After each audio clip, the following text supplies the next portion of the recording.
So, very good morning to all of you.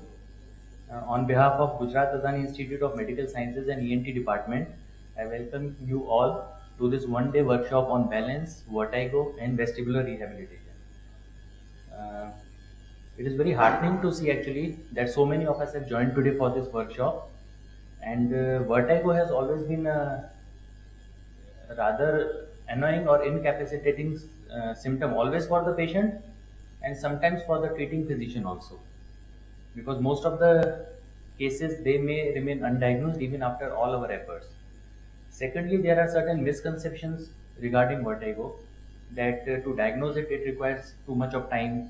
We may be busy in our OPDs, we don't have that much time, or rather, we require some instrumentations or specific devices to diagnose it.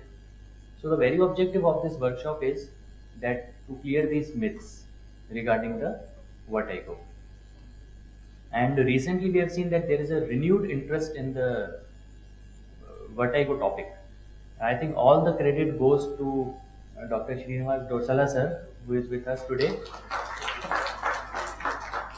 and also the various other vertigo specialists who are with us today.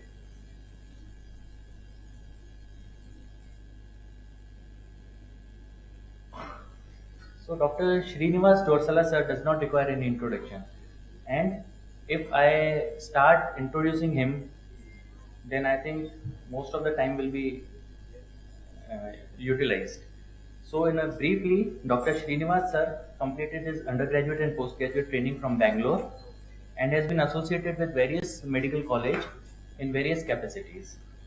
He has a notable academic and surgical profile, but his area of interest is vertigo and video nystagmogram. He is a co-founder of Cyclops MedTech Private Limited, which is a company based at Bangalore, and they have designed the VOG device that will be demonstrated in today's workshop also. And it's a very useful and effective tool to record the eye movements. Actually, when we say nystagmus, most of the times it may happen that the nystagmus is not that apparent that it can be visualized with the naked eye. Maybe it is short-lived, maybe it has a lesser amplitude, so it may not be always possible to mark it or note it with the naked eye. And here comes the usefulness of this device, VOG. It will be demonstrated today. And sir was very kind enough to accept our invitation immediately. So I request Dr. Balaji sir to welcome Dr. Srinivas sir with a bouquet.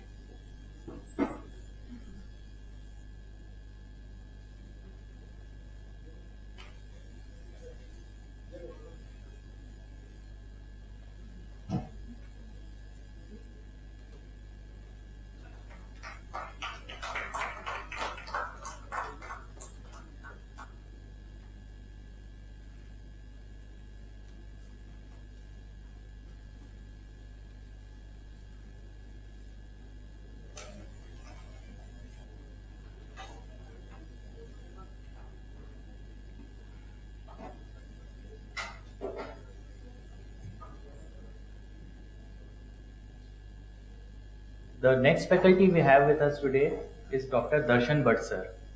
He is a senior ENT surgeon at Vertigo Center, Genesis Hospital, Rajkot. He has been trained in vertigo management in Kolkata, in India, as well as in outside Germany. And it's indeed a matter of pride for our country that his recent research on Bppv, he presented it at an international meet in the National Equilibrium Society in Tokyo. So that is a matter of pride for all of us. And I request our Dean, Dr. A.N. Ghosh sir, to welcome Dr. Darshan Bhatt sir.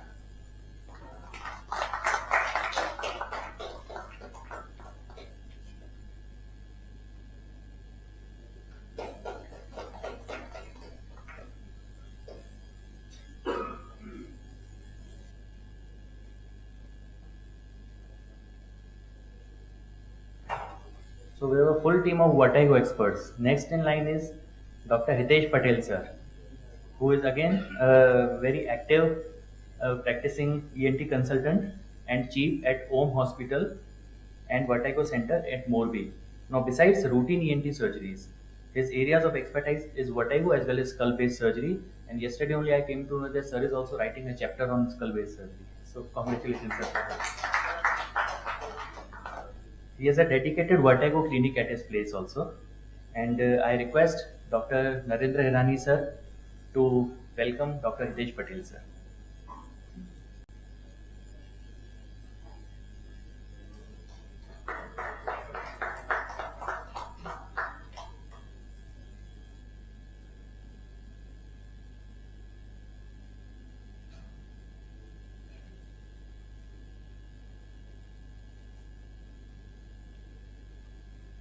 It is said like father, like son. So those who are from ENT may correlate with Dr. Yash Pandya sir. Uh, we all fondly remember the legendary Dr. Vinod Pandya sir. Uh, so Dr. Yash Pandya sir is again practicing at Rajkot since 2010, and he is also attached to various corporate hospitals at Rajkot. He specializes in neuro-autology and anterior and lateral skull-based surgery, and completed his fellowship in the same in 2009 from Italy. I request Dr. Daneshwar Lanjevar sir to welcome Dr. Yash Pandya sir.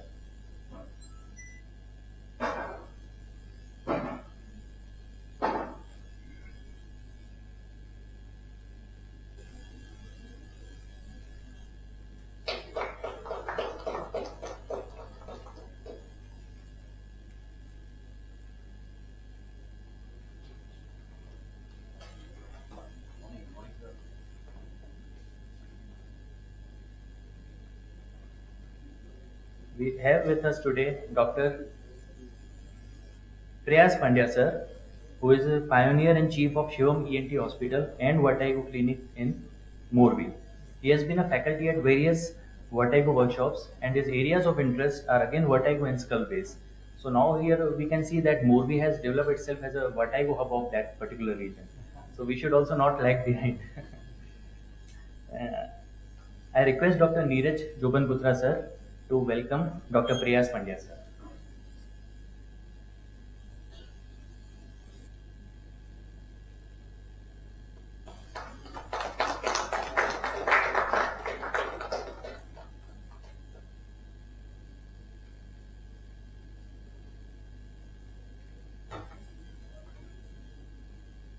Now, a vertigo workshop can never be complete without the presence of a neurophysician. Can it be complete without a neurophysician? Definitely not.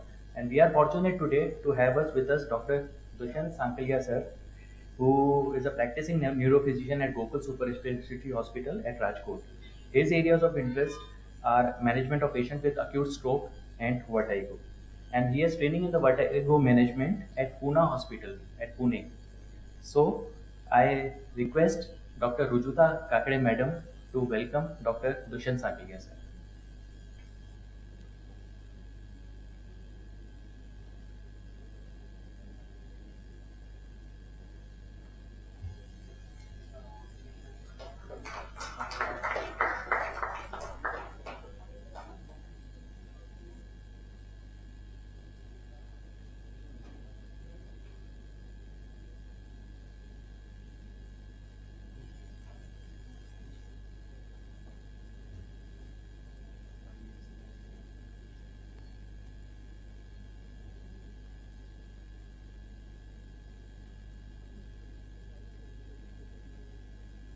Then we have also today with us uh,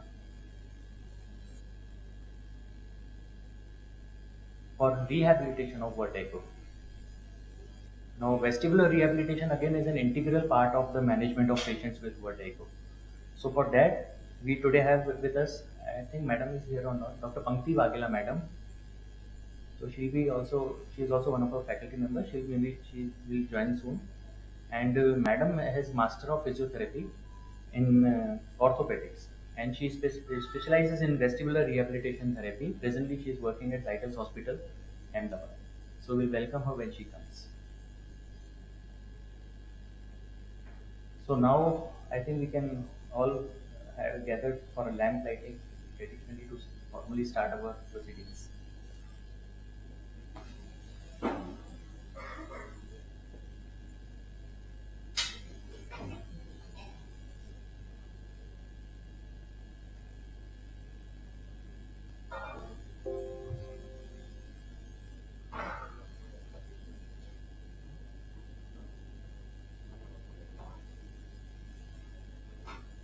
Sir, madam, land with Can I invite all the faculties for the lamp lighting?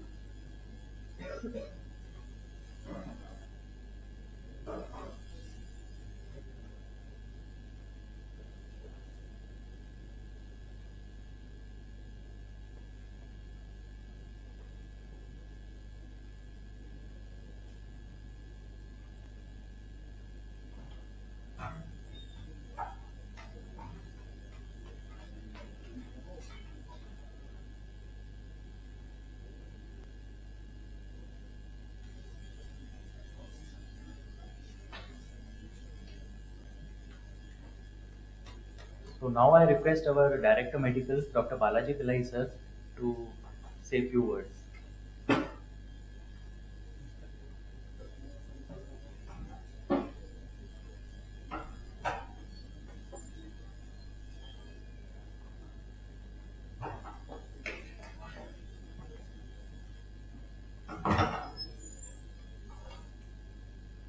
Well, good morning, friends. First of all, can I invite all the faculties up onto the dais here?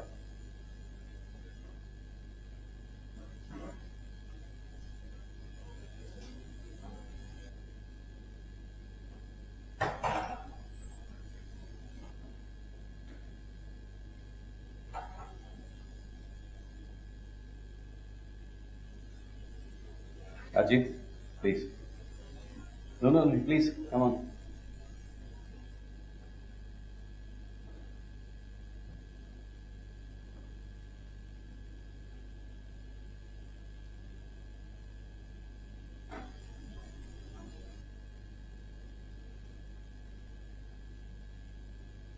It's really a lovely morning here because it coincides again with the 4th, we're talking about the 4th September. We also have the Ganesh Visurgence function today. So most of the UG students, everyone, I think not most, all the UG students are all busy with the Ganesh festival.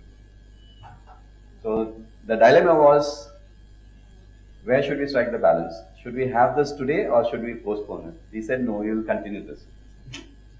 So that is where, like we said, we are not going to postpone this Vertigo program and we will be continuing with the 4th as scheduled. So I heartily come in with my,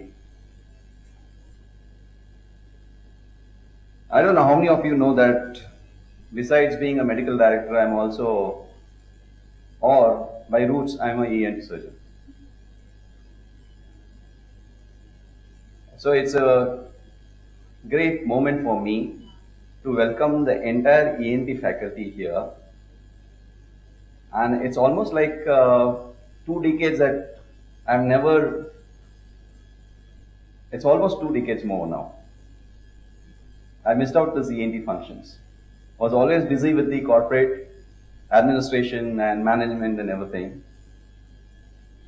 So Ajit, thanks for starting my this year function with the ENT.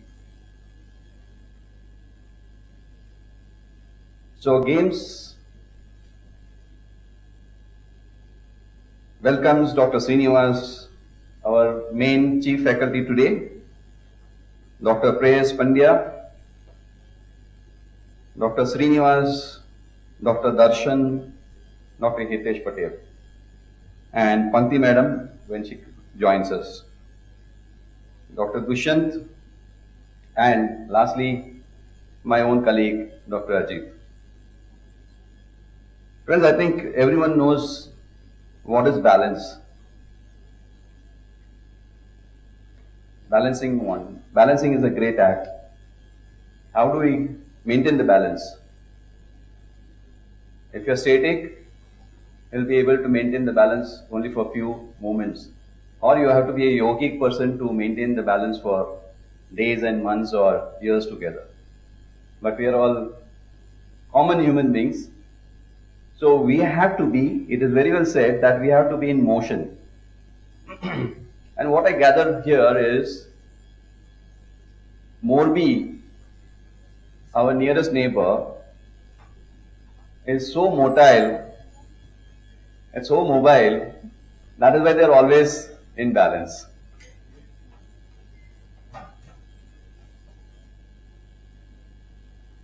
તો હિતેશભાઈ એવું તો ના કહેવાય ને કે imbalance ના હોય, આ ઇમ્બેલેન્સ કહેવાય ને, બરાબર.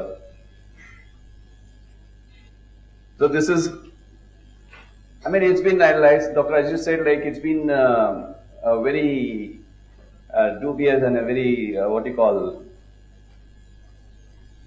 tiresome kind of topic for the patient.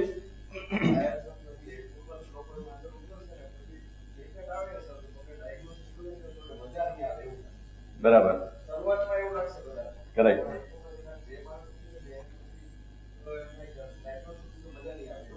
બરાબર.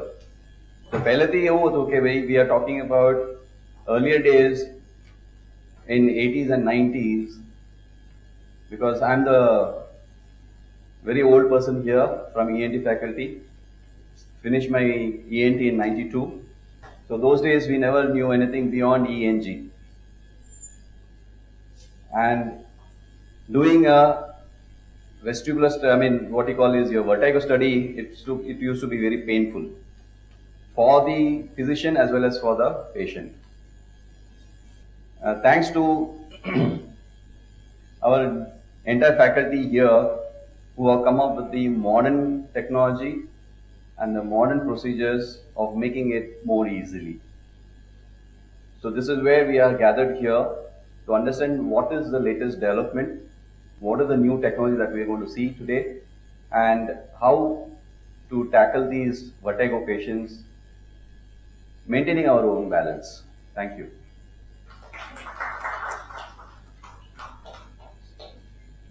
Thank you, sir. So is it the time now to say go to vertigo? Fine. So now we can formally start our session. So first, they say that foundation should be great. So the first session of today's workshop is the basics, that is physiology of balance.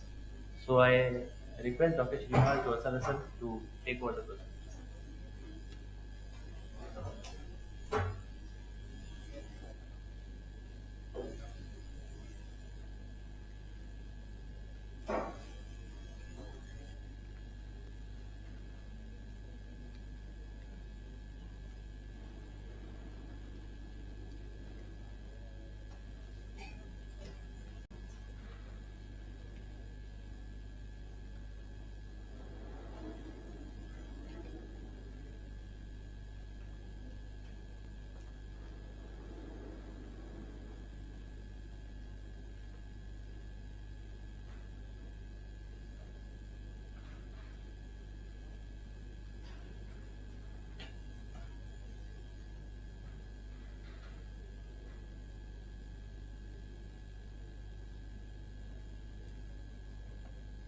Hello.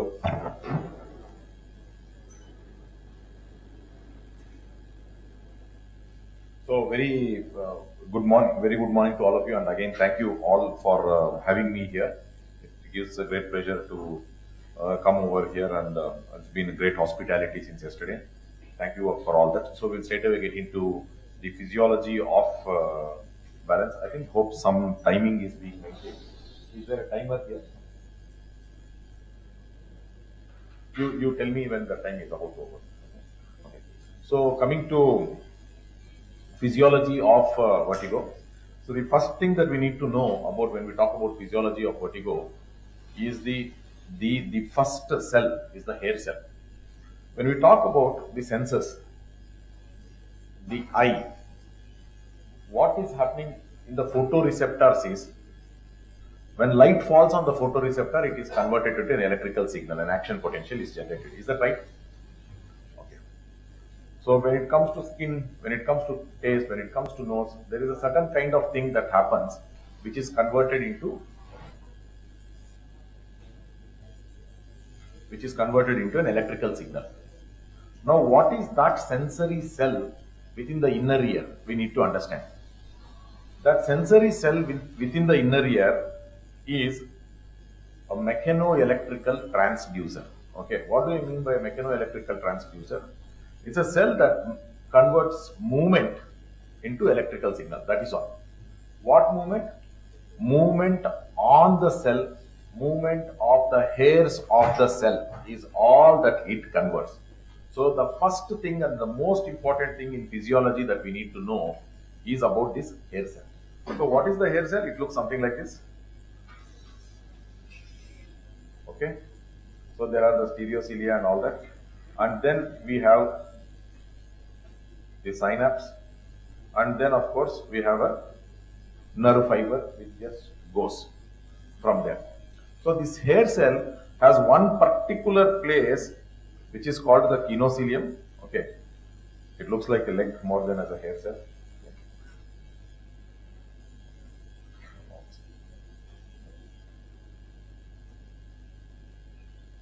Has one particular thing called kinocilium, and then there are multiple things called as stereocilia. So this is what is happening. When I mean by mechanoelectrical transduction, what I mean is when this particular thing, this kinocilium, moves to this side or moves to this side, that leads to release of a neurotransmitter into the synaptic cleft. And that neurotransmitter release is going to be converted into an action potential which reaches all the way to the brain. Okay, this much is clear. All of us are together. Raise your hands. Great. So this is what happens. Now what is this? This is nothing specific to anything that we are talking. Simply the kinocilium moves, it gets converted to an action potential. Now, in the inner ear, we have three different sub-regions of the sensory. What are those? So the cochlea, we have the vestibule which has the utricle and saccule, and we have the semicircular canal. There are three things in the inner ear. In all the three things, the sensory cell is this only, the hair cell only. In one place, the sensory cell helps us perceives sound. In another place, this same sensory cell helps us to perceive tilts. In another, tilts and linear translations. Linear translation is moving straight line like that, and tilts is just bending to right or bending to left, forward, backward. And in another place, this same cell is the basis of detection of what? Of rotations of the head. So how is this achieved is what we need to see. And from there we can build on the physiology. Okay, valid question. We are all on a single point. Okay, fine. So we have a hair cell. Kinocilium of that hair cell moves, action potential is generated.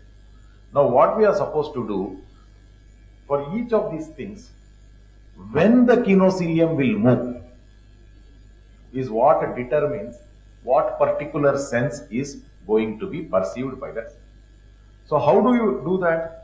When you look at the cochlea, there is a basilar membrane. Okay, when you look at the cochlea, we have the basilar membrane. Is that right?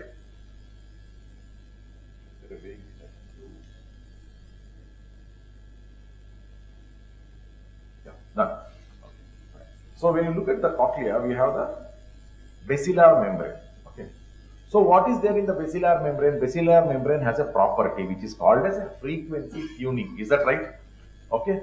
So basilar membrane is thick on one side, and then basilar membrane is, and then it is wider on one end, and then it is narrower on other end, and therefore what happens? And thick in one place and thin in another place. So what happens in the basilar membrane? This works like a musical instrument which has a tuning. Okay. Okay. If one particular area responds to one tune, there is another area which vibrates maximum to another tune. Yes or no? Isn't that how the cochlear function, the basilar membrane actually works? We all agree? Fine. So now throughout this basilar membrane we have the hair cells. Okay. So the property of this particular property of the basilar membrane, we call it as what? Tonotopic organization. We call it as tonotopic organization. Tone is the frequency of sound. Topic is the position. So this position responds to one frequency, this position responds to another frequency, because we all know from our physiology experiments, from our whatever little work on music we have done, whatever it is, okay, if you just, wherever that particular harmonic frequency is there, that is the area which vibrates maximum. Correct? So far we are all together? So which means the hair cell which is sitting on top of that particular place is the one which is deflected maximum. The top pinocilium, okay, I mean in the inner ear hair cell, the thing, okay, it's a little different structure. I mean in the cochlea the structure is a little different. So what happens is the hairs of the hair cells move maximum, and because of that there is going to be action potential generated. Depending on which area the action potentials are coming from, the brain comes to know which frequency is being heard at that particular time. Clear? Now the next question is, this same hair cell has to now become a detector of what? Has to become a detector of head rotations. So how does this same particular hair cell become a detector of head rotations? Okay. How does this particular hair cell become a detector of head rotations? And that is again where the hair cell may be the same. So now the mechanical construction of that particular hair cell, where it is situated, the place. Previously cochlea, the mechanical construction was such that there was a basilar membrane which responds to different tunes in different places. Hair cell started responding like that. Now, if you have to make something respond to rotations and rotations only, then you have to make sure that you place the hair cell in such a position that it will move only when there is a rotation and it will not move for anything else. Is that right? So how do you achieve this? You achieve this simple. If you just take one particular sheet, okay, of paper or whatever it is, and put some sand particles on top of it, and if you move this very fast in this direction, what will happen? All the particles will go in this direction. There is no direction specificity. Is that right? Hello? Yes. Fine. Now, if you take this same thing and move this like this, all the sand particles will move in this direction. Correct? There is no direction specificity. It will tell, okay, it moves for everything. This is not something that is going to be helpful for us, okay, to make it something. Now, you have to make a construction in such a way that this particular thing, whatever is there on this paper, will move only for rotations. Correct? So, how did nature achieve this? Nature achieved this by the construction of a canal which looks. Nature achieved this by construction of a canal.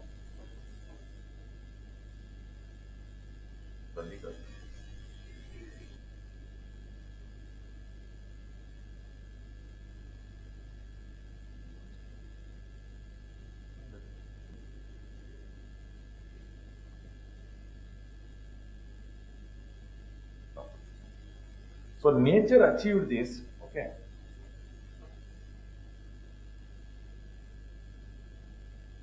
by a very, very elegant mechanism. Okay, nature achieved this with a very, very elegant mechanism. Okay, and that mechanism is placing this hair cell at the end of one side of a tube. Okay, placing this particular hair cell at the end of one side of a tube. Okay, maybe you place something here. Okay, at the end of one side of a tube. What will happen in a tubular construct is, now what happens is, if there are sand particles, whatever here, okay, actually it is not sand particles, it's fluid here. If there is water here, if you move this full tube, okay, think of this as a pipe. If you move this full thing in one particular direction, so what is going to happen is, as you said, if everything moves in this direction, things move in the opposite direction. Yes or no? Okay. So what will happen here is, there is going to be a movement in the opposite direction here. All these fluid particles will start moving in the opposite direction. At least there is an attempt. But what is going to happen is, the column that moves here, and the column that moves here, they go and hit against one another. You are seeing this? they go and hit against one another, which means net to net there is no movement. Is that right? Okay, net to net there is no movement. If you move it, say instead of this direction, if you start moving in this direction, then what will happen? The column will move like this, the column will move like this, or will want to move like that, but then net to net there is a cancellation. Fine. So what does a tubular construct do? Tubular construct makes the fluid movement immune to linear motion. So linear motion cannot make the fluid to move. Isn't that beautiful? We are all together. We are appreciating this beauty. Now, but whereas instead of that, in this particular tubular construct, if you make a circular motion, instead of this, if you make a circular motion like this, then what will happen? The fluid that is here will move like this. The fluid that is here will move like this. The fluid that is here will move like this.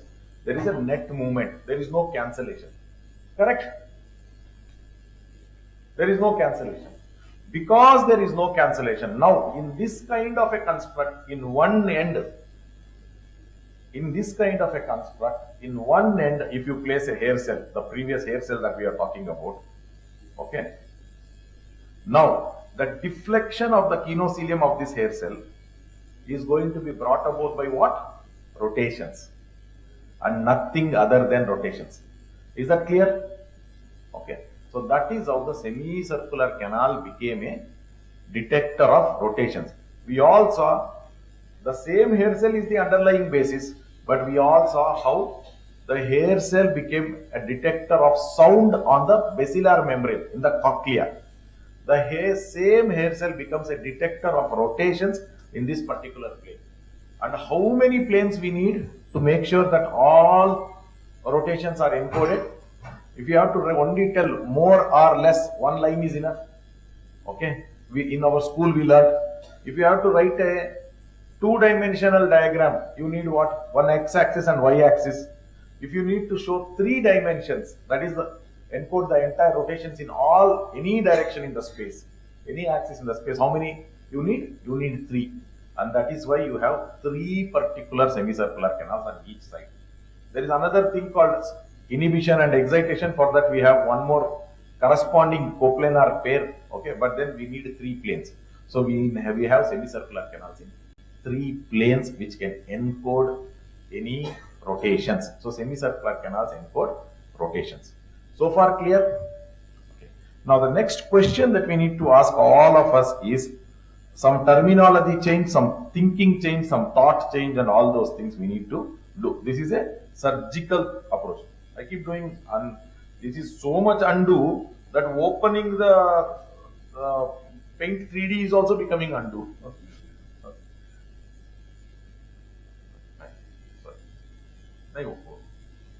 New is enough.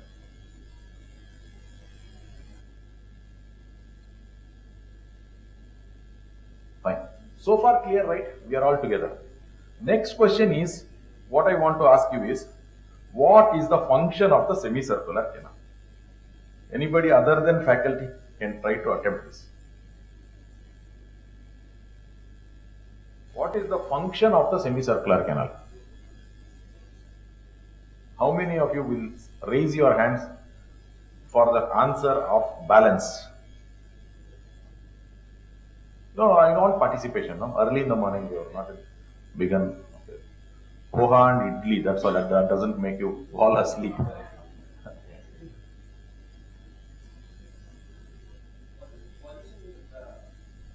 Huh?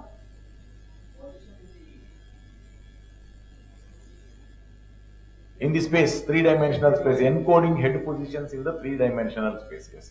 That's one of the higher functions, yes. It is like for cochlea to say language becomes that. Okay, basically what cochlea does is detect sound, but then one of the higher functions is encoding our position in space, okay, is what. Okay. So shall we start off from, okay, what do you think is the need? What is the purpose for which semicircular canals are there? The primary purpose for which the semicircular canals are there. Yes, ma'am.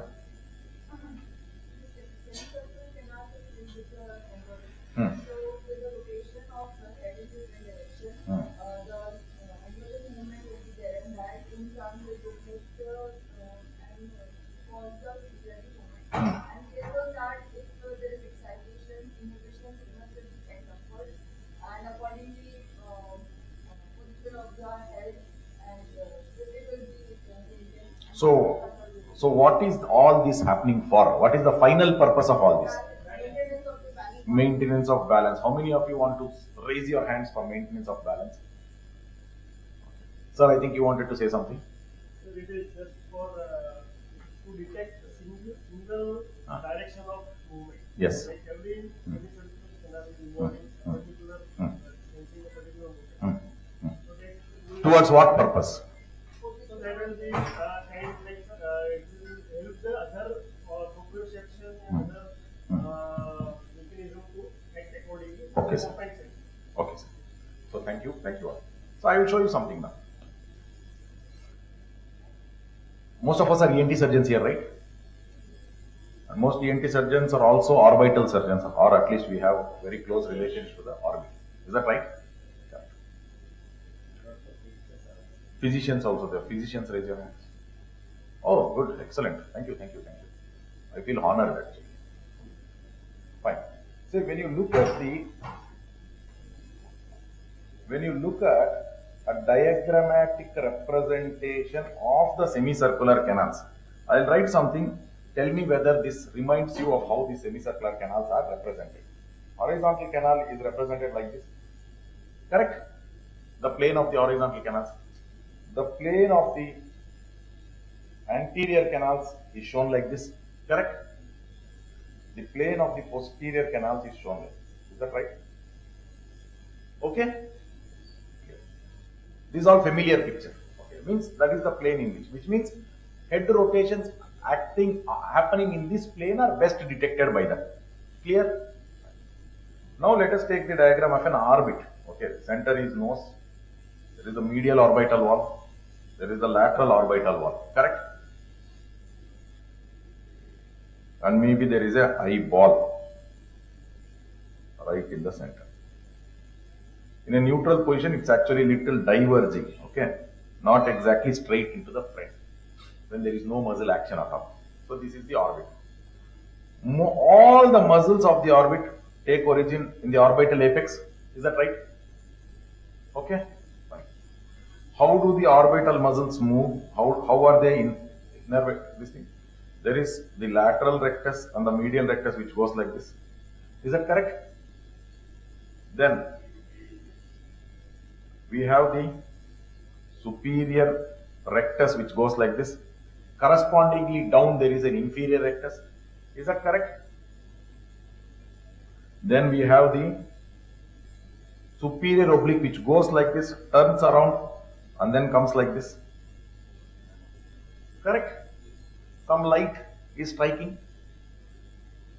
Look at this anterior canal. Look at this anterior canal. Look at the line of the action of superior rectus. Look at the posterior canal and look at line of action of superior oblique. Posterior canal, superior oblique.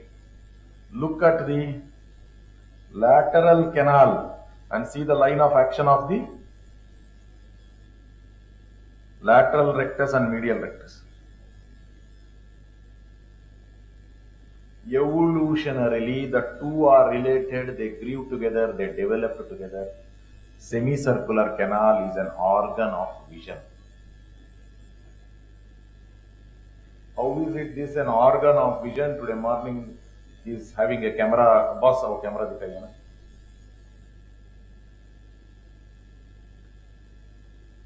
In our childhood days, we used to play with the camera. This was not like this, not this kind of sophisticated camera. In this camera, we have a lens, we have something called as a, in his lens, there is something that is written as VR. VR stands for what? Vibration reduction. Don't worry, खराब तो नहीं किया हूँ.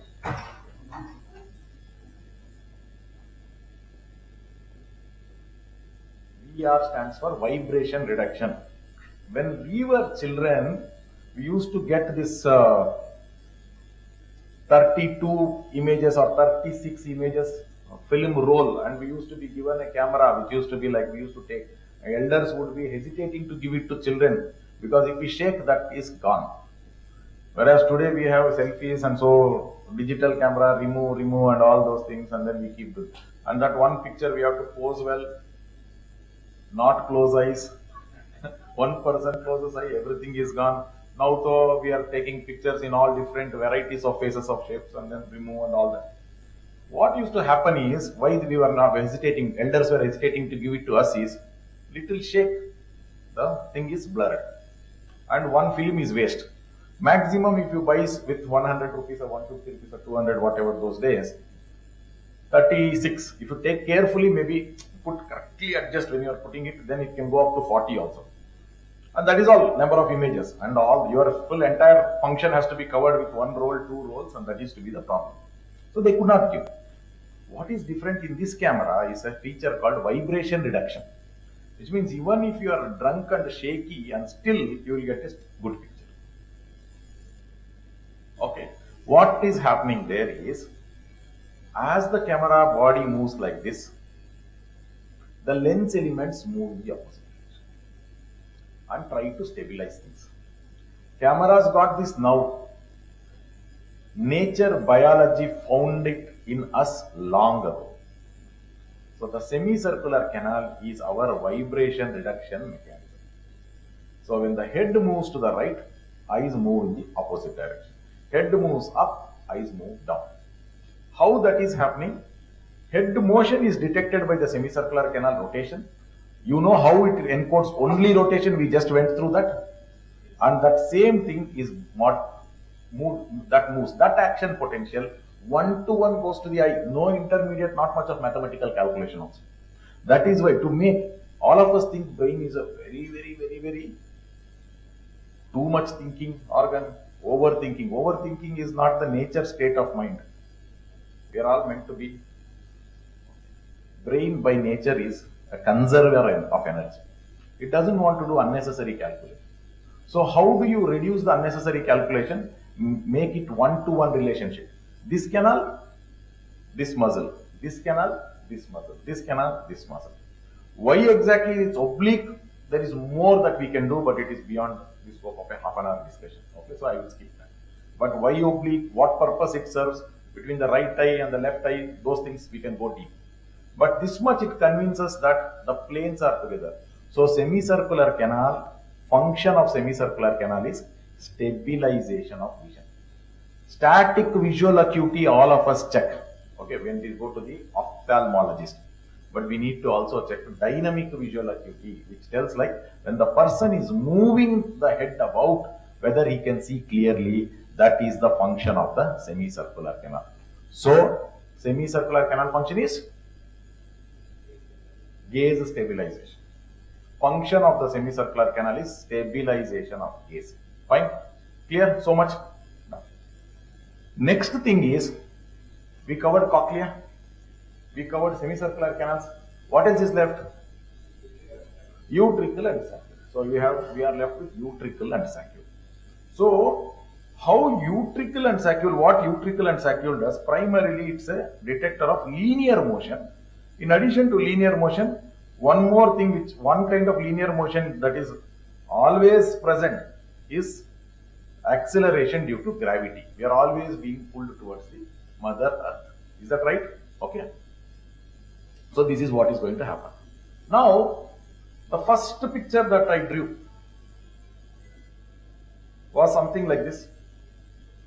And you put sand everywhere. Is that right? So if you move like this, this will go like this. If you move like this, all the particles will go like this. So utricle and saccule is a planar construct. Is that right? It's a planar construct. Say if this is the utricle, it's a planar construct. If you put a lot of hair cells on top of this, if you make a linear movement, all the hair cells will get deflected in one direction. Is that correct? If you move like this, all the hair cells will deflect in the other direction. Is that clear? Yes or no? We are all together. You want to raise, stand up once and sit down? Please. Please.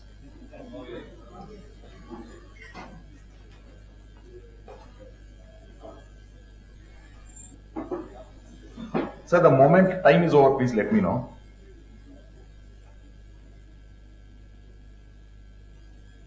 Okay.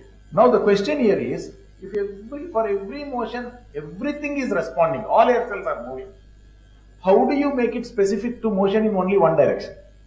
Isn't that a valid question? Correct? There is some way in which we have to make sure that it becomes actually specific. In the cochlea, there was tonotopic organization. In the semicircular canal, canals are oriented in different planes. It is a semicircular construct, so linear motion, fluid does not move. Fine. And any other plane, fluid does not move, so it becomes a specific to the thing. Because if you take a tube like this, if you do this motion, the fluid will move. But if you do this tumbling motion, the fluid will not move in the semicircular canal. Now, in a planar construct, these problems are different. All the hair cells will move. How do you make it specific to a particular direction of movement? That means, for this particular movement, all the hair cells will move, there is no doubt about it. But we have to do something so that only one particular location hair cells will actually generate the action potential and no other locations hair cells will generate the action potential. Okay? All of them are moving. How do you now make it in such a way that for one movement only in that place, for another movement only in another place, the hair cells have to produce a action potential. If you can achieve that, nature has achieved one more purpose of direction specificity of linear motion. To tell for this linear motion only this hair cell will fire, so brain knows. For this linear only the other hair cell will fire, the brain knows. How is that achieved? And that translates to tilts also. Okay. How is that achieved? That is achieved by another property of the hair cell. The first diagram that I drew of the hair cell was something like this. This was the hair cell, there was a huge kinocilium and there are multiple stereocilia. This was from the side. Is that right? Now let us take this hair cell, we will take a cut section like this and see from the top after cutting it. Kinocilium will be on one end. There are going to be multiple rows of stereocilia. Okay? There are multiple rows of stereocilia. And how does actually, when the hair cell gets deflected, synaptic transmission happens is because of things called as a tip links. Okay? When the kinocilium moves in this particular direction, these tip links are stretched. Tip links here are stretched. Tip links that are stretched actually open up a particular channel there. Stretched tip link, it is like tip link is on the door. It is attached to the door. You pull it, the door gets open here. Okay, so if it is something like this, there is a channel here. When the tip link stretches, this channel will become wider open. Okay, it will become wide open, which means more potassium will enter and action potential is generated. So far clear? Now this is how the construct is there. There are tip links. Then there are side links. So the beauty here is the tip links are attached to channels. Side links are simply attached to the membrane without being associated with the channel.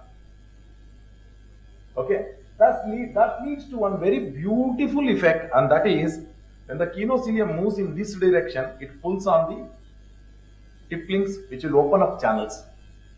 When the kinocilium is pulled in this particular direction, what will happen is only the side links get stretched. That will not open any channel. Clear so far? So now how the next step that nature has taken is, when you look at the utricle, okay, when you look at the utricle, give me 1 minute.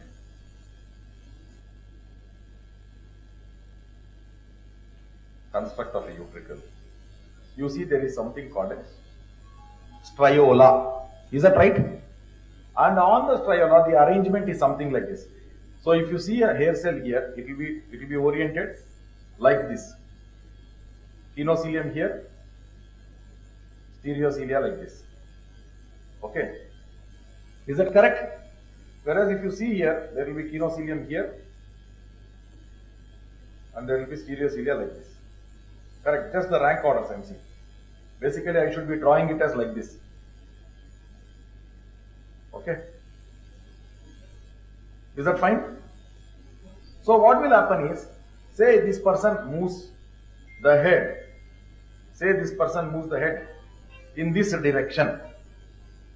Okay? For this hair cell, tip links are stretched. Correct? For this hair cell, side links are stretched. Which will generate action potential?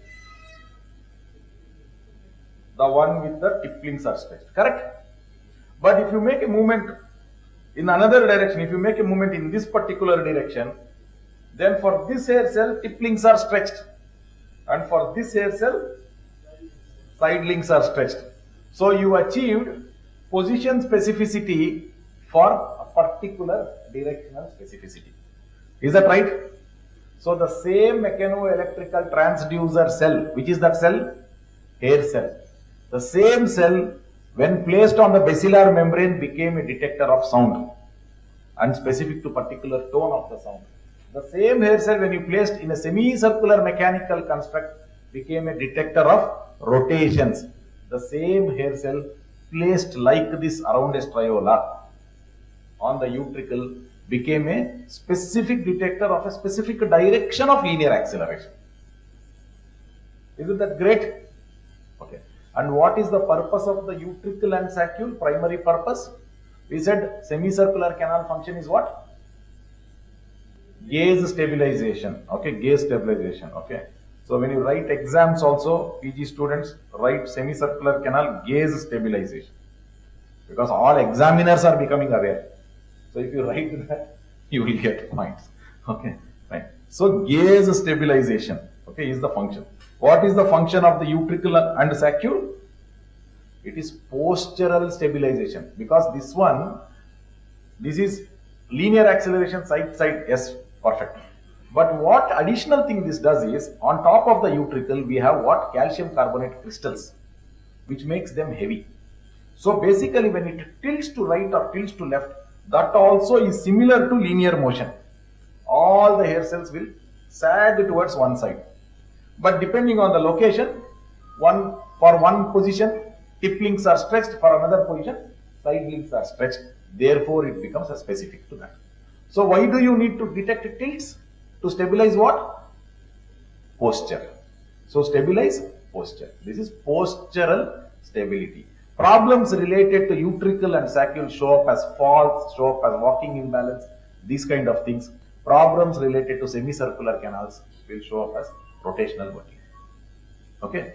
So I think with that brief introduction of physiology, I think we'll go to the next talk. Okay. Thank you.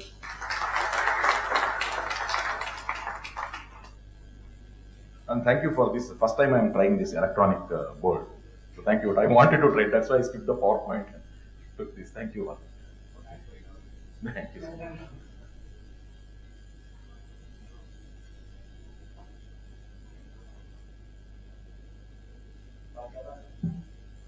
Thank you, sir. Well begun is half done. So we can say we are almost half done. Now the next topic is history taking in ENT. They say the more you bleed in, the more you sweat in peace, the less you bleed in war. So the more time we spend in history taking an examination of a patient with vertigo, the more narrow will be our differential diagnosis and more easier will be our management. So the next topic will be by Dr. Priyas Pandya sir, history taking in patients with vertigo.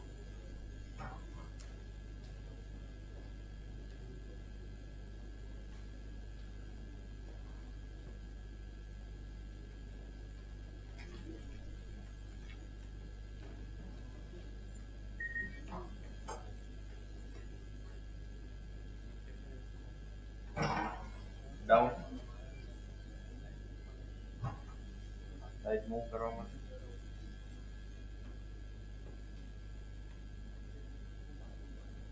Good morning, everybody.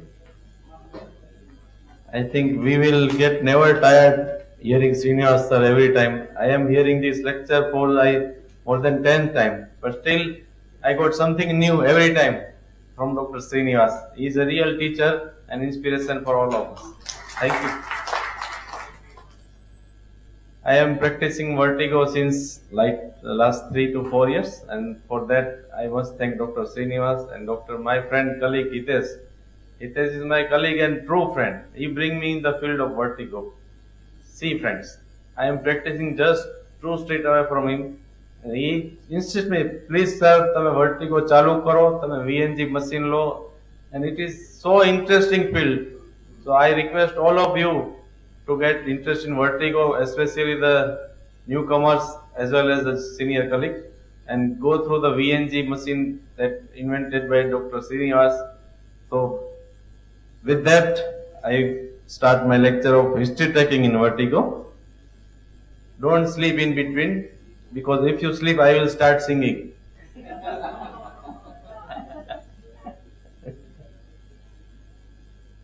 Proper history and clinical examination lead to the diagnostic in majority of cases. We should diagnose the cause. We should not suppress the symptoms by giving multiple medicines. Each and every symptom is important. We have to correlate each symptom and diagnose accordingly by correlating. Why good history is important? Usually patient come with us during the symptom free period. થોડાક દિવસ પહેલા ચક્કર આવતા હતા, આજે સારું છે, ફરીથી ક્યારેક આવશે તો મને. So we have to investigate thoroughly by asking so many questions, and diagnostics depend critically on the accurate history taken, including the duration of attacks and their frequency. History has more weightage than fancy investigation like VHIT, VAMP and MRI. Of course, VNG is very useful tool, there is no doubt. There are so many vague terms used by patient. I am feeling giddiness, dizziness, foggy, blackening, અંધારા આવે છે, બધું હલતું હોય એવું લાગે છે, હું આમ હવામાં તરતો હોય એવું લાગે છે. સ્પિનિંગ, વર્ટિગો, ઇમ્બેલેન્સ, હેવીનેસ, માથું ભારે ભારે લાગે છે, અસમતોલન જેવું લાગે છે. આવું બધું પેશન્ટ કહેતો હોય, હાલવામાં તકલીફ પડી જાય સાહેબ, ગમે ત્યારે પડી જવાય એવું લાગે છે. તો આપણે we have to diagnose accordingly. Is it the true vertigo or something else? Give time, let the patient talk. Patient ને બોલવા દેવું ખૂબ જરૂરી છે. મેક્સિમમ ટાઈમ વર્ટિગોમાં આપવો જરૂરી છે, એટલીસ્ટ 15-20 મિનિટ, 30 મિનિટ. એનાથી બે ફાયદા થશે. એક તો પેશન્ટને તમારા ઉપર ફેથ છે કે સાહેબને મારામાં ઇન્ટરેસ્ટ છે, ખાલી ફી લેવામાં નથી. એને તમે બીજું ઇન્વેસ્ટિગેશન સજેસ્ટ કરશો તો એ કરાવશે. તો બેયના માટે ફાયદાકારક છે. તો give patient enough time. So most common diagnoses we come across in our practice are vestibular migraine and Bppv. These two are the most common in ENT. Other rest are the menias disease, vestibulopathy, vestibular neuritis and labyrinthitis, psychological and phobic posterior vertigo, central vertigo and vestibular paroxysmal. History taking, I have divided in 2 parts, general history and part to different history according to the specific disease, and one must also ask the leading questions. So these are the 15 points we should cover in the history, right from the type of dizziness, presentation, triggering factor, duration, recurrent or persistent, history of unconsciousness, falls, and last associated symptom and other disease. So type of vertigo. Usually there are mainly 4 types patient present. True vertigo, there is spinning or rotatory sensation and aggravated by head movement. The root cause mainly is vestibule, either peripheral or central. Faintness, the patient feel blackening, andhara આવે છે. There is cardiac, metabolic or migraine. Sensation of falling or losing balance. So mainly there is neurological causes and requires thorough neurological examination. And some patient complain multiple vague complaints. જે પૂછો બધામાં હાથ પાડે. અંધારા આવે તો કે આ, ચક્કર આવે તો કે આ, રોટેશન થાય તો આ. એટલે એને પછી આપણે સમજી લેવાનું કે આ મોકલી દો. So presentation of dizziness. Symptom is rotational vertigo, non-position related. So it is possibility of acute vestibular disorder like neuronitis, labyrinthitis, Meniere's, and central vertigo. Rotational vertigo with position related. So possibilities are Bppv, vestibular migraine, central positional vertigo.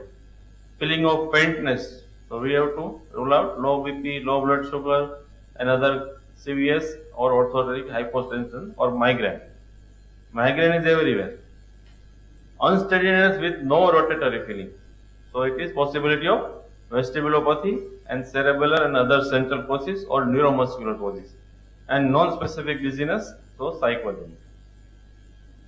Triggering factors are there in most of the diseases. Presenter dress, so possibilities are vestibular neuritis, migraine, meningitis. While walking, so bilateral vestibulopathy. While turning head side to side, migraine, bilateral vestibulopathy or vestibular paroxysmal. Changing head position relative to gravity. So Bppv, vestibular migraine or central positional vertigo. Bppv only on supine, bending down, lateral canal Bppv, looking up, posterior canal Bppv. Traveling in air, bus and train, so that is motion sickness. On cupping, pressing, loud sound, valsalva, so possibilities of perilimb fistula or third windows, semicircular canal Dizziness syndrome. Context dependent intensity, the possibility of phobic posture vertigo. In elevator and closed space, there are panic attacks, so psychogenic vertigo. You have to ask leading question, what worsen your problem? If stress, possibility of Meniere's disease, hunger or sleep deprivation, migraine related vertigo. In shopping mall and open space, chronic subjective dizziness, running upstairs, going upstairs, vestibular paroxysmal. In darkness, vestibulopathy, and on unstable ground, there is possibility of peripheral neuropathy. Duration of vertigo is very much helpful in diagnosing the vertigo. If duration is few seconds to minutes, there are possibility of Bppv, migraine, perilimb fistula or vestibular paroxysmal. In vestibular paroxysmal, there is several drops per day lasting for few seconds.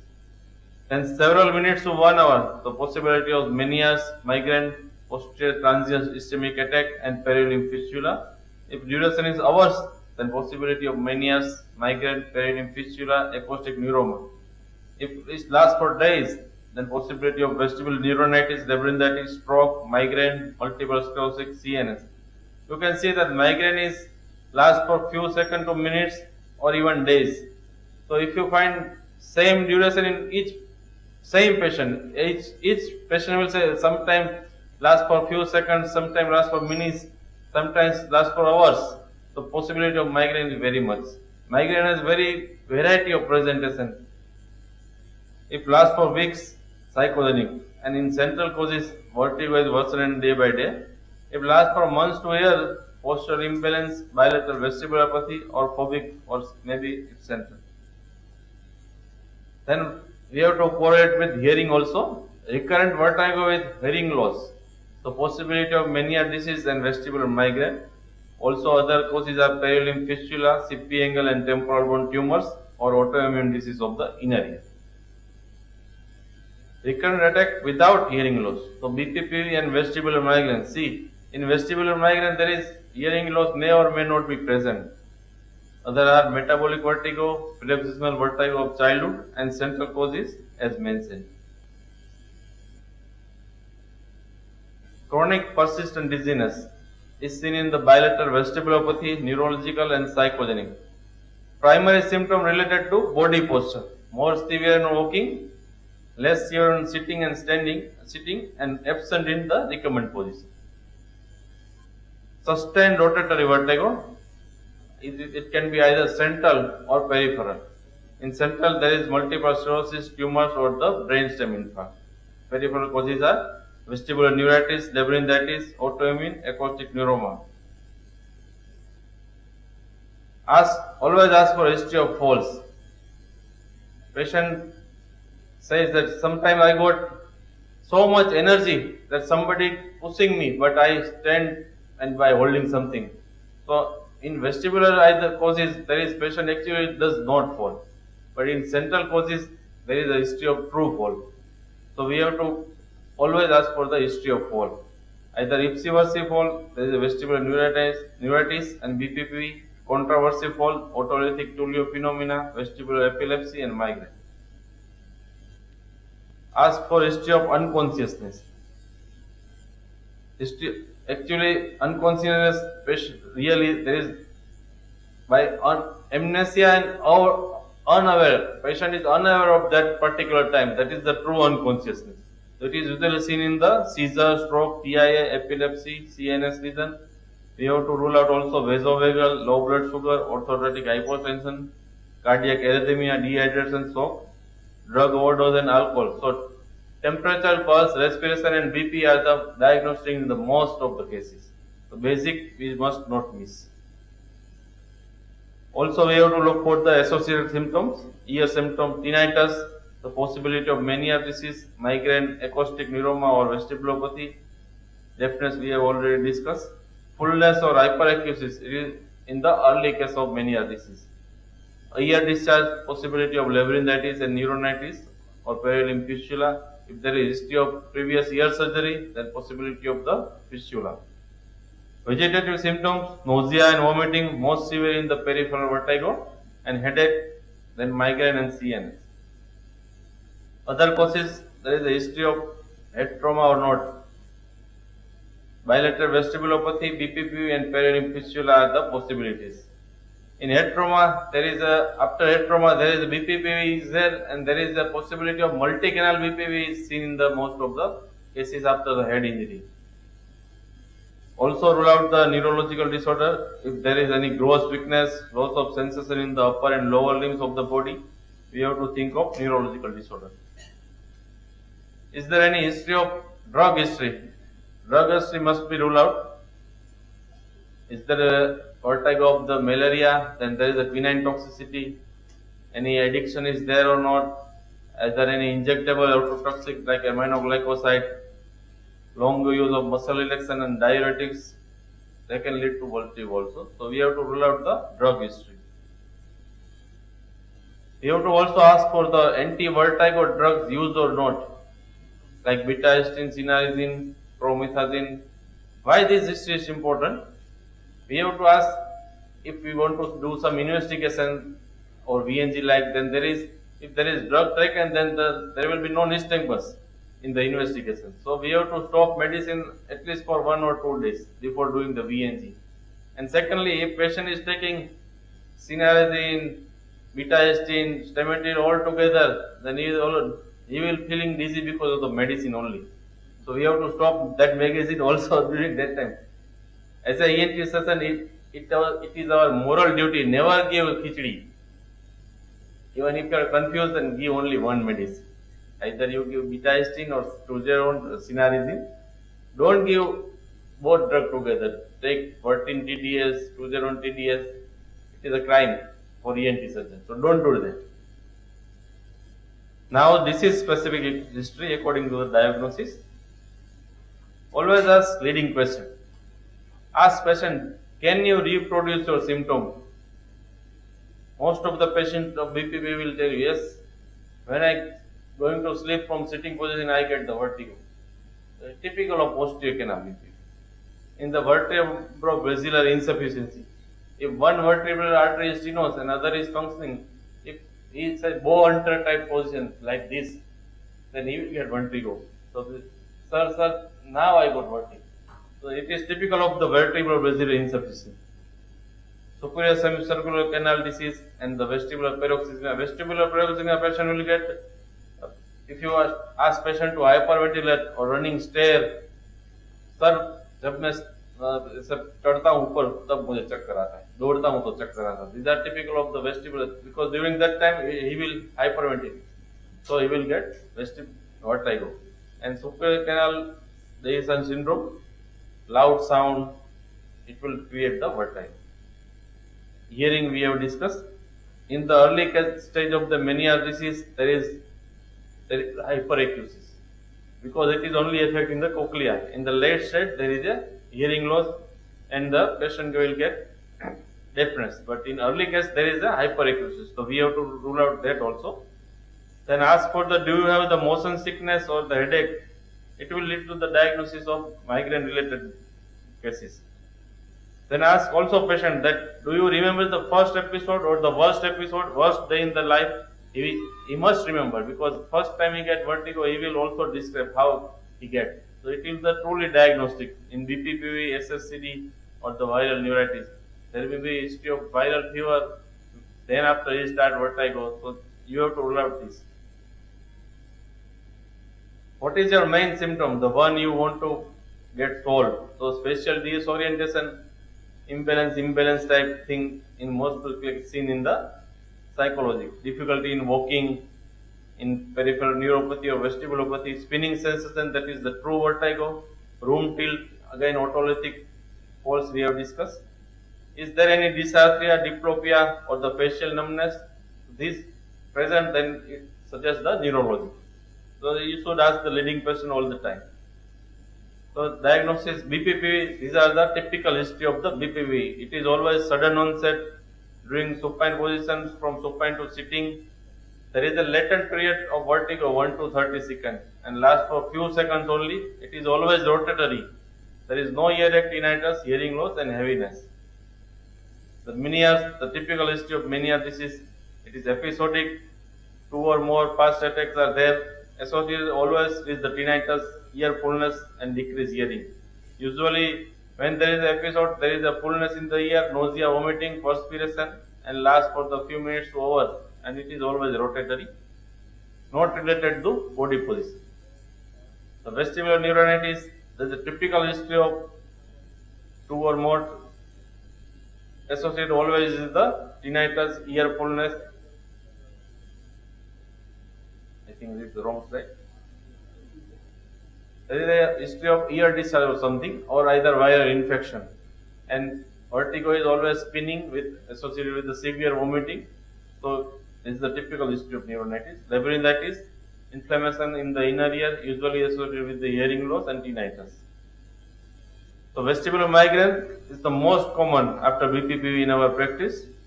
Diagnosis is mostly made by the history. 40% of the migraine patients have vertigo. Vertigo may or may not be associated with the headache. There is always aura, headache, photophobia and phonophobia. Vertigo associated with the head movement. Tinnitus may or may not be present, and there is a history of repeated attack. And there is always a family history present in most of the cases of migraine. Family history of headache and the migraine. Triggers mostly the sleep deprivation, exposure to sunlight, hunger, and exposure to stress, and mostly in female may be present during the menstruation. The type of vertigo is blackening, rotatory, and mixed rotatory with blackening. Sometimes we confuse with most of the many cases manias and migraine. So in that case VNG is very helpful. In VNG you will get vertical nystagmus in the migraine patient, but in manias you get the horizontal nystagmus. Vestibulopathy is the age-related disturbance of the balance system. Age-related hearing loss is always present. They complain of sensation of imbalance, sensation of falling or losing balance, and there is no rotatory vertigo. In vestibulopathy, there is imbalance worse in dark, and when uneven ground or footing is uncertain, there is a vertigo. Movement-induced blur vision or oscillopsia. No symptoms while sitting or lying down under the static condition. So it's the typical of vestibulopathy. Psychogenic vertigo, there is the presence of psychiatric disease, non-vertiginous dizziness, persistent for months or years. Usually patient wake up well, but symptom worsen post-breakfast. Family history of stress and anxiety. In pediatric patient, most of the time the school going time or at the school, vertigo is present in case of psychogenic vertigo. And in psychogenic patient, VNG, there is no nystagmus. VNG is normal in psychogenic, so we can, that is very helpful. The phobic postural vertigo, there is a consequence of vestibular disorder or the stressful life event. The personality is obsessive and fluctuating personality. There is fear of darkness, fear of height and close place. The fear of looking right and left on the jeepir or by crossing the road. And fear of empty room also. So this is the suggestion of phobic postural vertigo. Now we have to rule out peripheral or central. when patient come in our OPD, it is our duty to rule out central. We should never miss central cause, because central cause you miss, there is a possibility of mortality also or severe morbidity to patient and the family. So one should never miss the central. Always look for the central cause. If it is not central, then you need not have to worry. So there is onset is usually gradual, except in the vascular. And peripheral vertigo, it is acute onset. Duration in central vertigo long, peripheral vertigo short. Trigger factor are rare. In peripheral vertigo, trigger factor are common. Nausea, vomiting less severe in central vertigo. In peripheral vertigo, it is severe. Auditory symptoms are present only in the peripheral vertigo mostly. Rotatory symptoms are also in the peripheral vertigo. And imbalance always in the central vertigo. Peripheral are rare. Progression of the disease. By and large, peripheral vertigo tend to improve over the time due to the compensatory mechanism. In the central vertigo, mostly permanent, and the progresses deteriorate over the time, worsening day by day. Degree of disability.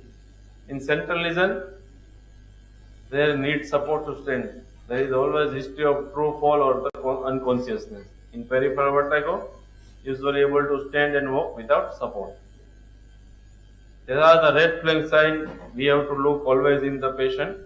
If there is persistent vertigo with severity day by day worsening, ataxia, nausea, vomiting, persistent, severe headache, vision loss, diplopia, slurred speech. If you find anything of this, ask for MRI without hesitation. Most important and should never happen, consider the life of the patient condemned to live with an unresolved permanent dizziness. The most important cause for this situation is not spending enough time with the patient to get a thorough history. Reading question, you must ask always reading question to dealing with vertigo patient to unbox the diagnosis. What medicine help you? You should also ask. Is there is anti-vertigo help in the past, anti-epileptic, antipsychotic? It will guide you to diagnosis and help you in the treatment also. And last but not least, you must ask, is there anything I forgot to ask you? Sometimes patient want to tell you, but you have not asked. So you should ask patient, is there anything you want to tell and I forgot? It will also helpful in the diagnosis and the treatment also. Thank you very much. Whose team, Adani Medical College, Cyclops, and also Dr. Srinivas. Thank you, sir. Thank you.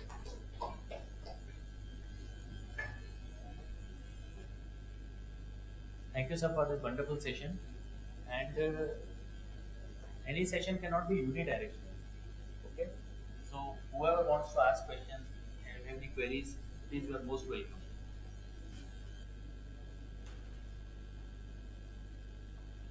Sir, it was both the topics were discussed so thoroughly. I am a physician.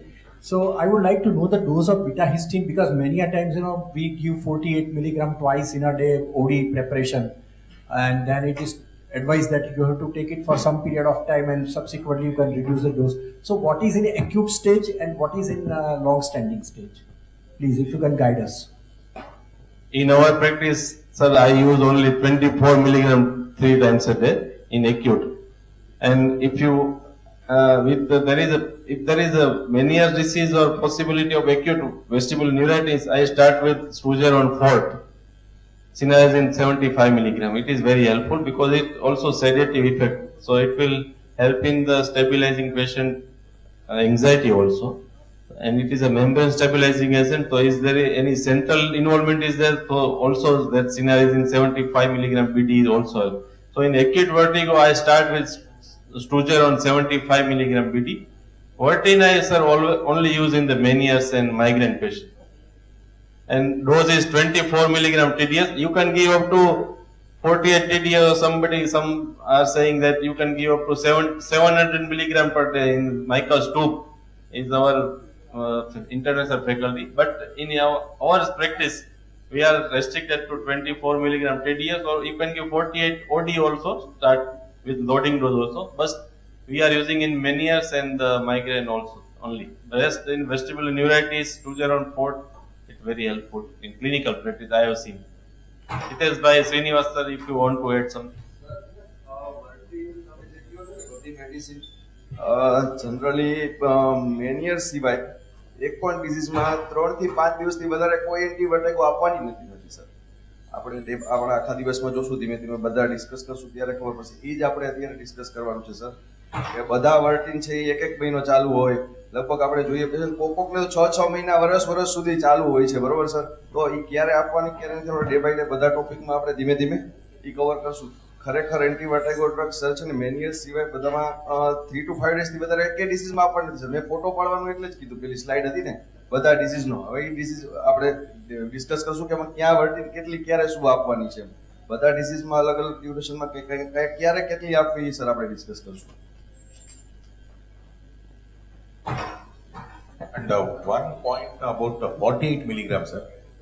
48 milligram, see, I also agree with when giving only 16 and 24 rather than 48, because some of my patients actually came with telling that 48 milligram doesn't even get absorbed, it just comes out in the stools.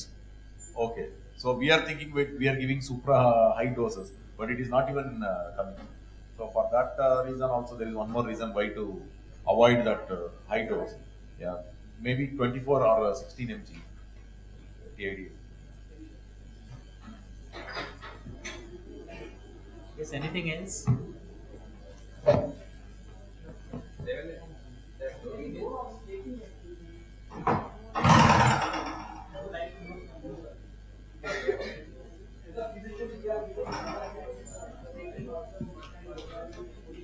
In the elderly population, short spins and recurrent, even short lasting, in the sense of 15-20 minutes attacks also are known.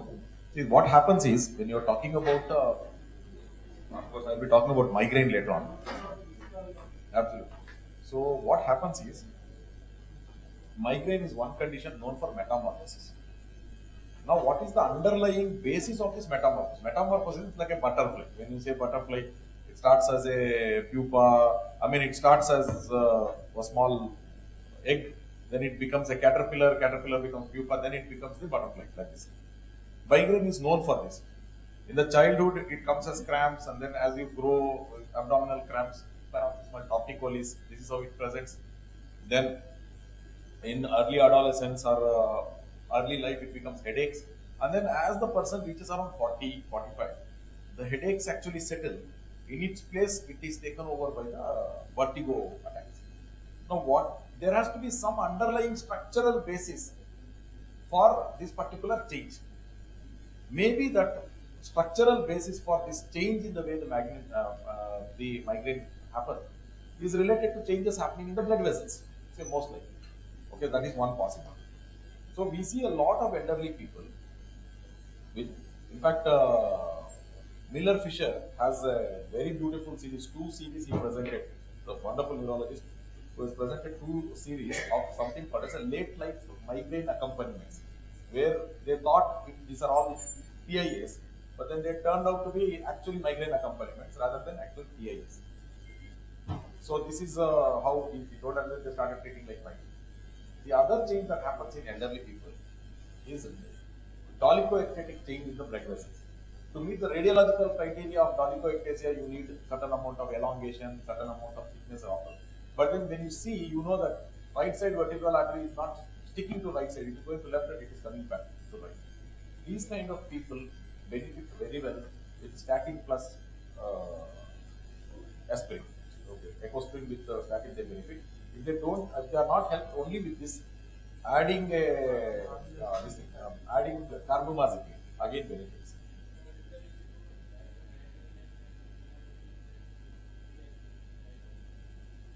For people with long-standing, like chronic insufficiency, where long-standing balance complaints are there, in the sense it is throughout, not episodic, then this works very well. Okay. That works very well, combination with surgery. So these are the things. So for us, it's all about drugs, and we have huge number of drugs which we have not explored in vertigo. One of them, some of the migraine agents, okay, which a neurologist without hesitation starts, we don't start. Okay, which are like some of the anti-epileptics which work as anti-migraine agents. So these things are there. Aspirin and statin, huge role. In fact, one of my neurology friends used to tell me, he works only in the stroke space. He tells me, de novo migraine starting up at in 50s is actually vascular. Yes, it's actually atherosclerosis is what it is. Okay.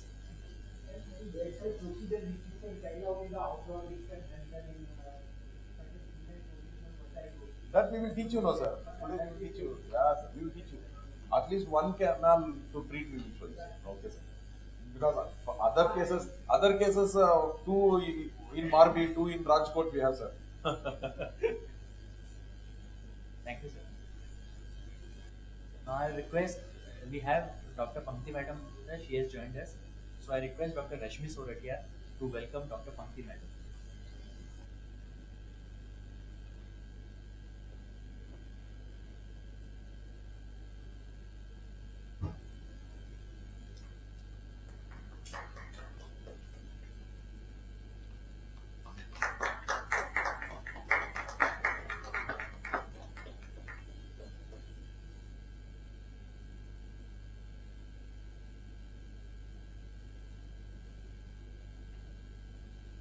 So now we move on to the next session of this workshop, that is the clinical evaluation of a patient with vertigo.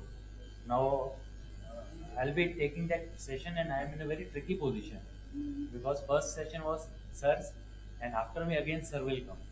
So I'm a sandwich in between, but yes, but I'll try to be as practical as possible. So before that we'll have a short role play of a minute or two and then I'll start.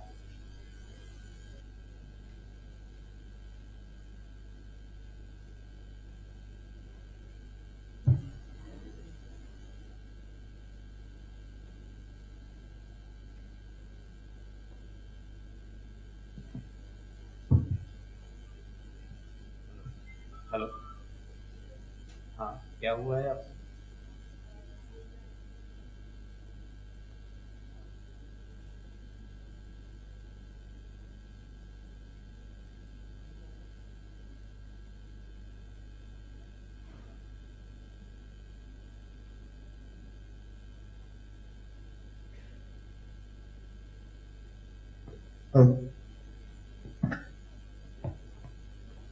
नमस्ते sir.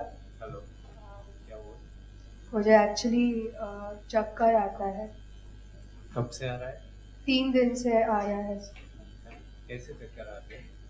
मतलब एक side पे से सो के उठूँ ना तो चक्कर आते हैं। उससे पहले कभी आपको ऐसा हुआ है? नहीं। आपको कोई बीपी, डायबिटीज, ब्लड प्रेशर की तकलीफ है? नहीं।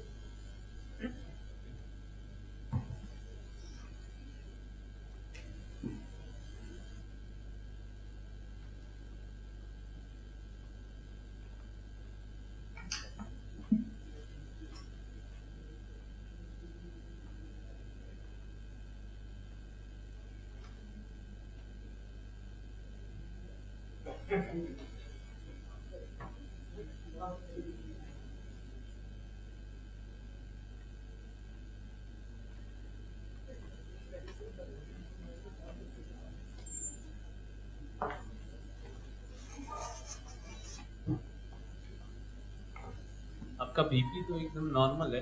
आप एक बार ईएनटी सर्जन से दिखा दो, शायद कान की वजह से भी चक्कर आते हैं, तो एक बार ईएनटी सर्जन से दिखा दो, आप क्या होगी। ठीक है। ओके।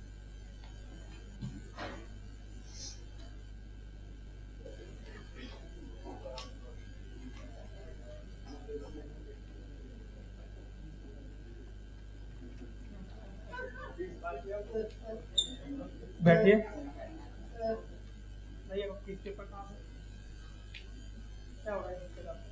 चक्कर आ रहे हैं। चक्कर आते हैं? 3 दिन से। कैसे चक्कर आते हैं? ऐसे सो के उठूँ तब चक्कर आते हैं। आगे फिजिशियन को दिखाया आपने? हाँ। क्या बोला उन्होंने? उन्होंने बोला कि उनके साथ मतलब बीपी और ये सब तो नॉर्मल है, एक बार ईएनटी वालों को बता दो। ठीक है, एक बार का कान देख लेते हैं आपका।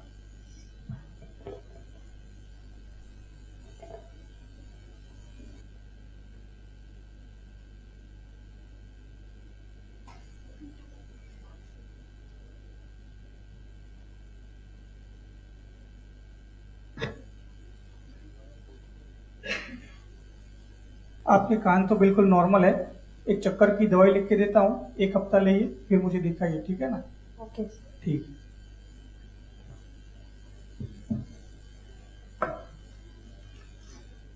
Thank you.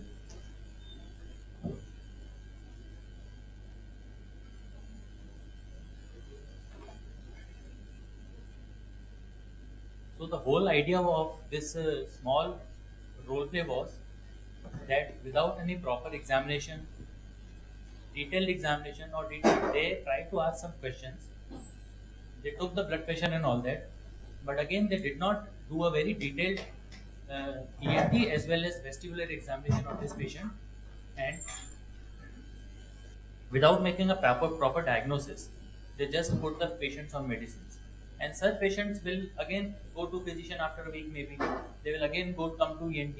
So this is what sadly is happening in most of our ENT OPs, and that is what we want to prevent. So my session is neuro-autological assessment. I think a better word for that is, so rather than a clinical evaluation, I think a better term will be a neuro-autological assessment, because we are simultaneously checking the central nervous system functions as well as the ear examination. The objective of this session are that every one of us should be able to differentiate between a peripheral and central vertigo with our clinical examination. That is the main objective.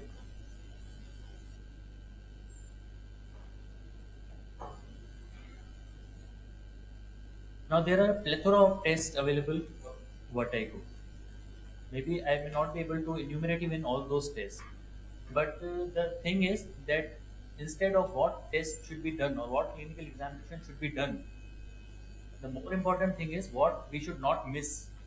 So from those many test or clinical examination available, I will try to highlight some very basic things that will be useful to differentiate between the peripheral and central cause of vertigo. So our examination will start with general examination, then ear examination. Then we'll have to assess the posture and gait of the patient. We need to do some positional manuals, eye movements. That is, we need to study the nystagmus of the patient also. And then one very important thing is VOR suppression. There are many tests available, many ways of doing all these things, but this is just a broad overview of what at least minimum we can do when a patient comes to us with vertigo complaints in our OPD. Now blood pressure. So we know that some patients, they say that when they wake up from the bed they feel dizzy. Especially in such patients, we need to measure the blood pressure both in supine as well as in standing position. And a difference of say more than 20 millimeter of mercury may be considered as significant, and maybe that patient is having orthostatic hypertension. If possible, we may also try to identify any vascular anomaly in the neck, for example, bruits in case of any severe cardiovascular accident. So that immediately will point that maybe there is no peripheral cause of vertigo in that patient. So basic first is blood pressure. That is very important. Also the pulse. We may detect arrhythmia. Then pulse should be measured for a full 1 minute to know the details. Then comes our autological examination. Sometimes we are so much involved with tests that we miss the basic examination. So that should not be done. A thorough ear examination is required in every patient complaining of vertigo. Because cholesteatoma, we generally don't miss cholesteatoma, but sometimes it presents as only a attic plaque or attic wax rather. So we should try to remove that wax, do a microscopic examination, and see if the patient is having cholesteatoma, because one of the symptoms of cholesteatoma may be vertigo. We should not miss it. Fistula test, we can press the tragus alternatively to know if the patient is developing vertigo or nystagmus. Then we should ask, in the history we already see, we should ask the history of the trauma. Then we should also examine the face if there are any vesicular eruptions, because the herpes infection of the vestibular nerve may also present as vertigo. We should ask the patient to do the Valsalva and then see if the patient is vertiginous or not. Because in perilimb fistula and the superior semicircular canal dehiscence, this is a sign that on Valsalva maneuver the patient may feel dizzy. And also hearing assessment. That is also very important, because sometimes what happens especially in unilateral hearing loss, the patient might not appreciate that he is having hearing loss, but maybe there is some underlying neural abnormality in the form of small acoustic neuroma, maybe that we may miss. So hearing evaluation is again a very important point in the ear examination. Then one thing not written here is facial nerve examination, because we know that these the nuclei of these various cranial nerves, they are in vicinity in our brain. So maybe any tumor of the vestibular region may have affected the facial nerve. So we should also do the facial nerve examination. So a thorough ear examination should always be done in any patients presenting with vertigo. Now, posture and gait assessment, there are various tests available, various methods, but I will only demonstrate these two. One is Rhombux sign. Now, traditionally, even sir might feel that when we say Rhombux sign, we say that actually we are checking the cerebellar function. Now, what happens is, what we do in Rhombux sign is, we ask the patient to stand straight, both feet together and hands by the side. Now initially, if with open eyes, the patient sways or the patient falls, then there are chances that the patient is having some central pathology. Very less likely to be peripheral pathology. So here we have not completed the Rhombux test. We have directly excluded the cerebellar. So as such, if we say Rhombux test is more for sensory system to check the sensory system of the eyes. Now when he is standing straight, there are three sensory systems which are working in tandem. The first is the vision, the second is the proprioception, the joint inputs from the joints, and the third is the vestibular system. So now in the second part, I'll ask him to close the eyes. So when the patient closes the eyes, the vestibular input is gone. Now two sensory inputs are there. One is the joint perception, and second one is the vestibular apparatus. Yes, ophthalmic vision input has gone. Now if the patient is still able to stand still, it means the patient mostly does not have any peripheral sensory pathology. But if after closing the eyes, he sways or he falls down, then there are chances that the patient is having some pathology in either the proprioception or in the vestibular. So I'll admit that I saw in one of the sir's video that by Rhombux test also we can individually test these two systems also. How? If we want to see, we have eliminated the vision. If we want to eliminate the proprioception also, we will ask the patient to stand on not on a hard platform, but on a say foamy platform, where the proprioception inputs will be gone. Then only we are checking the vestibular system. And if you want to do the otherwise, you only want to check the vestibular system, then we ask the patient we only want to check the proprioception, we ask the patient to put the head up. So when the head is totally in upward position, the effect of the vestibular inputs on the balance is very minimal. So by putting the head up with eyes closed, we are mainly checking the proprioception. Fine? And by putting the patient on a irregular platform or foamy platform with eyes closed, we are primarily checking the vestibular system. So with Rhombux test, we can clearly make out whether it is a central pathology or a peripheral pathology. In peripheral also, we can most of the times delineate between the different sensory inputs. So that was regarding the Rhombus. Yes, sir. If it falls on the one side only. Yes, sir. Yes. Yes, sir. So in cerebral pathology, the swaying or the falling is on the accelerated side. Okay. Now the cerebellar signs also. Few we can always do in our OPD. Dysdiadochokinesia, the alternate pronation and supination of the hand. Then we can see the ataxic gait. If the patient is able to walk in a straight line with eyes closed, or he falls, he had a wide-faced gait, that can be seen. Then we can also do the toe heel test. We ask the patient to walk in a straight line with eyes closed. He may sway. Yes. So there are different cerebellar signs also that we should test. Fine. So that is the regarding the posture and the gait assessment. There are many other tests, as I told you, but at least the bare minimum we should try to do these tests. The next thing is the positional manuals. So I think I will leave it to sir, because the next is Bppv. So we can demonstrate that at that time also, and we will discuss those manuals in detail. But at least we should perform 2 manuals in our OPD. One is this Dixon and other one is sometimes called modified Dixon or macular Pagini test. So that also we will demonstrate maybe in the search session on the Bppv. Then examination of the eye, that is examination of nystagmus. So we should see whether the patient is having spontaneous nystagmus or is it gaze evoked nystagmus. That is, if a person is looking at a particular direction, then only he develops a nystagmus. Now there are many other tests in which there is generation of the nystagmus. So I will try to demonstrate 1 or 2. So first is the head impulse test. So what is done in head impulse test is, the subject is in front of the examiner and the subject is asked to focus on the nose of the examiner. Fine.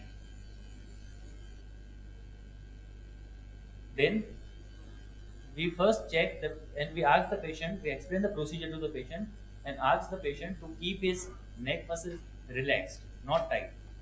So 1 or 2 times we can just check whether the muscles are tight or not.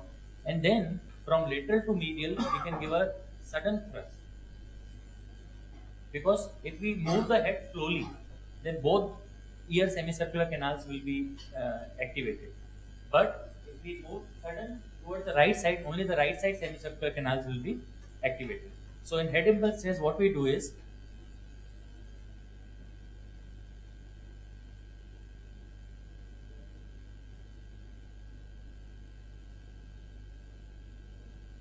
so this is right side head impulse test, and similarly for the opposite.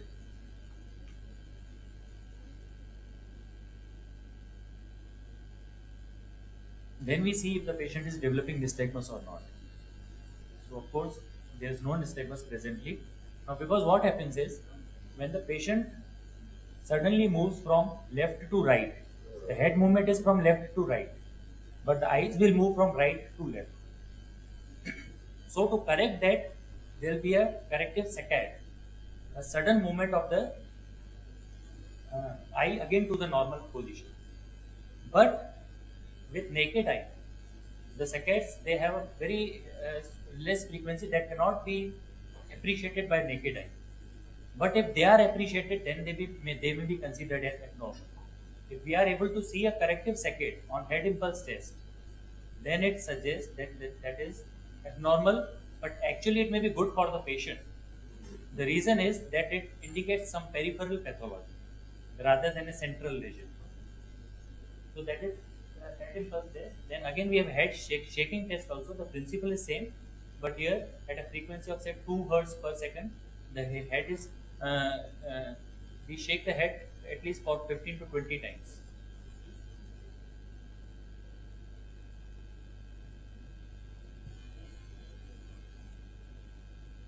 And then again we look for nystagmus, because sometimes a nystagmus is not evident at rest, but with head shaking the nystagmus may be evident. So that is head shaking. Then comes the Hintz test. Now Hintz is a combination of different tests. One is head impulse, I demonstrated. Second one is nystagmus, again what we saw.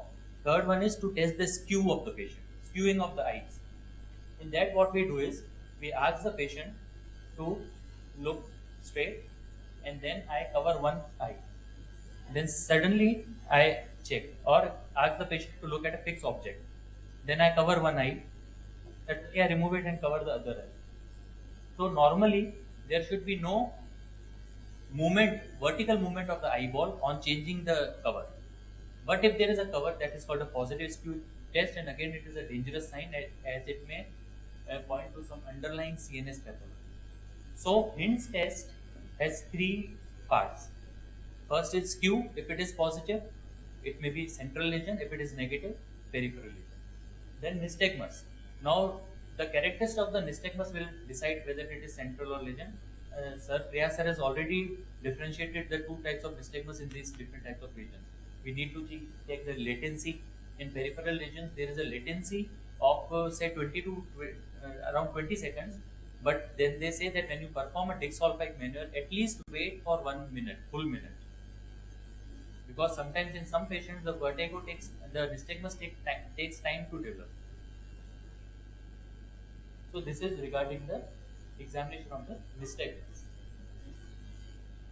Then comes VOR suppression. So now if I look at a fixed object and then I move my head like this.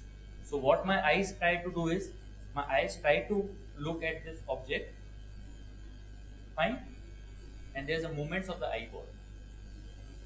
But if I move along the thumb along with the head like this, so here there is no movement of the eyeball because the vestibulo-ocular reflex is suppressed here, which should normally happen. Fine. The object is fixed. When my head is moving, then the vestibular inputs go to the brain, to the ocular motor nucleus. The output comes and it directs the eye to follow the fixed object in the opposite direction of the movement of the head. Yes. So that is a normal VOR. But when hand is also moving with the head, then there is no need of eye to fix because they are moving in the same direction and they are moving same. So there is suppression of the VOR. So suppression of a VOR is a test for the higher centers. So if the VOR is not suppressed, that is in spite of this maneuver, there is a nystagmus, then it is suggestive of some central pathology. Okay, so suppression of VOR we should always check. So this was a very brief, some basic tests that we should always do in our ENT OPD. Thank you very much.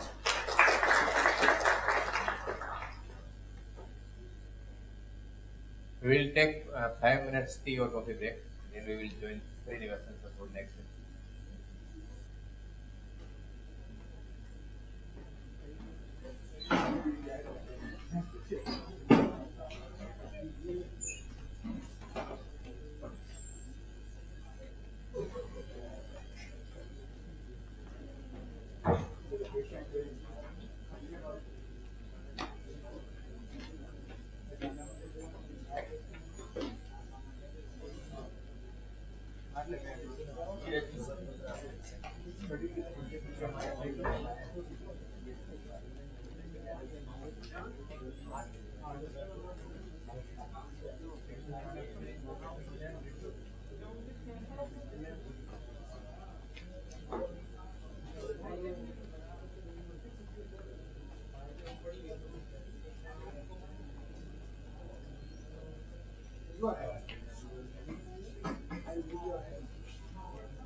So welcome back. Now we move to the next session. We know that the most common cause of peripheral vertigo is benign paroxysmal positional vertigo. And one of the most common causes for central vertigo, it is vestibular migraine. So that is why these topics have been kept simultaneously one by one. And sir will start with Bppv first.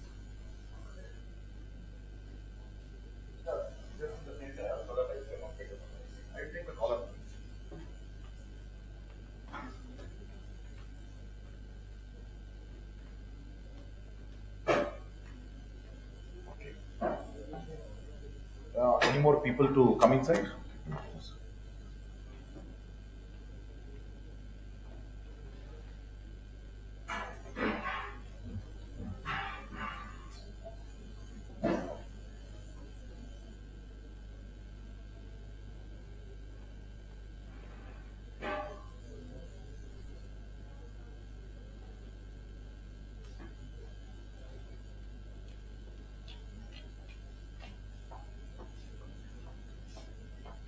So very good morning and welcome back to you. I have to hand over the stage to Darshan sir at 12:20. So within that time I will finish two of these lectures. Okay. So when it comes to benign paroxysmal positional vertigo, we need to know what exactly is the pathology, pathophysiology of benign paroxysmal positional vertigo. See when in the morning when we are talking about physiology, we know that semicircular canal responds to something. What does it respond to? It responds only to head rotations and it does not respond to head tilts. Okay. Basically it means head rotations cause the fluid to move, head tilts do not cause the fluid to move. Is that right? Perfect.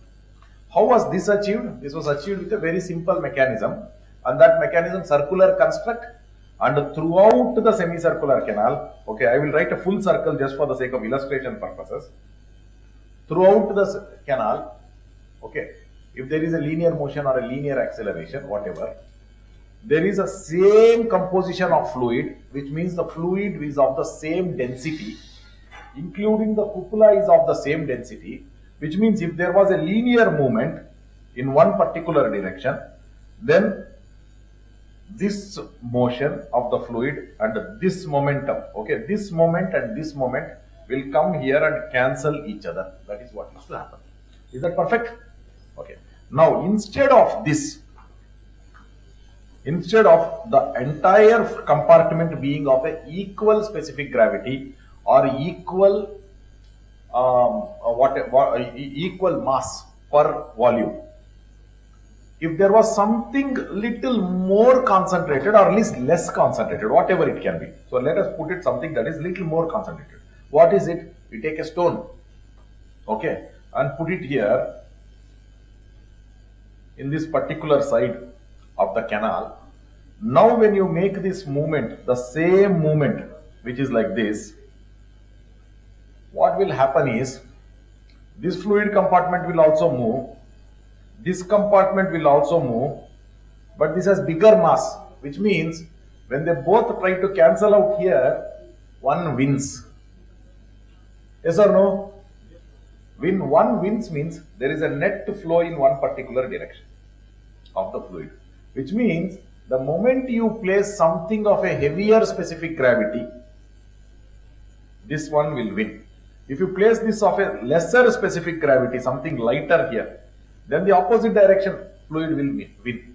Basically, there is going to be a fluid motion that is going to be set up in the semicircular canal after introducing something of a different specific gravity than the rest of the compartment. This is all it is about.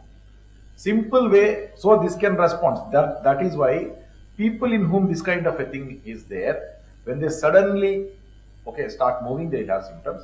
But more manifest symptoms will be that when they start tilting. So if there is a debris here, generally if there is a debris in one particular place,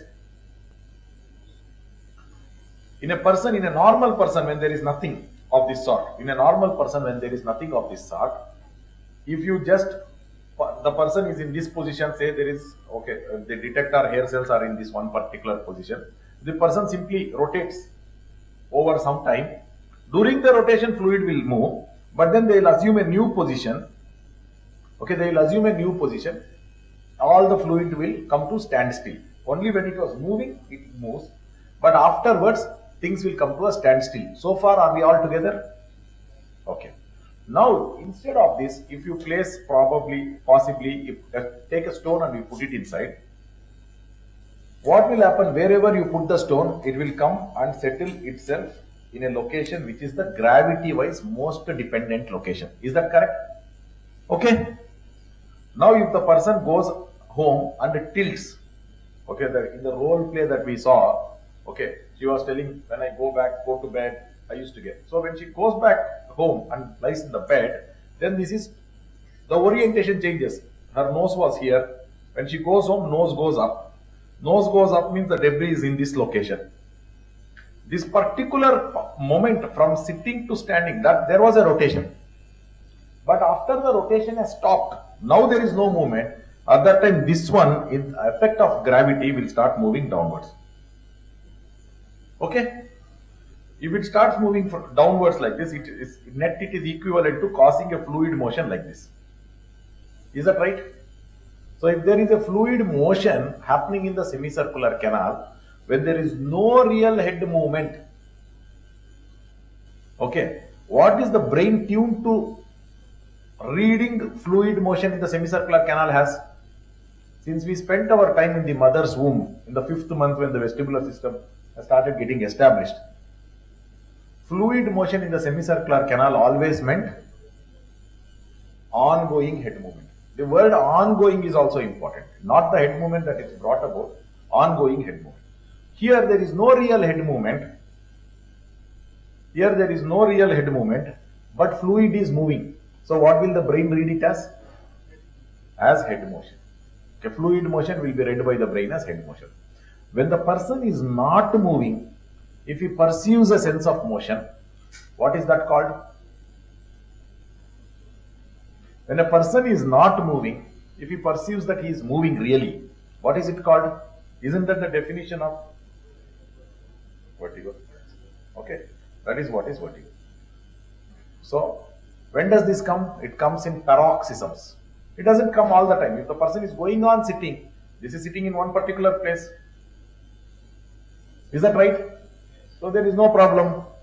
Only when the person changes the head position with relation to gravity, the dependent most portion of the semicircular canal alters because of that head movement. Only during that time this paroxysm of attack happens. Why it is a paroxysm? Only at that time. And it lasts how long? Only till it goes, this debris moves to the new dependent location. That is all. So it's a paroxysm. It is not something that is continuous. So it's a paroxysm of attack. What brings about this paroxysm? Change in what? Position. It is vertigo. It comes in paroxysms brought about by changing in position, and it is not because of any tumor or anything sinister. Therefore, it is called benign paroxysmal positional vertigo. Bppv. What is Bppv? It is a condition in which the semicircular canal is inappropriately rendered sensitive to linear acceleration forces, most common of which, ubiquitous of that linear acceleration force, is gravity. Okay. Semicircular canal is inappropriately rendered sensitive to linear acceleration forces. This is what is the importance of this one is these people also knowing it more like a linear acceleration rather than like gravity. The importance is that even if the person also is likely to have symptoms when they are swerving, when there is a centrifugal force that is created in a car, sudden turn, okay, so big arc rather than a less arc, they can continue to have symptoms. Okay, other situations of that amount of linear acceleration is not that very common, but definitely swerving is quite common. So this is about the pathology of the benign paroxysmal positional vertigo. Next question is, where did the debris come from? Into the semicircular canal. Correct? That is another question. So the debris of calcium carbonate crystal came from somewhere. So in the inner ear, when we see the anatomy, we have the cochlea, we have the saccule, we have the utricle, and to the utricle are connected all the semicircular canals through 5 openings. Is that right? So the debris came from the membrane of the utricle, the sensory epithelial membrane of the utricle, which had something heavy, which we saw in the morning, for its purpose of detecting linear acceleration. Is that right? And that was calcium carbonate. Okay, calcium carbonate with interspersed protein. Okay, there are different kinds of proteinaceous material that is there. So it came from there. So if the person had a normal utricle will not shed its mineral. It will not shed its mineral. So basically, if the person has a Bppv, it means that the semicircular canal innervation is good. Otherwise, it would not have detected the fluid motion. Okay. It also tells the utricle is deceased because it shed the. So that is why Bppv is actually primarily a disorder of the otolith organ.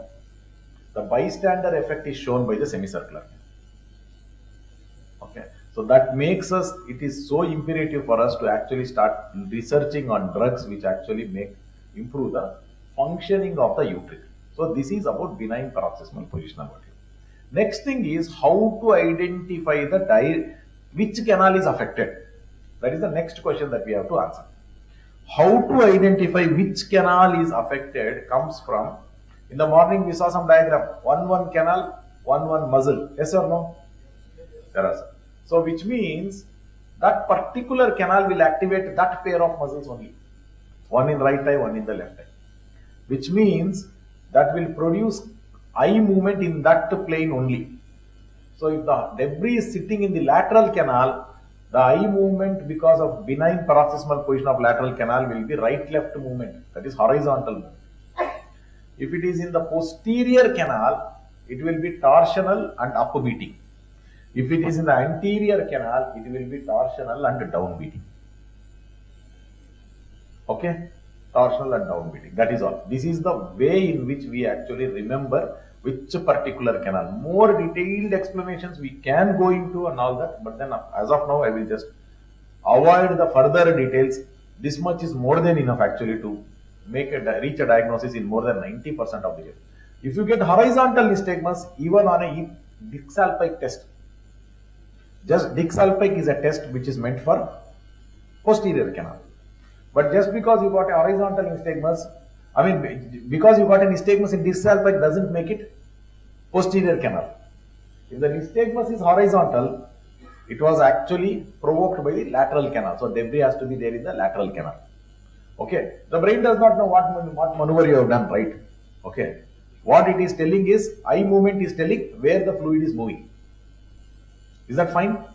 Perfect. So this is what is benign paroxysmal positional vertigo. Okay. So otolithic debris. Lith means stone. Oto means ear. So otolith is the organ, that is utricle and saccule, because they are stones in the ear to be detectors of tilts. Fine. So otolithic debris means stone in the ear.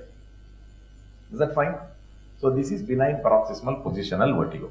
Now I think this much of theory is enough. So what I will do is I will demonstrate three most used maneuvers for the diagnosis, and then one maneuver for the positional test. Okay, for the therapy.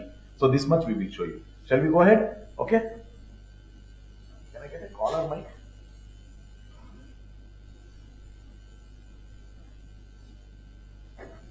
Check.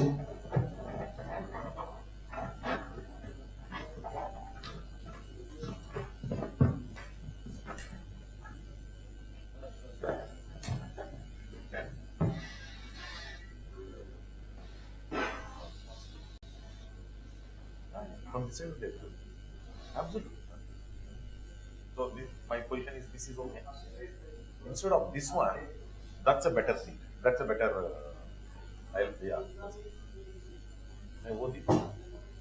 Hello, can you hear me? This mic is on.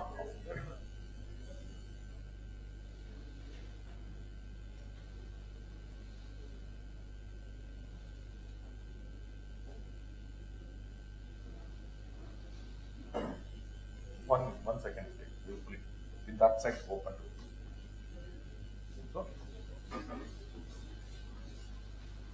So, okay, that can go that way. I need a volunteer. Who was that? There was a girl who had vertigo, no, in role play.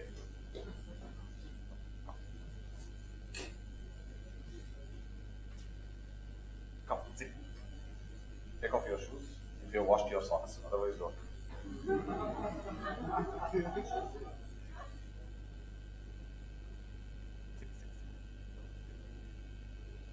No, you sit here facing that side. Take the leg. What's your name? Harshraj. Stretch your limbs. So, what are all the things that we are supposed to do? Okay. So, common things I will show you. Dixalpic. Okay. We all know this, but this should become permanent armamentarium. Okay, in the evaluation of a vertigo patient. So take the person 45 degrees to the right side, 45 degrees to the right side, and then take him down like this. Leave him. Relax down. Take him down like this and go 20 to 30 degrees below the edge of the neck. Okay. This is the position you are going to maintain for Dix Halpike test. This is going to test the right side posterior canal. When you do it in this particular way, look for the presence of nystagmus. How long you are going to hold this? If you don't get any nystagmus, 60 seconds minimum. You have to hold it if you don't get it. If you get it, no problem. If you get it first 2 seconds, 3 seconds, within that you get any nystagmus, you know you got the diagnosis. But if you don't get it, you have to wait for minimum 1 full minute to tell the person does not have a Bppv. The reason is, once the person comes to us and you have done the test and you have told Dix Halpike negative, then for him to get the diagnosis again, if it turns out to be a blood responder, maybe another 1 year. Because somebody has seen and told it is not there, I have done Dix Halpike and it is not there, so nobody else will consider that diagnosis. Okay, especially more so if you are a more reputed person.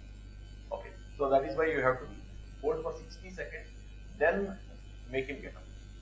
Okay, this is the Dix Halpike test on the right. For the left side again, just 45 degrees to the left, go down, and then 20 to 30 degrees. Now look for the mistakes. Okay, look for the mistakes. Ask him to look at your. So this is one way in which you can do that.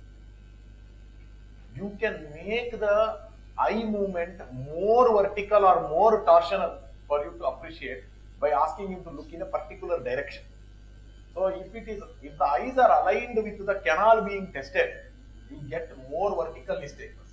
If they are 90 degrees away from the canal being tested, you get more torsional nystagmus for the same canal. So how do you do? See, the right side is there.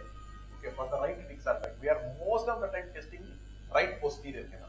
If you want to get a good vertical nystagmus so that you really know it is upbeating and all this, ask him to look to the left. Okay, so like this, and then ask him look here. Okay, the eye will be aligned in the plane of the left anterior, right posterior plane. Okay, this anterior and that posterior plane. In that plane it is. So you will see a more vertical nystagmus. Okay, when you are doing this particular thing, this side, ask him to look in the sense towards you like this. You will get a more vertical nystagmus. So you can enhance the vertical component of the nystagmus. For any your theory purpose, studying purpose, you want to enhance the torsional component, you can ask him to look to the other side. But this is how you do. So most of the time the recommendation is that we actually enhance the vertical component of the nystagmus so that we get things clearly. This is the Dix Halpike test. This is primarily for posterior canal, but if you get horizontal nystagmus here, it simply means lateral canal is affected. Okay. Now, how do you interpret? If you get upbeating nystagmus, it will be posterior canal. If you get downbeating nystagmus, it will be anterior canal. That's all. Okay. If you get lateral, horizontal canal. Then the more specific test for horizontal canal is go down a little bit. Consent canal. Where is the? For the lateral canal, you can use a pillow. Okay. To make sure that the lateral canal is around 30 degrees elevated. So you make him go down. Okay. Go down. Okay. 30 degrees of elevation of the head so that lateral canal is actually in a vertical plane. Okay, we do that. So this is the first step in the lateral canal. This is called shift to supine. Look for nystagmus. Whether it is right beating or left beating, you will get a nystagmus. You have to see. It also means how the debris is moving, all that is there. Okay. Only for that we can do for 2 days work. Okay. That's a thing, but I will just go. So what is happening? Right beating or left? Just note whether it is right beating or left beating. Nothing more. Okay, that is all. As of now, that will not tell whether it is a right-sided affliction or a left-sided affliction. Okay. Please remember one this thing. This particular thing. Okay. Whichever direction it is beating. If later on you conclude this as apogeotropic, the direction towards which this nystagmus is beating will give the side affected lateral canal, right? Because 2 lateral canals are there, it can be right or it can be left. Whichever direction it is beating, later on if this Bppv turns out to be apogeotropic, then this particular stage nystagmus will tell you which side is affected. Later on, if it turns out to be geotropic, then the nystagmus that you see here will tell the non-affected side. Okay, that is all. So just imagine that now I got a right beating nystagmus here in this stage, right beating nystagmus, so that it is easy for us to follow along solving the problem. When I turn him to the right side, if he gets a right beating nystagmus, this is his right. If he gets the right beating nystagmus, the nystagmus will look like it is beating towards the ground. Correct? And then when you go back like this, you have to go back to this neutral position, wait for some time, 30 seconds. Then you turn this way, and if you now you get a left beating nystagmus, this is his right side, left beating nystagmus. It will look like it is beating to the ground. So this combination, never use geotropic, apogeotropic for single nystagmus. This combination on the right turn, beating to the right side, and on the left side, left turn beating to the left side. This particular combination is called a geotropic variety. So in case of geotropic variety, the first nystagmus was right beating. When he went down, then you got geotropic. Which side is affected? Left side is affected. That's it. Left side is affected because initial spontaneous tells the involved side in apogeotropic, uninvolved side in geotropic. One more mnemonic, sit to supine. Where is he looking? Towards the sky. That is apogeotropic. It tells the truth about the sky beating nystagmus. This nystagmus will tell the truth about the sky beating nystagmus. This mnemonic given to me by Dr. Pradeep from Visakhapatnam. Okay? Okay, easy to remember? Perfect. Now just imagine you come like this. Again it is right beating nystagmus. You turn like this, it starts becoming left beating. Okay? This is beating to. So now in this position, if it is beating to the left, it looks like it is beating towards the sky. Bring him back to this position, wait for minimum 30 seconds. Why you should wait for 30 seconds is you don't want to convert things from geotropic to apogeotropic. Okay. Then you come back like this. Now if it is beating up, that is towards the right. On left turn towards the right. On right turn towards the left. On left turn towards the right. This combination should be called apogeotropic. Which side is affected? Which side is affected? Left. Huh? Initial spontaneous was right beating. So which side is affected? Right side. Apogeotropic right side. This is how one point to make out. The other thing for lateral canal which you can do is a test called, come forward, bow and lean test. Okay, you hold the persons like this, you make him go down. This is bow. And you make him lean up. This is lean. Bow and lean test. Okay, so this is one more way in which you can do.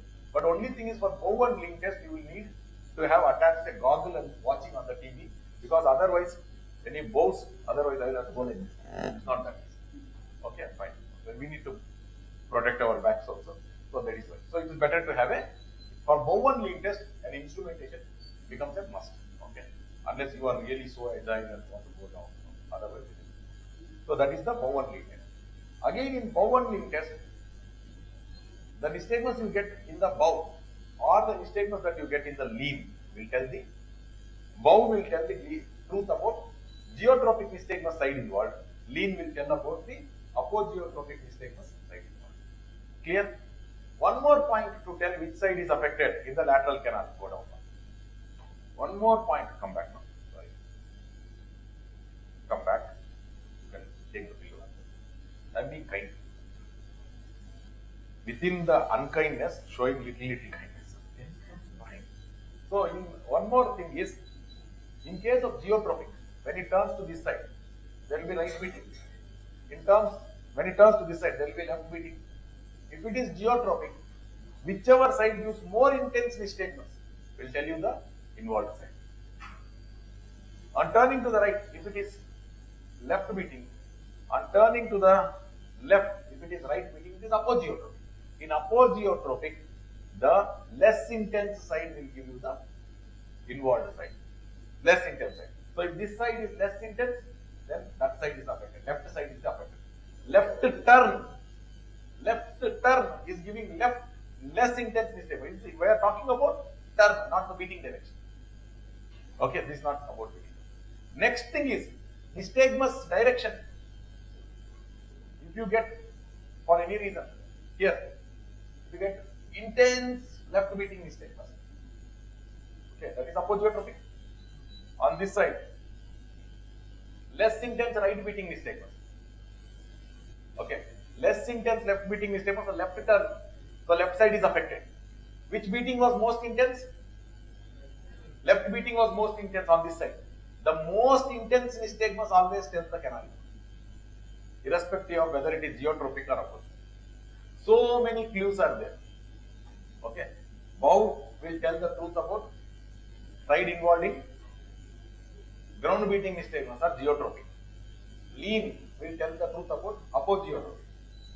Which turn causes the most intense will tell it the side involving, will tell the side involving geotropic. Which turn causes the less intense will tell the side involving apogeotropic. In all conditions, in all canals, posterior, anterior, whatever it is, the most intense nystagmus will tell the side. Okay. If you get torsional, if you get any position, like Dixalpine position you take, you get torsional nystagmus, means upper pole will be beating like this. Torsional means it is rotation. Never confuse torsional with oblique. Oblique and torsional are different. Torsional is about the center of the eye axis, it turns like this. If the upper pole is beating to the right or upper pole is beating to the left. Got it? Upper pole beating to the right. If you go take the person down, you will get like this. The person take the person up, it will beat in the opposite side. The torsional side, if you get more intense to the right, and getting up it will become left. It is always right sided canal. If up beating is more intense, when you go down, when you come up it will become down beating. The most intense nystagmus is up beating, means it is again always the posterior canal. If the most intense nystagmus is down beating, it is always the anterior. So the intensity of the nystagmus is very important. Why this? Where does this come from? This comes from the evolved second and third law. Okay, where excitation far exceeds inhibition. Excitation far exceeds inhibition in the semicircular canal. Okay, so therefore one type of flow will excite the canal, another type of flow will inhibit the canal. Is that okay? We teach all these things in detail over 10 weeks. Okay, we are trying to cover that in 10 hours. Okay, fine. Okay, fine. Okay. So this is about lateral canal. You want the therapeutic maneuvers? So the therapeutic maneuvers are something like this. Come back. That's fine. Good. Okay, go down a little. Okay, this is also good enough. So first is Kipling maneuver. Okay. So turn 45 degrees is exactly like a Dixalpine maneuver. Go down like this. First two steps are exactly like Dixalpine maneuver. You go like this. Then the third step is from this 45 degrees to the right and 30 degrees down. You turn 90 degrees to other side, which means from being 45 degrees to the right side, he is now being 45 degrees to the left side. Okay. If the person is placed in the center of a square room, first he will look at this corner of the square, next he will look at this corner of the square. Got the point? Now next thing is you have to make him roll to the other side. Previously I used to struggle at this particular step because the shoulder would come in the way, he has to roll over on the shoulder. Then in Dubai I met Dr. Enrico from ET, he showed me one technique. He takes the hand down. And that's it. That is why you go up. Now you roll the person to the other side. Okay, it used to be like, from that day I have started using this one. Okay. Perfect. For that you just have to start from a little upper position. Okay. Now, if you are in the center of a square room, you started with that corner, you started with this corner, you reach this corner. Next is ask him to bend his legs and then you come up and keep the head low. If people with a big stone, and if you have done the test well, in this step, they will suddenly tell, like this they will. Okay, it is scary. You think the person is actually having a seizure. That is the extent to which some people do that. Hold on to it. Don't allow it. If you fall, let go. The debris will fall. It means come across. Depending on how frequently you are doing, you will come across this kind of patient. Most of the time, the first patient who will have this kind of a seizing like episode will be a VIT or a VVVVIT. So it is going to be like first time. This is very important. After this, previously I used to simply send the patient. Now I am not sending.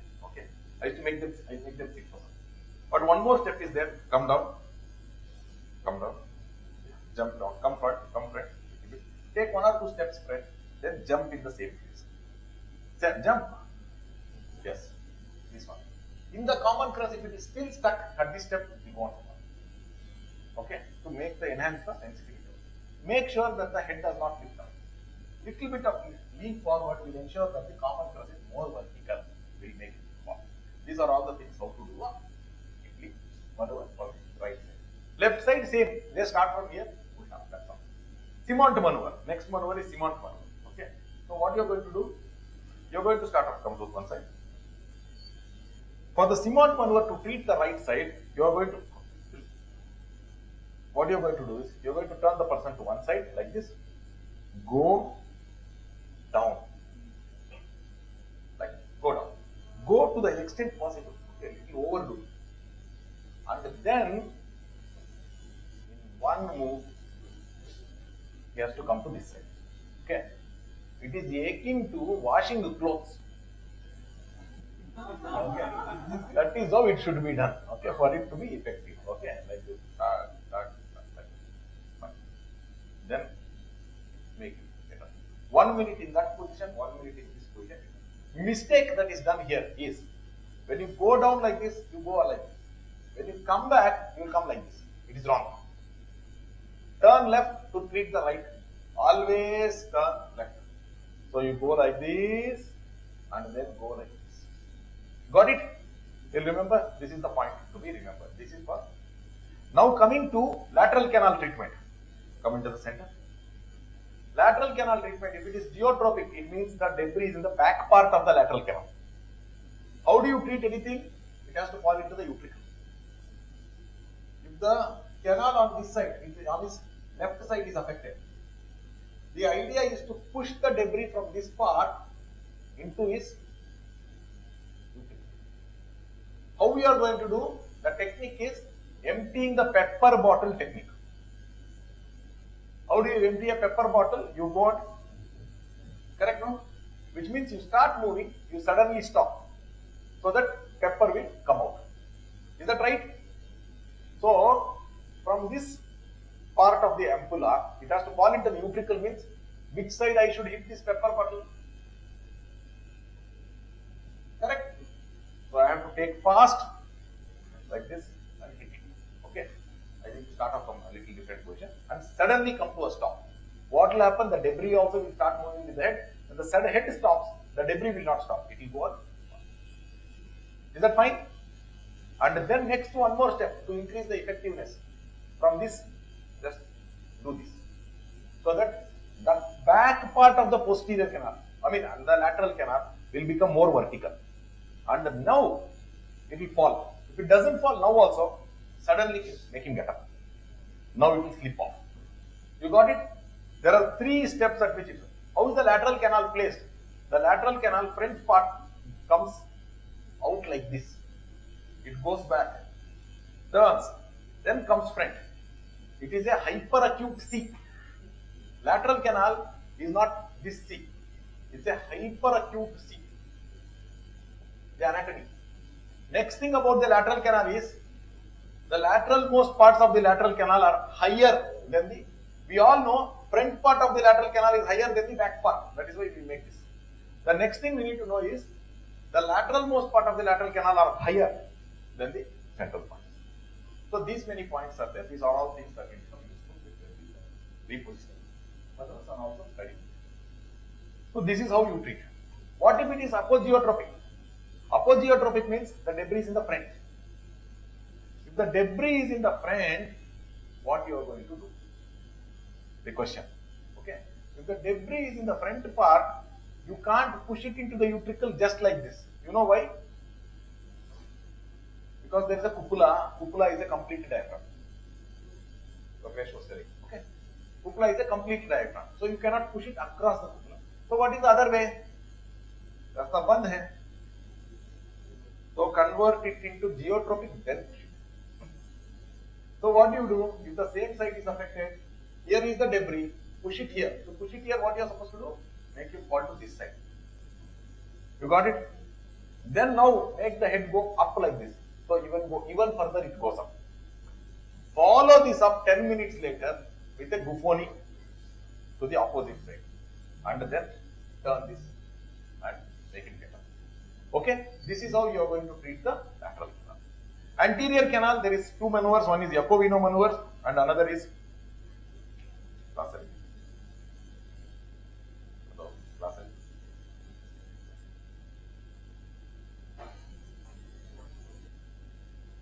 Okay, so Yakovino maneuver is one for anterior canal. So for that, what you do, you take the person like this, come back, not that much, go down like this. This is for anterior canal, fully. Next step, you come, let the chin touch, okay, and then making it. That's all. This is Yakovino maneuver. One step, two steps. If it doesn't work, you do another maneuver. We started calling it Benign maneuver. Okay, on the knees. Okay, sit up on your knees. This is like punishment. You know how the school teacher used to make it. Go up, bumps up, straight. Okay. Go down, bend fully, bend, and touch the vertex now. So you start off with this. Keep the head like hands so that I have to exaggerate. Is that fine? So this is for anterior canal. Okay. And some recalcitrant posterior canals also respond. In this particular position, the debris will start going from the anterior canal down towards that arcuate eminent side. Okay. Then suddenly from this position, make it to come out. That's all. Okay. 2 steps. Is that fine? These are all the things go you do. How you learn all these things? How you become perfect? It is never by only watching. Go back home, start practicing. Start with Dick sulfide, start with this thing. I'll tell you how I started off. When I finished off my teaching, I only knew how to do Dick sulfide. I did not know. I knew Dick sulfide, I knew how to do EP also. I did not know I first did the Dick sulfide right side, I got positive. But I did not know whether to start the EP from the right side or from the left side. I told patient, today intense mistake was evoked. You should not do the correction now, go back and come tomorrow. That time was for my library time. So I went to the library, read again, then came back and next day gave the treatment, therapeutic. So all of us have begun somewhere. Okay, all of us have begun somewhere. So don't be start off. Okay, so start off, do simple Dick sulfide on one another. Okay, on one another so that okay. It's a huge country, 150 crores population. Okay, so to be able to treat all Bppvs, the number of people who are doing maneuvers, if we multiply it by 100 also, still will be short of it. Okay, because it is a common condition which will come to everybody. So very, very common condition. Lot of people, all of us will at one point of time in our lives also will go through. Okay, so because of that, so more and more we learn, the more and more we are. Okay, so this is about Bppv. The underlying pathology, the different diagnostic maneuvers, how to interpret the mistakes, and how to treat. Next thing is practice. More you want to have questions, you can always call. You can always call us. We have multiple experts here, so many of them. So anytime we are there. Fine, perfect. That is about me. Done.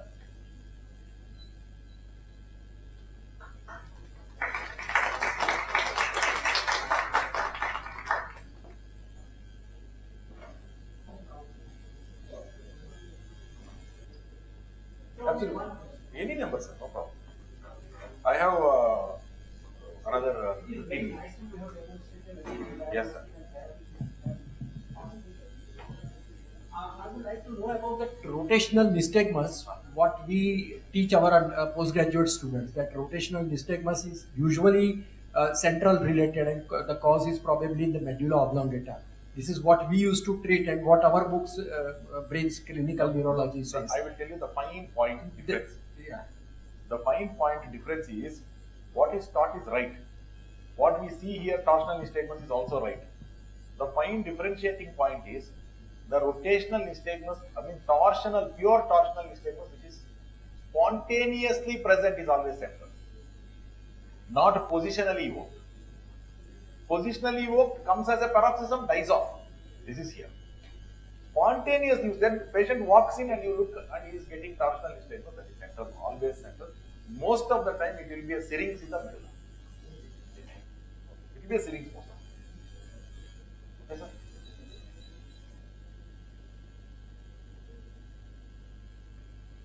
Okay, so this is like, okay, previously, okay, when I began practice, I used to tell patients, sir, please go ahead, go, you're all fine, no problem, okay, paisa baro. And that one went off. Now if you ask a patient, if a patient comes and says, sir, will it not come again? I will tell, cold ka dawai diya. Does it mean that next year you will not get it? It is not like that. Only difference is, you know where to come when you get it. That's all I will tell you. Okay, fine. So next time, if it comes, 5 minutes mein theek hota hai na. So why are you getting so worried is the question. Previously I used to tell, no, because I did not know the pathology so much. The problem here is, Bppv is happening because of a diseased utricle. The diseased utricle is diseased utricle. So it will keep coming. So don't promise people that kuch nahi hoga, all this. Next thing is, nowadays people are thinking, why did the utricle in the first place become weak, diseased? What are the reasons? Is it because of acidosis, because of obstructive sleep apnea the person is having? Is it because of the reduced blood supply, because of atherosclerotic vascular disease the person is having? Depending on the context. Is he a long distance marathon runner who is undergoing too much of acidotic processes? So underlying process, is there something happening? Does he have an underlying reason? Does he have something else? It predisposes him to recurrent, something like that, we can see. We may start picking up more obstructive sleep apneas. We may start picking up lipid profile derangements, all these things, and then start treating that also. And Bppv could be the first indication of actually you intervening to help the patient to actually save lives. Okay. Next thing is Bppv. Whenever the person is getting a Bppv, senolytic epigenetic influences which makes the person age faster are going to be activated. Not senolytic, senogenic. The moment you start treating the Bppv, the same epigenetic proteins manifestation which make the person age faster is going to be reversed also. There's a beautiful Taiwanese paper that has come out. So treating Bppv makes people age slowly. You got it? So that also is a benefit for the patient. Okay. And if you don't treat, you will age faster.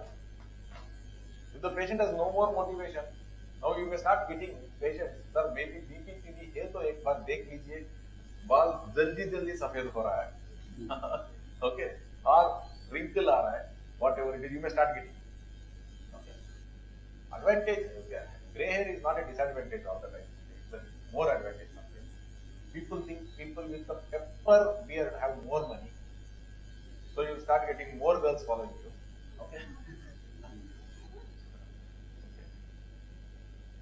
Why do you think Yash has not dyed his hair? Huh?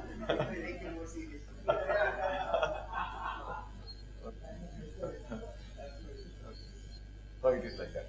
So that is one. Now I think I have little more time. I will go ahead with the migraine. Previously used to be taught, okay, please pardon that, don't think it is, I am being not non-serious in not opening the presentation. I thought this is more effective also, okay, rather than this.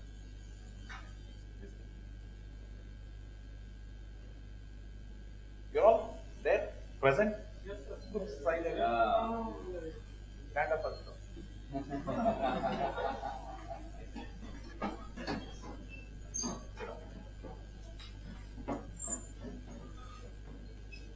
So I'll tell something about migraine. Previously, when we were doing our medical college MBBS, our professor of medicine would come and tell us, if you know tuberculosis, you know medicine. Correct, sir? Now, In vertigo, we should tell, if you know migraine, you know vertigo. Every type of nystagmus, every manifestation, everything that is known in vestibulology can be caused by migraine. And it is also said everything that a seizure causes can be caused by migraine. Correct, sir? Neurologist said yes. Migraine is such a big mimicker. Okay, such a big mimicker is what is migraine. So what are all the symptoms that we come across as migraine? Don't only think vertigo means spinning vertigo only. No. There are different kinds. Morning we started off with one vertigo definition in Bppv. What was that vertigo definition? Person is not moving, but he feels that he is moving is called vertigo. Is that right? Correct? That is only part 1 of the definition. Part 2 of the definition is person is moving at a certain velocity or in a certain direction, but he feels a different velocity or a different direction is also vertigo. That is part 2 definition. This is what gives us the concept called head motion dizziness, where people cannot tolerate head motion. They tell that if I move the head, something happens. What is happening is they move the head slowly, they feel it is going very fast. They are moving the head side, they feel it is going like this. You got it? Either direction is altered or the speed of movement is altered. So what is vertigo? Person who is not moving feels like he is moving is vertigo. Perfect? Person who is moving feels a altered perception of motion either in direction or in velocity. Both of them. This is head motion dizziness. So person can have spinning vertigo, person can simply have a bobbing sensation, recurrent paroxysmal. Person can get a positional vertigo. Only on changing position he will get vertigo. One example, I have an orthopedic surgeon friend, okay, who does a lot of orthopedic surgery, who was almost incapacitated. He started getting positional vertigos just after his post-graduation is over. Only positional vertigos, it used to come, it used to last for 3-4 days, and it used to go with or without nerve, it used to go. Then positional vertigos stopped going off so soon. So they started lasting longer and longer. Then later on, he became so incapacitated that he cannot move his head during surgery. If he does like this, he gets severe spinning, if he does like this, severe spinning. So he had to hold the head like this and do the surgery. He ultimately became so frustrated, he went and underwent a surgery for lateral canal plugging also, over. Still the symptoms not resolved. Okay? Still the symptoms were not resolved, he continues to get.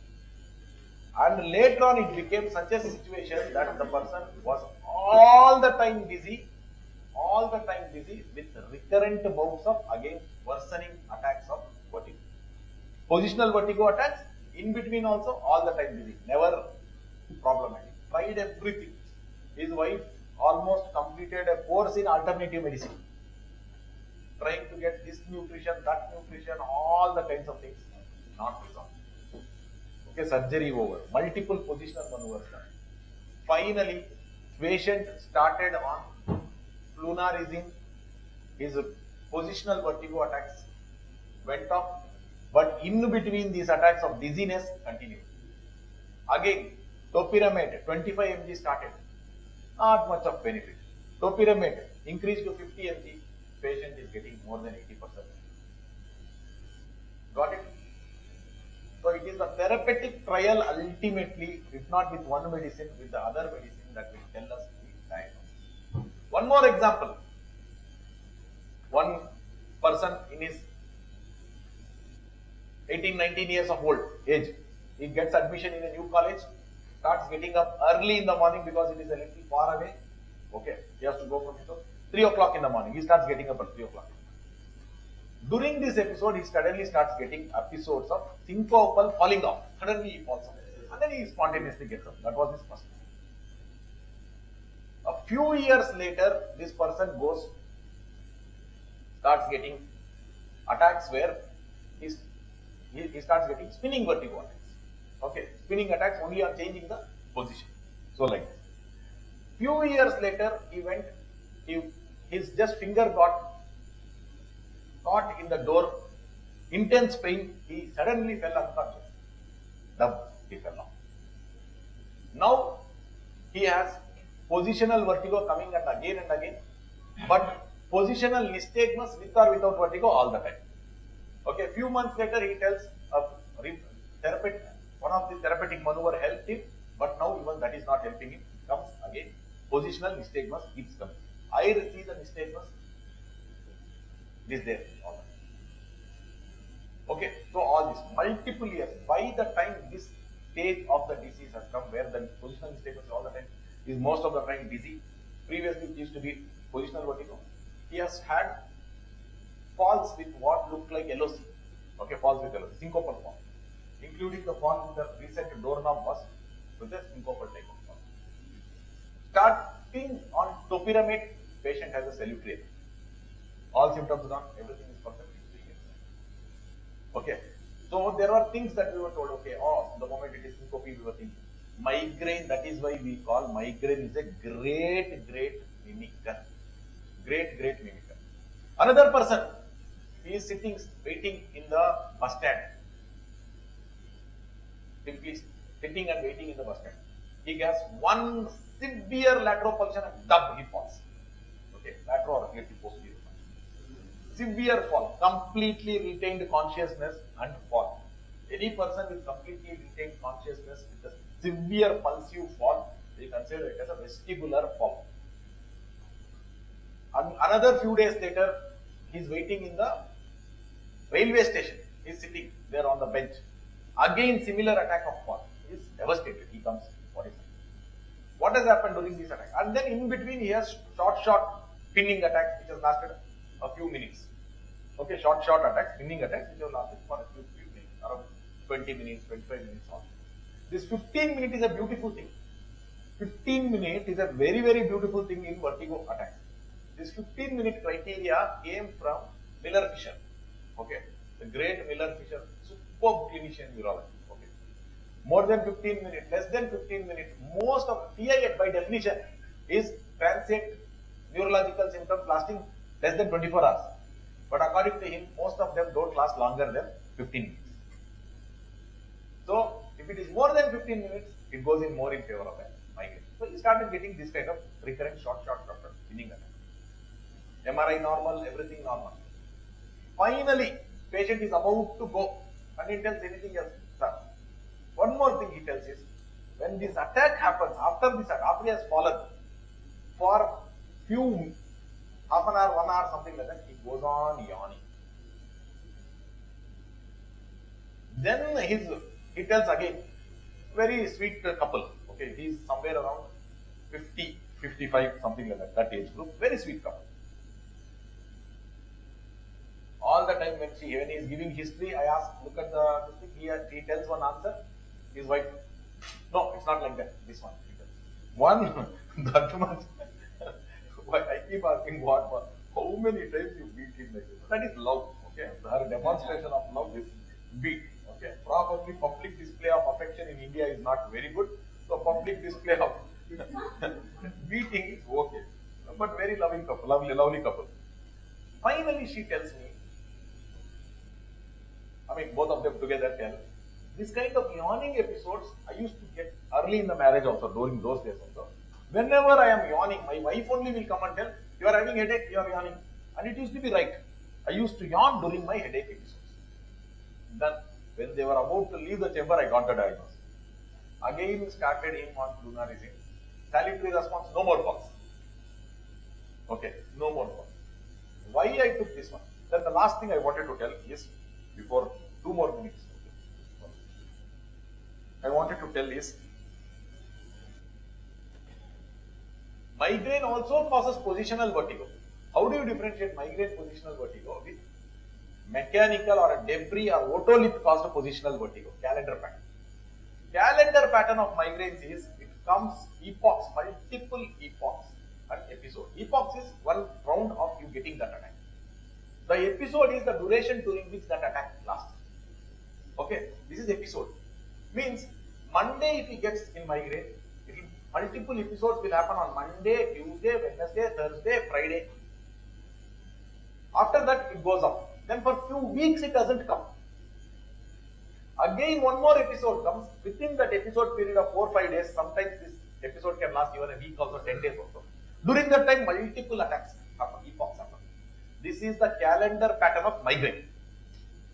The calendar pattern of mechanical is, it is there every day till you have treated. Very rarely spontaneous resolutions are found. Otherwise, whenever it comes, till the doctor has turned, treated. It is not going to go off after 5 days. Okay? So it is not going to go off after 5 days. Some of the times the medicines get a credit for treating these kind of things because 5 days later it would have any case gone. So that is how it is. So this is the calendar pattern when it comes. So what did we see? We saw that vestibular migraine is not one symptom, it is only not this thing. They can have this one, they can have head motion dizziness, they can have positional vertigo. Any of these things can happen. Chronic migrainous vertigo is where they are always dizzy, superimposed on that there are positional vertigo attacks. My orthopedic friends. Okay, this is what is chronic migraine. For all of these things, the treatment is anti-migraine agents. Therapeutic trial is the answer to your question, whether it is migraine or not. If one therapeutic trial fails, try another drug. If another drug fails, try a higher dose of that drug. It's only ENTs who give 25 milligram topiramate. Neurologists always give 100 mg. Correct, sir? We are little afraid. So go to that full dose and then see that before you tell no, it is not responding. Amitriptyline is a beautiful drug, especially for if the person also has underlying anxiety. If it is a lady, okay, in the reproductive age group and all those things, add B6 and magnesium. These are beautiful drugs. I have managed one patient with migrainous positional, severe migrainous positional vertigo in the pregnancy where nothing else could be given with just magnesium. With just magnesium. Magnesium is such a beautiful drug. What is my migraine? Migraine is inherited sensory hypersensitivity for everything. Even that particular thing when he falls, just because of a one pain where things get caught, that amount is again migraine is found. That amount of sensory exaggeration happens in these people. So this is the way to treat these people. So, and of course, there is one beautiful book. It's written, available on Amazon. Victory over Vestibular Migraine. The book is called Victory over Vestibular Migraine. It's a few hundred, so it's not very costly. That is the book written by a neurologist to help. He was tired of giving the same counseling for every patient. So he thought all the counseling that I give, I will put them into one book and he wrote a book. So whichever patient comes, now he gets some royalty also. And then his patients are benefited also. It's a beautiful book. All of us should read, and these bad vertigo patients, you should tell them, buy this and read it. I have at least 2 patients so far who have already bought the book and started reading and feeling better. Because they start seeing that somebody here understands my thing. There are other people who share my feelings, and this is what happens. Next is, just because the person has psychological symptoms like crying bouts, whatever it is, does not mean the person does not have an underlying vestibular disease. Okay. Migraines cause severe psychological stress in these patients. What is happening to me? Why me? Why all these kind of questions happen? They come, they have crying bouts of 2 times, 3 times during one consultation time. Okay, crying bouts of 2 or 3 times during one consultation time. So just because they are having the crying bouts does not mean that the only problem is depression. It has to be addressed, but then probably it is because of migraine that the depression is. Okay, fine. So with that, I think I have done justice to migraine topic also, and handed over the stage to Darshan boss in time. 3 minutes late. Thank you.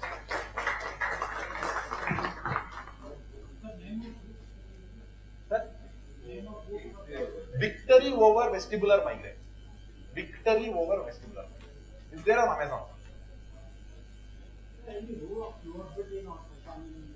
Absolutely, absolutely fluoxetine works. The SSRIs, SNRIs. SNRIs is even better than SSRIs.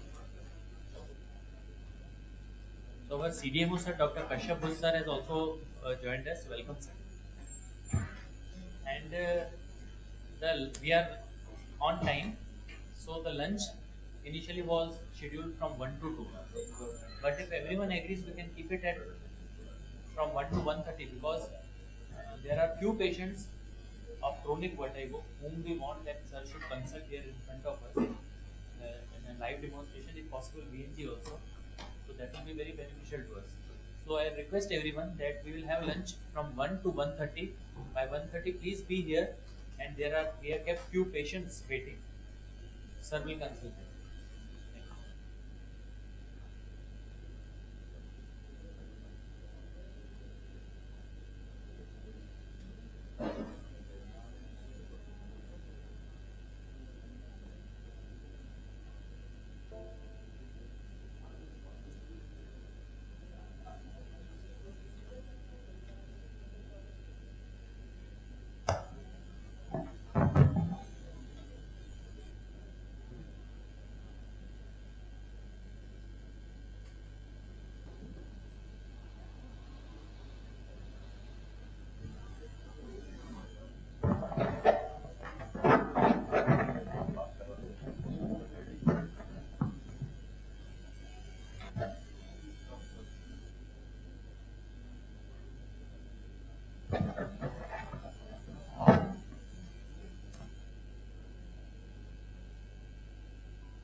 Very good morning to all the respected seniors, my dear colleagues, all the aspirants who are here to upgrade their knowledge in the field of the vertigo.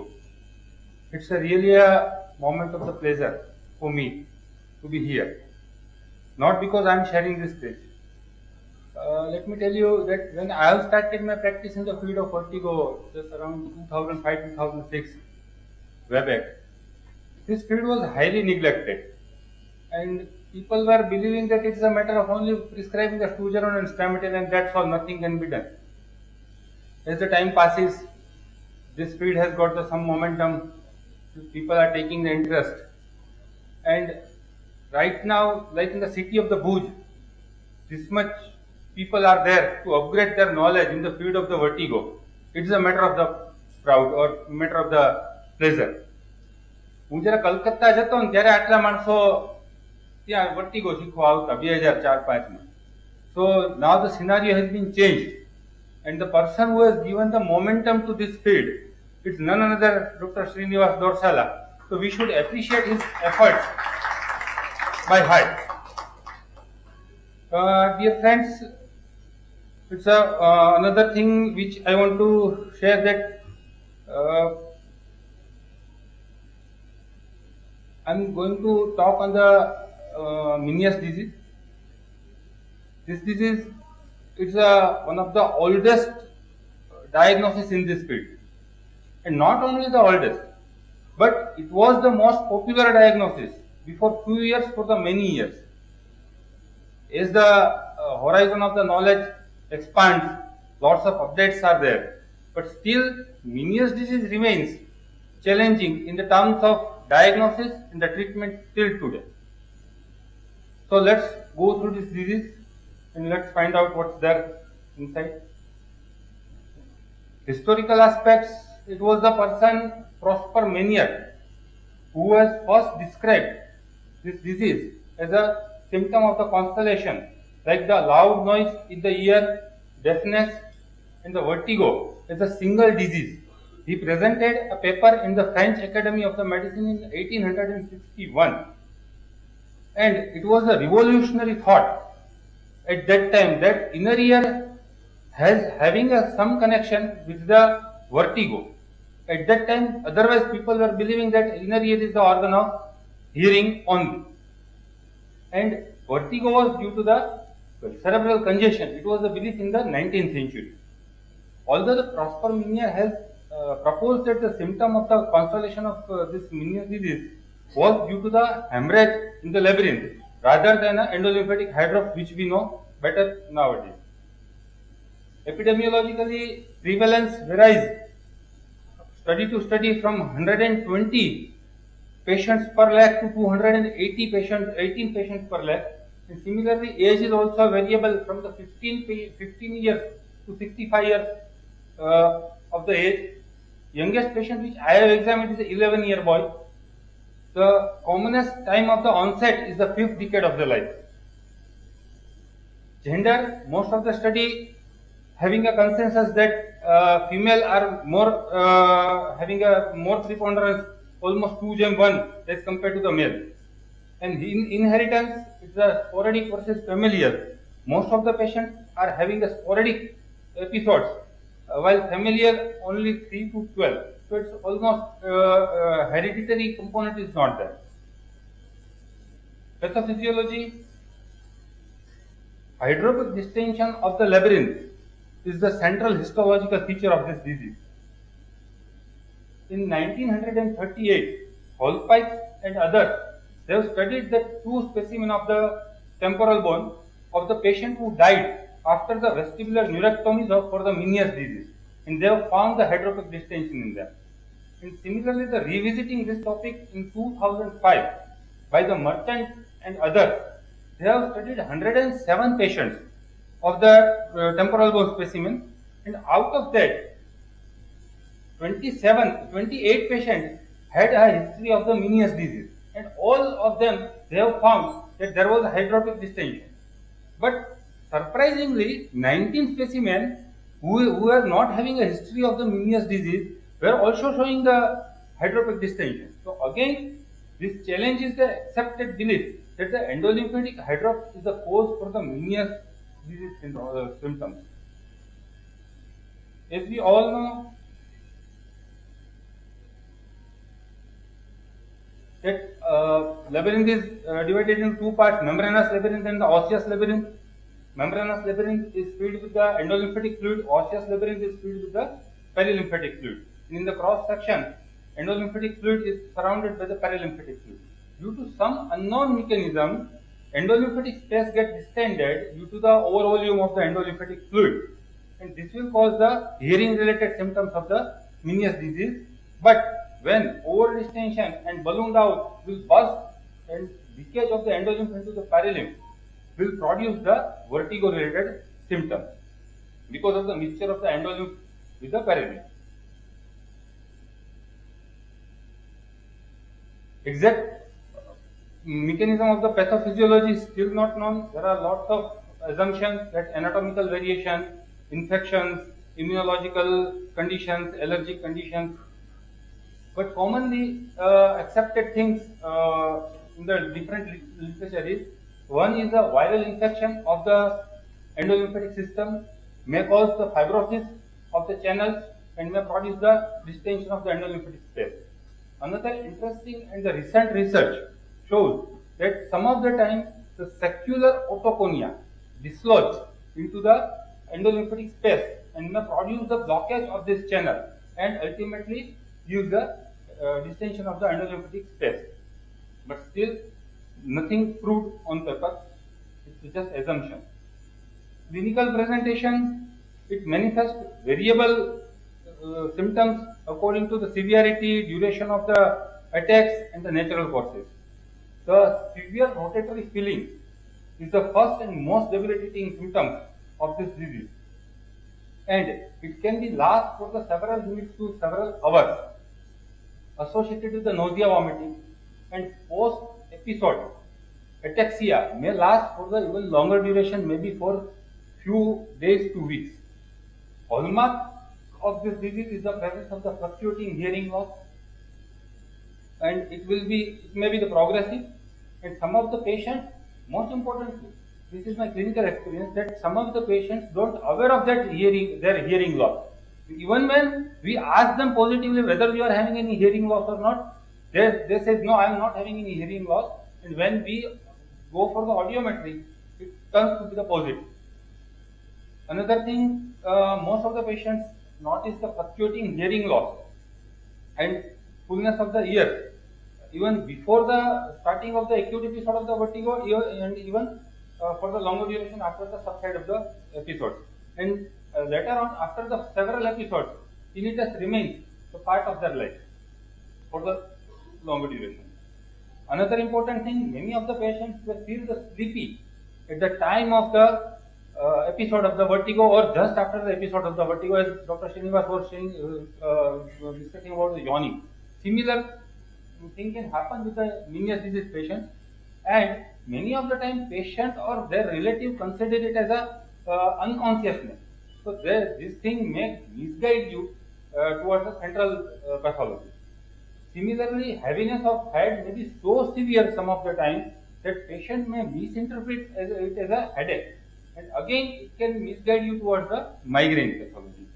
Excessive perspiration and vomiting is the core of this disease, but many of the patients get the diarrhea even associated with the vomiting.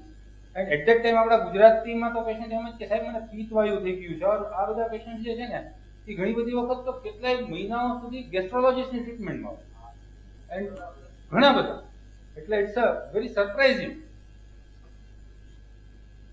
There are lots of non-variation in the symptoms, and commonest and most popular non-variation is the autolytic crisis of the tumarkin, where patient fall down suddenly without loss of consciousness due to the acute utricular-saccular dysfunction. Another variation is the Lermoyer syndrome, where on the contrary the symptom of the fullness of ear improves at the time of the episode of the vertigo. Patient classically એવું કે સાહેબ પેલા બધું કાન એકદમ ભારે લાગતો હતો, ડેફનેસ હતી, પણ જ્યારે ચક્કર આવે છે ને ત્યારે બધું સરસ લાગે છે સાંભળવાનું. So it is something like that. Vestibular migraine, where patient is having an episodic vertigo, just જે એના ક્રાઇટેરિયા જે પ્રમાણે, પણ there was no hearing related symptoms at all, no oral fullness, no deafness, no tinnitus. And similarly in the cochlear migraine, where the fluctuating hearing loss, episodic hearing loss associated with the tinnitus, but very minimal giddiness or almost no giddiness.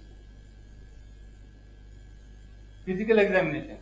When we examine the patient, when patient is not having any acute episode, most of the time each and every type of the examination turns to be normal. No nystagmus, nothing. If you get the chance to examine the patient during the episode, it's just good. When we examine the patient during the episode, nystagmus which is beating away from the lesion.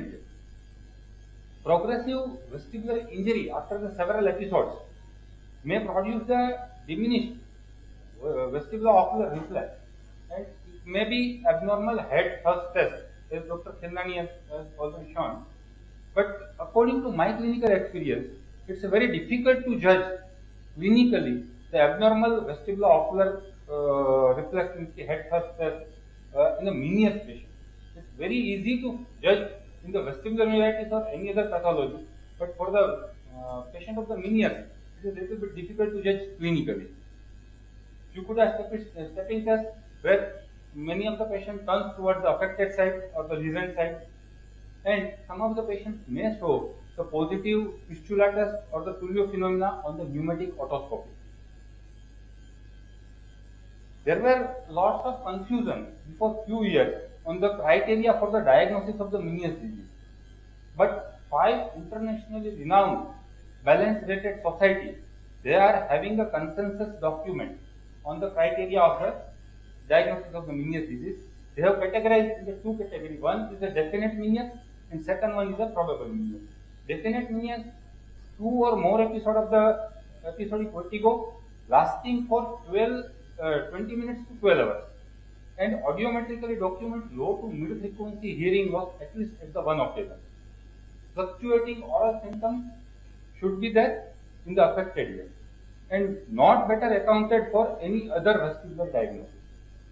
What is the probable Meniere's disease according to this criteria? That 2 or more episodes of the vertigo or the dizziness and lasting from 20 minutes to 24 hours. On the definite Meniere's it was 12 hours, now it is 24 hours. Fluctuating oral symptoms should be there in the reported ear, but audiometrically documented mid to low frequency hearing loss may not be there, and not better accounted for any other vestibular diagnosis. Staging of this disease according to the hearing loss, it can be categorized in the 4 stage 1 to 4, First is less than 25 decibel, second one is 26 decibel to 40 decibel, third one is 41 decibel to 70 decibel, and patient who is having a more than 70 decibel in the stage 4.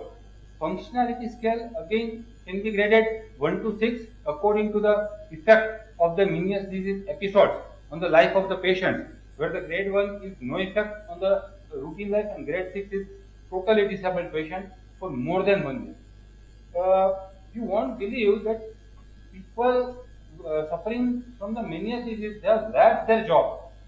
They don't attend any social functions since many years with the stigma or with the fear that he will be in the embarrassing position when he gets the episodes of the vertigo during the any function or the any occasion. And many of the patients, they get the depression, they get the anxiety, they are on the antipsychotic medicine, even though they are primarily the patient of the Meniere's disease. So I think, it is my experience, that the only disease which can produce the most disability is the Meniere's disease in the field of the vertigo. Otherwise, Bppv or vestibular neuritis or any other, they will not produce such type of the disability which can produce in the Meniere's disease. Diagnostic testing, audiometry test is the most common and most useful, where the most of the patient shows the mid to high frequency hearing loss. Pattern may change in the inverted U shape, or some of the patient may show the pattern like the press biocases, just only the high frequency hearing loss. Extension of the audiometric test is a glycerol test. Only thing is that this test should be done during the episode of the vertigo, where the 1.5 gram per kilogram of the glycerin has been ingested by the patient when it is mixed with the equal amount of the water, and serial audiogram to be taken for the next 3 to 4 hours, and positive test is considered when improvement of the 25 decibel or more at the 3 consecutive frequencies, or improvement of the more than 60% of the speech discrimination score. VNG is another useful tool, but when we are examining the patient during the episode, then and then it is useful, otherwise we may not find any type of the nystagmus. Nystagmus routinely beating away from the reasoned ear, and routinely it is not so intense, it is routinely moderate variety. So here you can see the patient is having the right beating nystagmus, so it suggests you of the left leg is affected. But some of the patients may show that whenever they are not having any episode, even though the such type of nystagmus can be there on the later stage of the disease.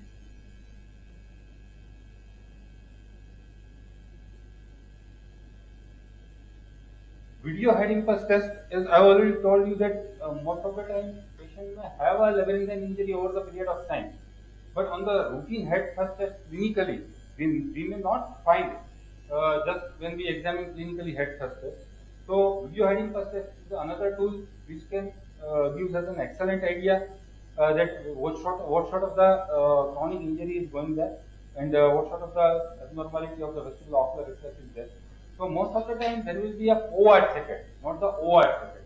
Here you can see a little bit faint, but right side lateral canal, right side posterior canal, and the left side of the lateral canal having the OR second. Caloric test is another important and most sensitive tool to find out the reduced caloric response in the Meniere's disease. Its positivity turns to be in the 48 to 74% of the patients, because it tests a mechanism which controls the low frequency response. This is the most important thing. Video head impulse test will examine the mechanism which controls the high frequency response, while the caloric test examines the low frequency response. In the Meniere's disease, low frequency is most important. VAMP is another tool which can guide us towards the Meniere's disease or not the Meniere's disease. Most of the time, there are a lot of variation in the VAMP result.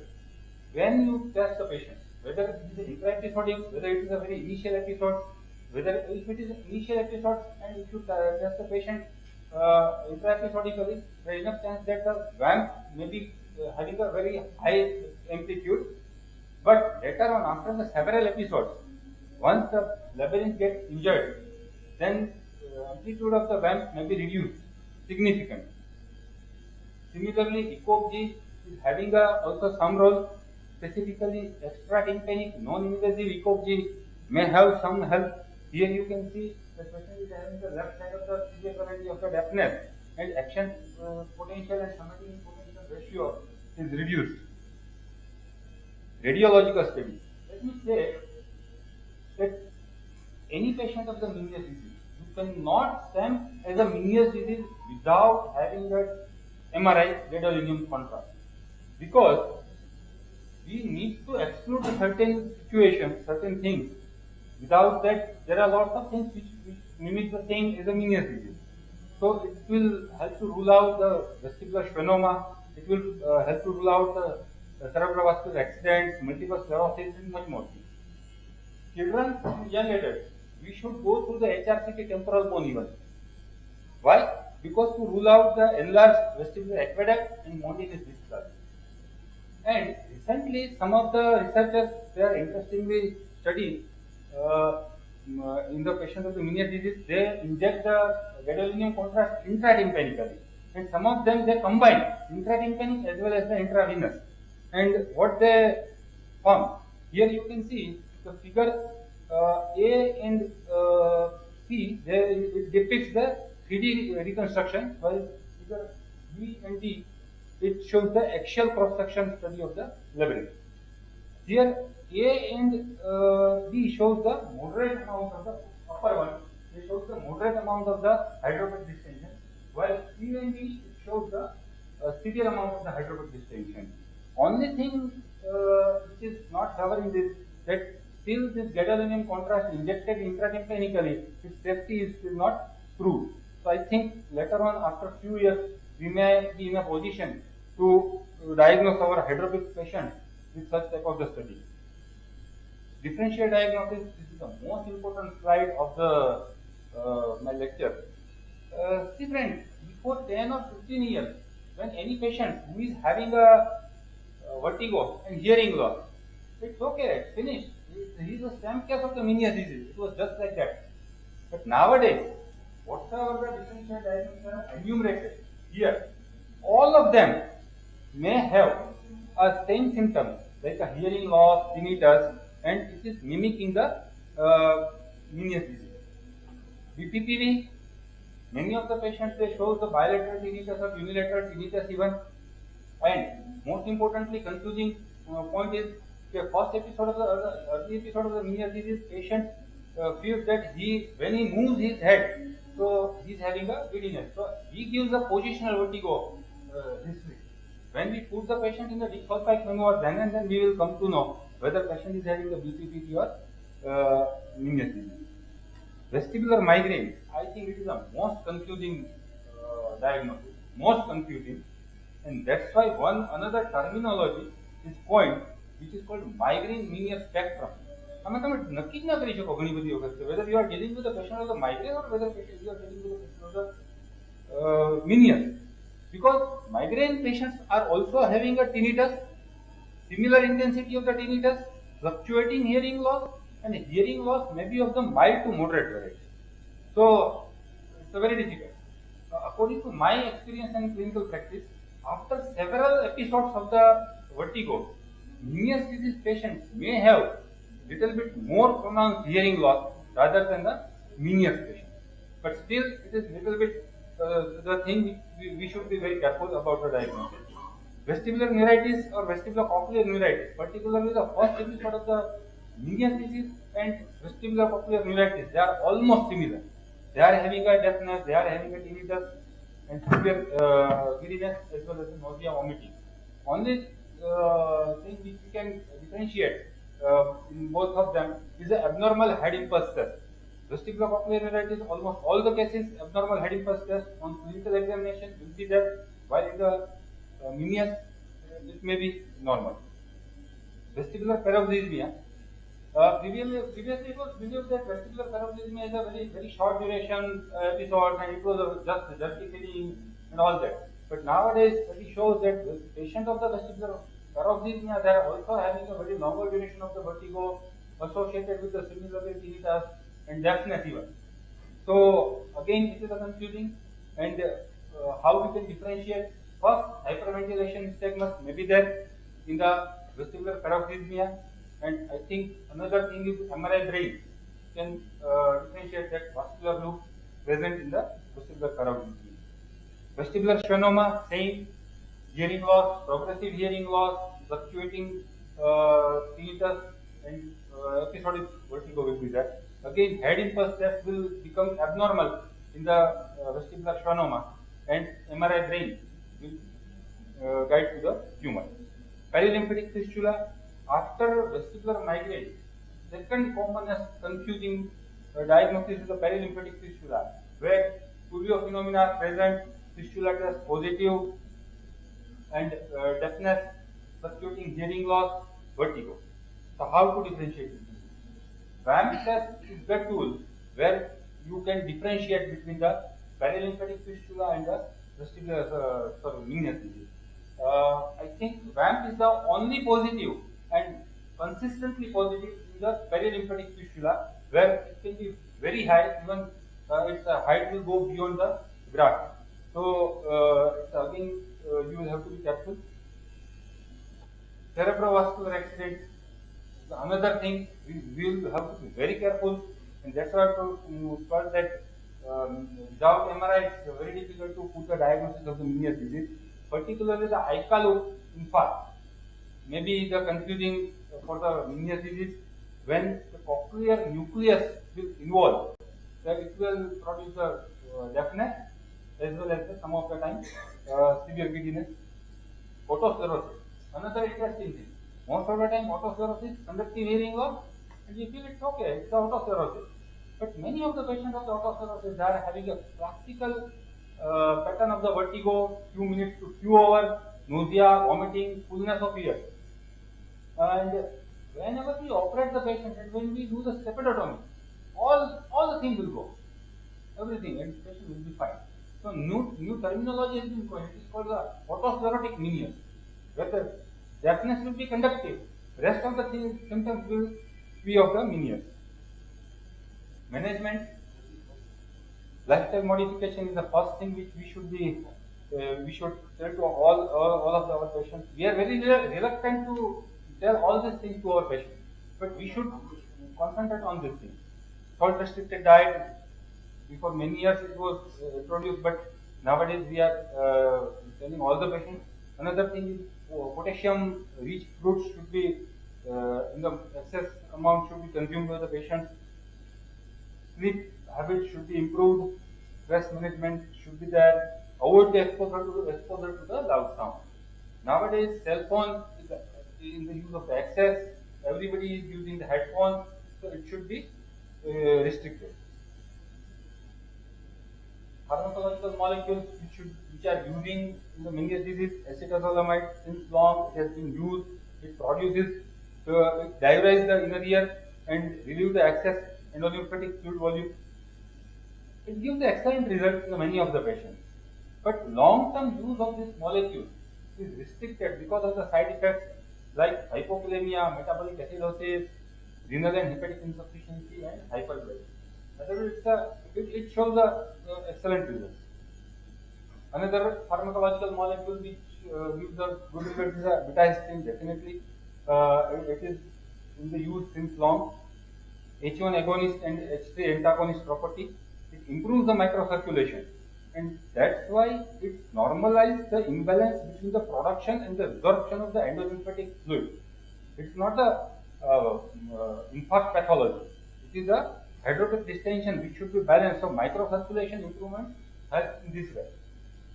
Dose can be variable from the 24 milligram to very higher dose of the 48 milligram twice a day. As we were discussing, microscope is just advocating very high dose. And only side effects are the gastritis, and we should be cautious about in the use in the patients of the gastric ulcers or bronchial asthma. For the long-term use, this is the molecule which can be recommended. Other molecules, pharmacological molecules which can be used for the shorter duration, all the calcium channel blockers are the cinnarizine, flunarizine, dimenhydrinate, methylazine, prochlorperazine. But we will have to be very precautious when we are using it in the elderly patients because of the side effects like the tremor, Parkinsonism, and dyskinesia. Intratympanic therapy. I think nowadays this type of the therapy they are getting the momentum in the patients of the Meniere's disease, specifically intratympanic gentamicin. This was used years back, but at that time it was giving the almost many of the patients hearing. Nowadays we are using the low dose intratympanic gentamicin. So we use the 0.3 ml of the 40 milligram per ml non-buffered solution of the gentamicin. Posterior inferior quadrant it should be injected, and patient should be kept in the same position for the 20 to 30 minutes. And we should not allow the patient to swallow during this time. This is most important thing to remain effective. This therapy. It is believed that it destroys the dark cell in the vestibule and reduce down the production of the endolymphatic fluid. Positive results are between the 50 to 90 years I have not gone into the operation theatre. So otherwise it's the last one. And I've been trying to call my friends, please will you do this, will you do this. So I was thinking maybe another hour there is no need. I told this in Gujarat, it will happen.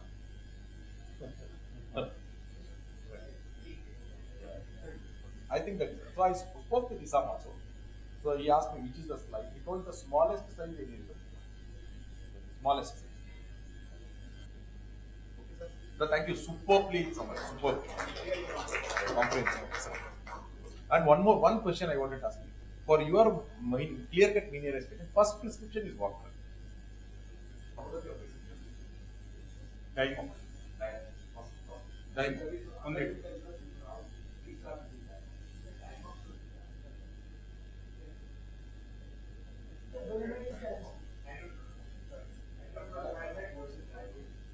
Diamond.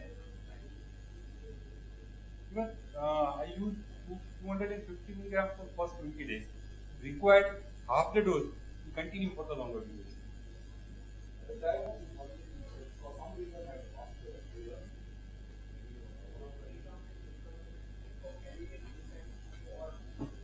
You can. It is only cellular level, tests on the cellular level. That is why we use it even in the increased intracranial tension on high altitude. When we go, the intracranial pressure goes up. And the same is the mechanism.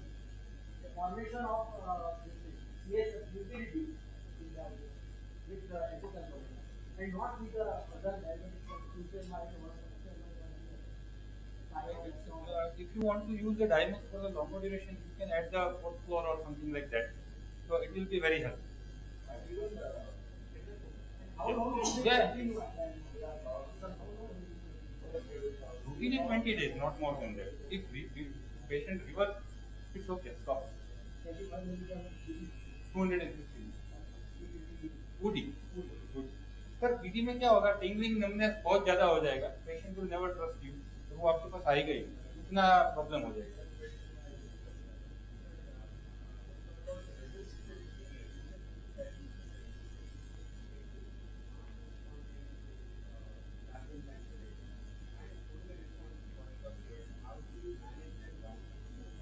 First of all revisit your diagnosis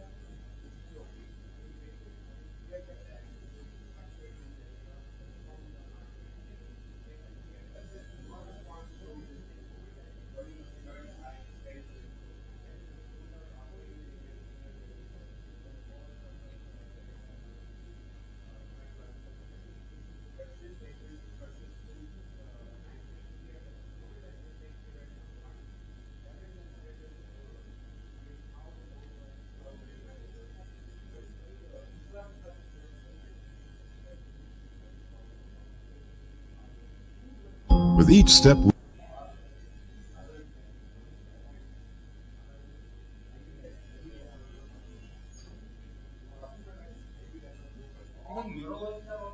nowadays using the diagram chart for the migraine. I think steroid. Steroid.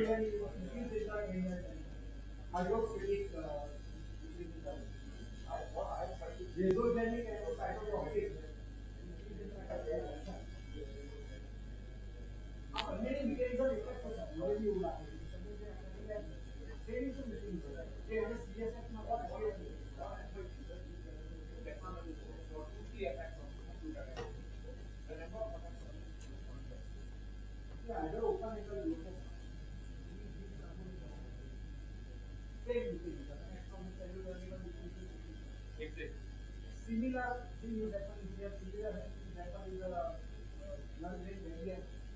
That same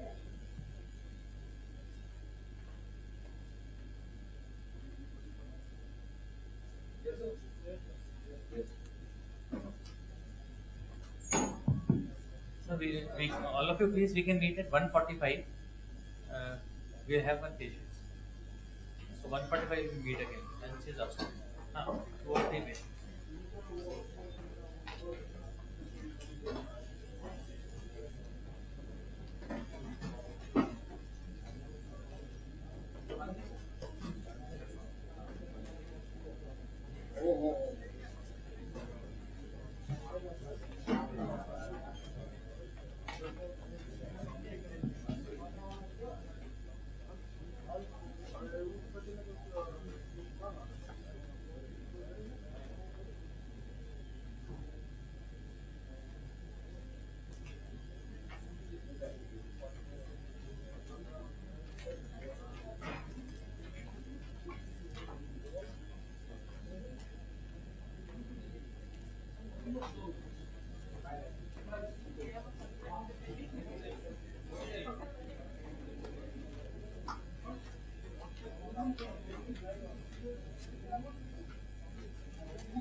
दो patients को अंदर लेना।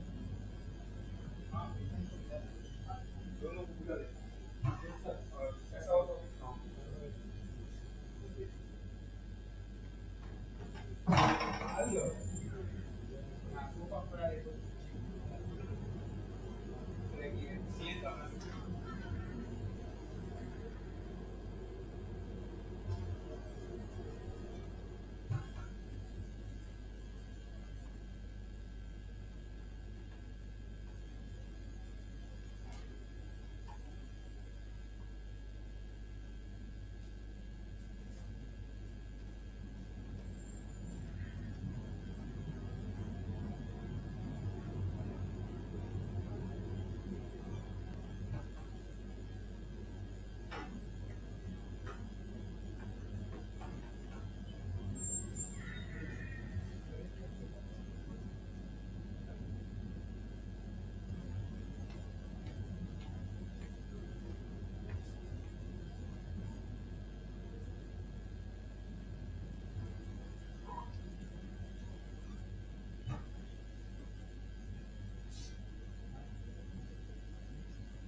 પેશન્ટને સાદું આપો. Patient બદલાશે 5-7 minute લેશે એટલે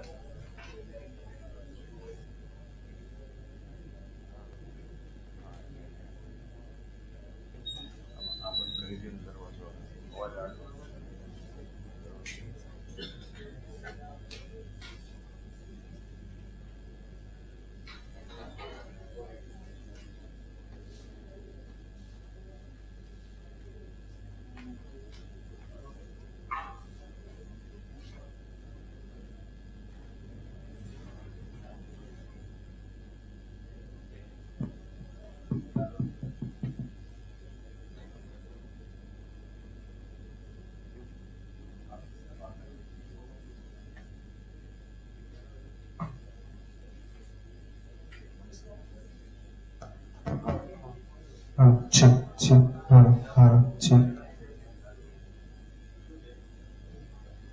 હાલો, લાઈવ પેશન્ટ છે. આપણે હવે હિસ્ટ્રીથી ચાલુ કરશું, બરોબર છે? શું થાય છે બેન તમને?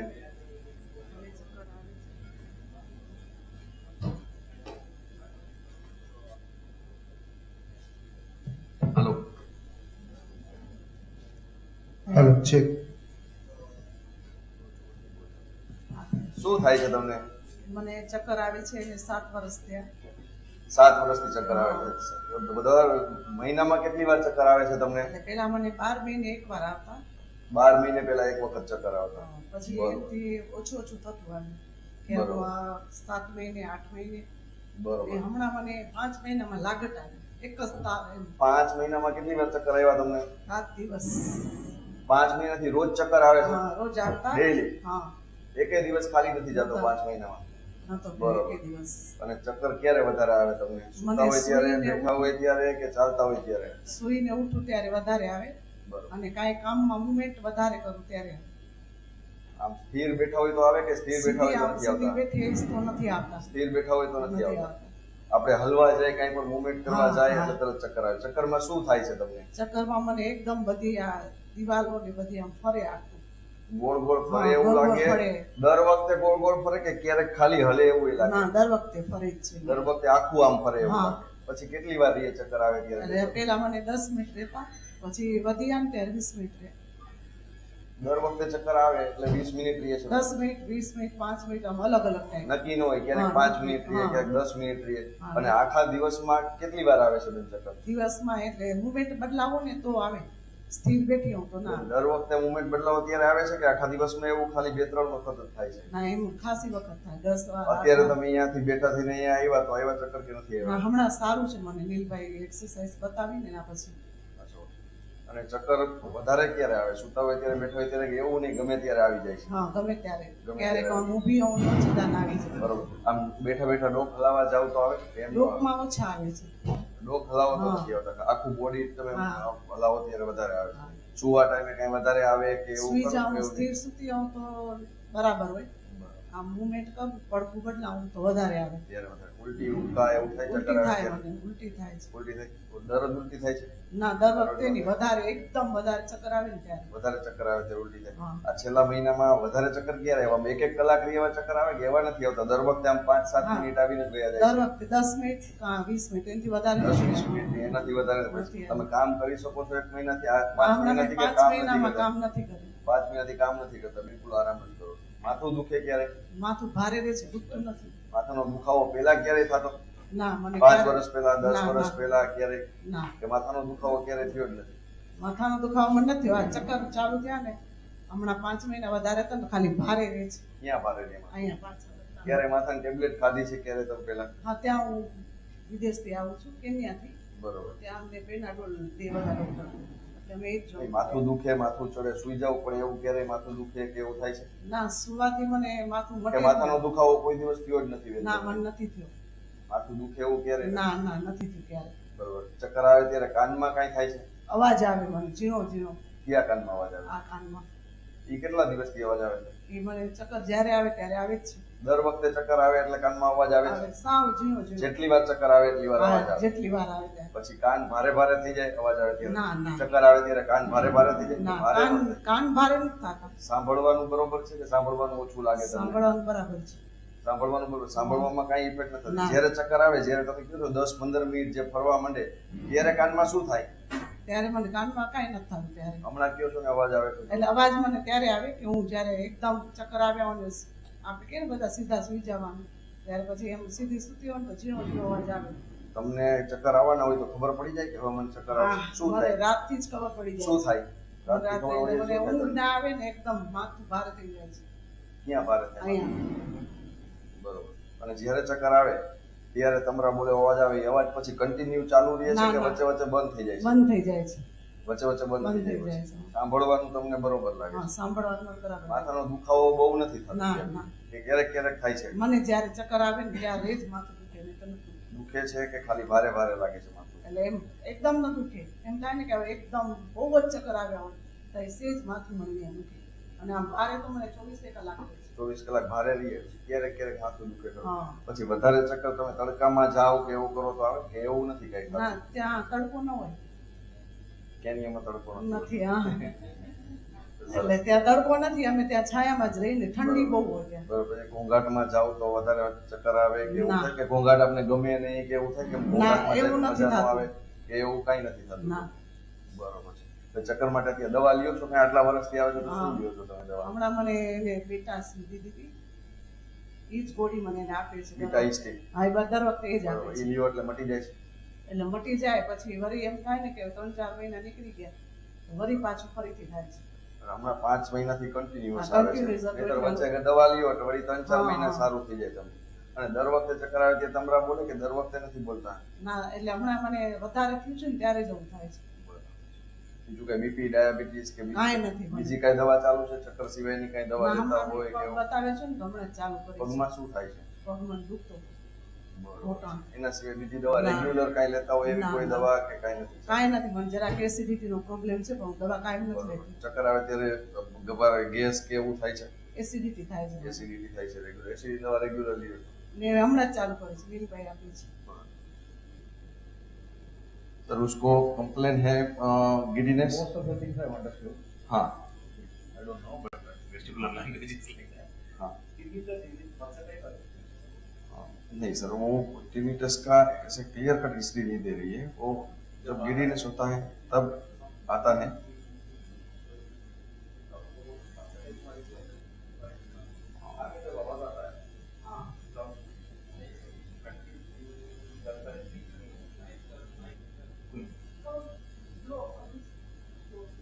स्लो कैसे आता है? मतलब ची ऐसा आता है या ची ची ची या फर्स्ट? गिडीनेस के बाद टिनिटस स्टॉप हो जाता है. हियरिंग लॉस नहीं है. हेडेक, ऑक्सीपिटल, फोटोफोबिया, फोनोफोबिया नहीं. हेडेक, हेडेक ऑक्सीपिटल में mild headache. Mild that is भारी पक्ष. मोशन सिकनेस प्रीवियस भारी नहीं है सर. वो मैंने उसको पूछा, थोड़ा हेडेक है उसको. इतना सिग्निफिकेंट हेडेक नहीं है लेकिन हेडेक है, खाली भारी नहीं है. ठीक है. पोजीशन रिलेटेड नहीं है कुछ, ठीक है। और ड्यूरेशन वेरिएबल है, 5 to 20 मिनट्स, कभी 5, कभी 10, कभी 20 मिनट्स, ऐसे ड्यूरेशन में वेरिएशन है। And the head motion intolerance is there. हाँ, yes, more complain while changing the position, कोई पर्टिकुलर पोजीशन में नहीं है, ठीक है। So diagnosis. So this is almost clear cut, open and cut case of vestibular. We are simply looking for probably other things. So what happens in this is, the thing that makes us think only in terms of vestibular migraine is multiple temporal patterns in the same patient. Means some attacks are very short, some attacks are very long, some attacks are intermediate. Different types of duration in the same patient almost always suggest vestibular migraine. જો મેં કેટલું ફરી ફરીને પૂછ્યું, તમે જોયું ને, તમને શું આવતું હશે કે હું કેમ આવે, કેટલું બધું ફેરવીને પૂછવું પડે કે ભાઈ ચક્કર આવે છે શું થાય, ચક્કર આવે કે તમને ખબર પડી જાય શું થશે, કે ભાઈ માથું દુખે છે એ ફેરવીને પૂછ્યું કેટલી વાર દુખે છે, ક્યારે દુખે છે, શું, બધું તમારે રિપીટ અમુક વસ્તુ કરવી પડે તો જ તમને પેશન્ટ પાસેથી વસ્તુ મળે એવું છે। એટલે બધી વસ્તુ રિપીટ કેટલી બધી, એક ને એક વસ્તુ મેં ઘણી બધી વખત પૂછી છે, બરોબર, આમથી આમ થોડા આ શબ્દ વાપરીને થોડા આ શબ્દ વાપરી એમાંથી આપણને મળે વસ્તુ, બરોબર છે, વેસ્ટિબ્યુલર માઇગ્રેન હતી। Now when we are faced with a patient with this kind of history, this is considered as, comes under the group of clinical group of recurrent vertigo lasting minutes to hours. When there is a patient with recurrent vertigo lasting minutes to hours, the commonest differential diagnosis we need to think in terms of is vestibular migraine, Meniere's disease, TIAs. Bppv. Okay, so our questioning and all those things will ensure that we'll start fighting whether, okay, it is any Meniere's related other symptoms are there. He asked in so much detail whether there is any ear fullness, whether there is hearing loss. After so many days, nothing like that has happened. Okay, so that is one. Second thing is we also ask with this associated with any dysarthria and diplopia during the attack, these things. So in this group, it is like you make 3 columns, mental columns for 3 differential diagnoses. Most of the things are fitting into vestibular migraine, but still be sure that you are not missing a TIA diagnosis. Be sure that you are not missing a Meniere's diagnosis. This is very important. Next thing is there are some other mimics which will present like migraine. One of the mimics TIA में इतनी frequency तो नहीं होगी ना, absolutely. उसको 5 months से उसको daily हो रहा है। Daily. So thing here is, so but we have to think and we have to ask questions and then rule in, rule out. Other thing that goes in favor, what is called as why Deshbhai is again stressing TIA, it is not TIA, is because to say it is not TIA, not having diplopia, not having dysarthria is not enough. Monosymptomatic vertigo is known in TIAs for a long time. But the moment the overall history has crossed 6 months, the chances of it being because of a TIA falls drastically. The moment it has crossed 2 years, it is almost nil. There are still 2 things, 2 or 3 more things that we need to consider which can present as this thing. Not so common but rare. Episodic ataxias also can present as those. Second thing is there are more of gait instability. These things. Interictal ophthalmological findings. That is why this patient becomes very important to do a VNG. Because it's same findings, but in the VNG you start seeing gaze-evoke nystagmus, if you start seeing downbeating nystagmus, okay, then saccadic pursuit, all these things, diagnosis straight away moves from migraine to ataxia. So it is that. So that is the reason why we should still be doing it. The next thing is, of course, 2 years have passed, then unlikely that it is a TIA for any reason. In case of monosymptomatic vertigo, of course, we are going to ask the other things. These are all our care. Next other thing is, other than idiopathic intracranial hypertension and idiopathic intracranial hypotension. These again are mimics. Why I was again stressing, because I heard something about tinnitus. Pulsatile tinnitus will try straight away take the diagnosis in favor of idiopathic intracranial hypertension. Okay, these are the things. So this way we are going to make all the differential diagnosis, and then the first impression is there migraine. Yes. Okay. And final impression is there migraine. But in between, to be from the first impression to final conclusion, we took a certain differential diagnostic approach. We ruled in, ruled out other features, and then again we are going to. Now, how we are going to get the diagnosis finally, ultimately, it's only about the therapeutic strategy. Yes. What she has been tried now, according to how much ever I understood, she's been tried beta histamine. Yes, sir. Only beta histamine whenever attacks. Whenever. She's never been given a migraine prophylaxis No. so far. So the moment she gets a migraine prophylaxis, okay, nothing is like casting stone here. 1 month later, she's totally happy. Her face is different. Look at the Yes. Yes. Neighbor, सब discuss कर रहे थे. बड़ा problem है. ऐसा सोच रहा है, ऐसा कुछ नहीं. नहीं ठीक है. मटी जासे बेन तुमने कहीं चिंता नहीं. Absolutely कुछ नहीं. तो गोली start करते हैं. Okay, according to महीने बाद you can again come and show. So ultimately she will need a anti-migraine prophylaxis. Probably we can start off for her with amitriptyline. उम्र क्या है? मेनोपॉज. मासिक तो रेग्युलर આવે છે ને અત્યારે ઓપરેશન ઇફેક્ટ આવે. So you will not even know if it is historical. But again, there is a possibility that there can be a concomitant presence of Bppv in these patients. So we should always do a positional test in this case. Okay, always do a positional test. And we will do it here or we will do it in the beginning. We go ahead to the positional and this will exercise. અહીં આવી શકો. તો Double lava. ના બસ બરાબર છે. Bit બેસી જાઓ. આ બાજુ પગ રાખી અહીંયા બેસવાનું છો.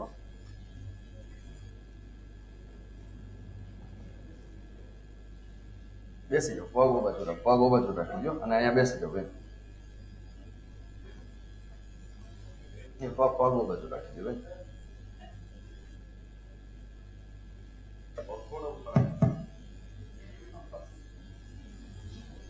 જો હું તમને સુવડાવીશ, સુઈ જવાનું છે. ચક્કર આવે તો બોલવાનું અને આંખ ખુલ્લી રાખજો, આંખ બંધ નથી કરવાની. હો, સુઈ જાઓ.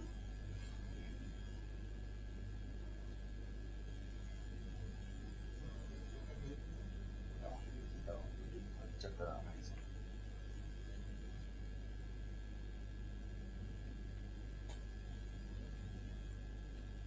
हो रहा है? चक्कर हो रहा है? जब कम हो रहा है तब बताइए.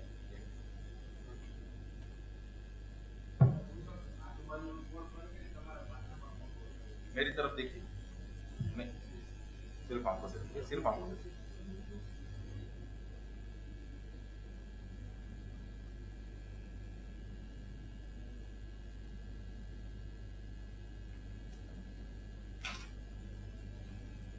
બેઠા કર્યા તો વૈધા કે એવું નથી. હવે આવે છે કે હવે નથી આવતા? આવે છે. બંધ થાય તો આમ આજુબાજુ ફરતું એવું લાગે છે તમને? બંધ થઈ ગયા કે આવે છે? That is the importance of doing positional test, irrespective of whatever the diagnosis. જો 1 મિનિટ સુધી એને 1 મિનિટ સુધી એને ચક્કર આવ્યા છે, મિસ્ટેક પાછા માઇલ્ડ ડાઉન બીટિંગ એવું દેખાય છે, પણ થોડું એપ્રિશિએટ નથી થતું અત્યારે. બરોબર, આ વીએનજી માં ખબર પડે કદાચ ડાઉન બીટિંગ. બીજું 1 મિનિટ સુધી એને કોન્સ્ટન્ટ આવ્યા છે એટલે બીપીપીવી નથી. ચક્કર તો બંધ થયા નથી. બીપીપીવી હોય તો 5-10 સેકન્ડ 15 સેકન્ડ. લેટરલ કેનાલ હોય તો 1 મિનિટથી વધારે આવે મિસ્ટેકમાં. એને આપણે જ્યાં સુધી સુવડાવી રાખ્યા તો હજી કહે છે, ફરિયાદ કરે છે કે આવે છે ત્યારનું કન્ટિન્યુ. તો બીપીપીવી પોસ્ટિયર કેનાલ રાઈટ નથી એટલું ફાઇન. આવે છે કે બેન? ગયા 1 મિનિટથી વધારે આવે છે એનો મતલબ એમ કે બીપીપીવી નથી. યુઝ્યુઅલી બધા કેસમાં, અમુક કેસમાં ઘણી વખત 1 મિનિટથી વધારે થઈ, પણ બહુ રેર કેસમાં તો એ 5-10માં વધારે હોય 1 મિનિટ કરતાં વધારે મિસ્ટેકમાં. આ સેન્ટ્રલ પોઝિશનલ, આ છે ને સેન્ટ્રલ પોઝિશનલ મિસ્ટેકમાં કહેવાય. જો આમાં આવે તો સેન્ટ્રલ પોઝિશનલ વર્ટિગો કહેવાય આ. બરોબર, અને સેન્ટ્રલ પોઝિશનલ વર્ટિગોમાં મોસ્ટ કોમન કોઝ છે માઇગ્રેન. પછી બીજું આપણે સીએનએસ રૂલ આઉટ કરવું પડે. And the other thing is, underlying BPP સુઈ જાઓ. makes migraine more predominant. Is itself a trigger for આવે migraine તો attacks. બોલજો. હા, Okay. પાછા ચાલુ થયા. મારી સામે નો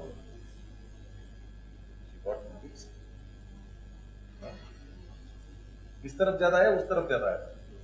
इस तरफ. This side.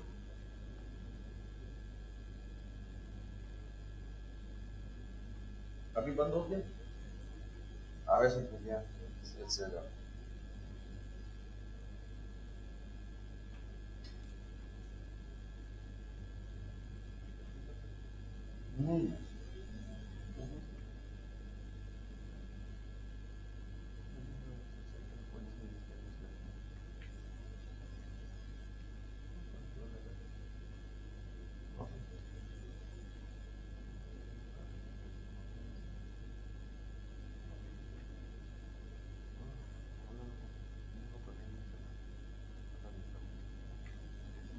ठीक है.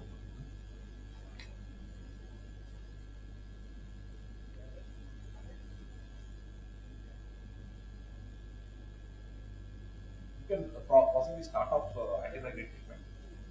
Okay, sir. Review her again. And if positional symptoms are there, maybe you can do a manual.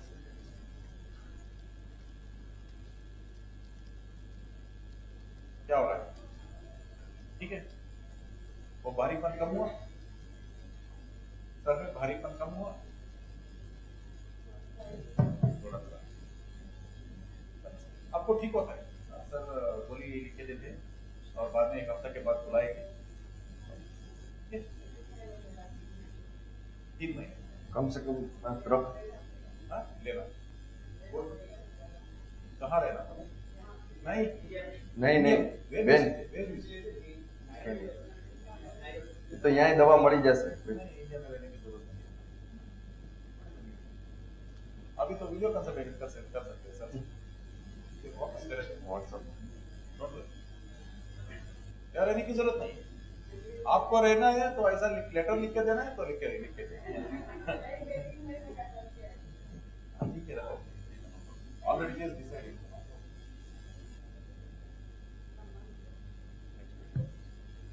Sir બીજું ક્વેશ્ચન.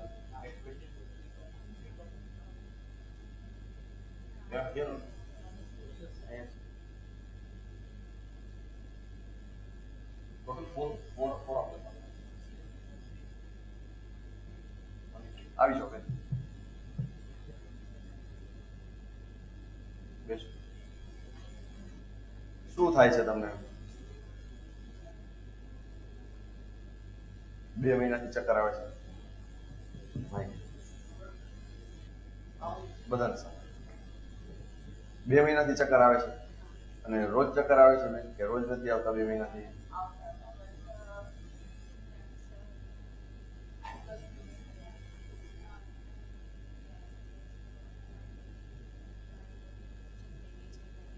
બરાબર.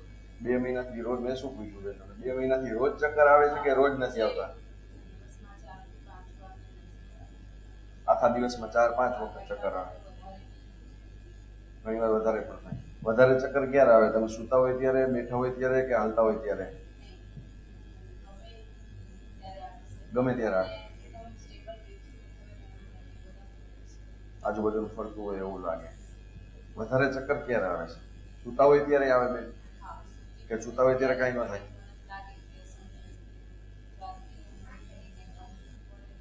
કંઈક ફરતું હોય એવું લાગે. બરોબર. અને પછી જ્યારે આખા દિવસમાં બેન 4-5 વાર ચક્કર આવે એમાં પછી કેટલી વાર રહે છે એ બધા ચક્કર? બરોબર.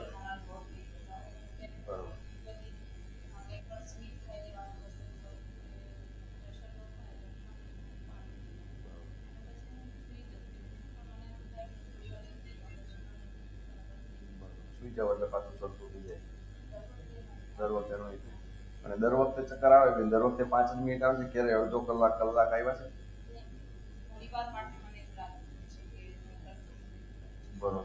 અને બેન જ્યારે પહેલી વાર ચક્કર આવ્યા ત્યારે વધારે આવ્યા પહેલા દિવસે કે એવું નતું કાંઈ?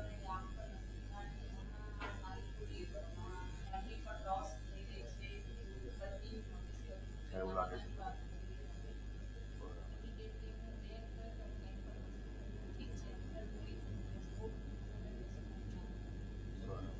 અને ચક્કર આવે બેન દર વખતે પરે અવાજ આવે છે કે ક્યારેક અંધારાય આવે, ક્યારેક આપણે હાલતા હોય તો બેલેન્સ ન રહે એવું લાગે?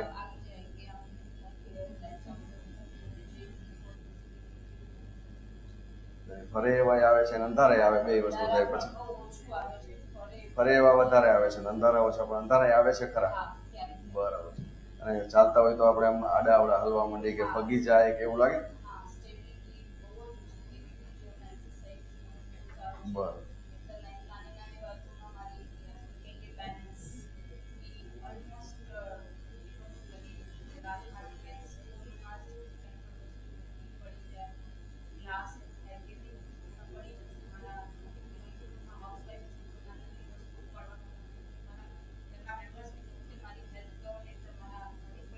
હાલતા હાલતા ચપ્પલ નીકળી જાય કે એવું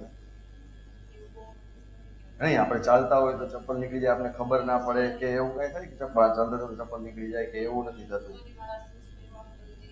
હાથ પગમાં ખાલી ચડવા માંડે પગમાં કે એવું કઈ થાય? એવું કઈ નથી. બરોબર. અને માથું દુખે ક્યારે?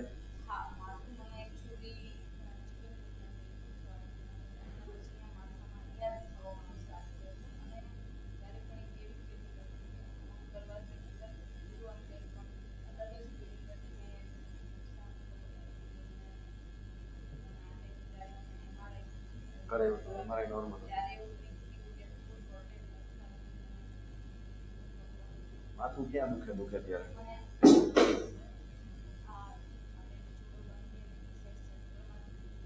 માથું દુખે ત્યારે ઉલટી ઉબકા એવું થાય? ઉલટી ઉબકા જેવું થાય? થાય છે. માથું દુખે એટલે શું કરો તમે પછી?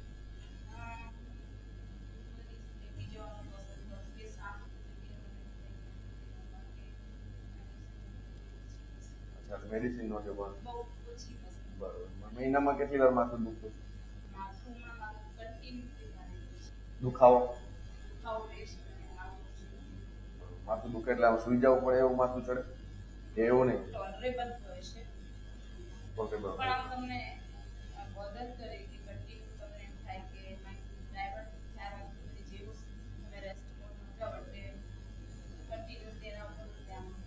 ક્યારે 5 મિનિટથી વધારે ચક્કર નથી એવા ક્યારે? એ આવે દર વખતે ક્યારેક 1-2 સેકન્ડ થાય, ક્યારેક વધારે થાય એવું થાય છે?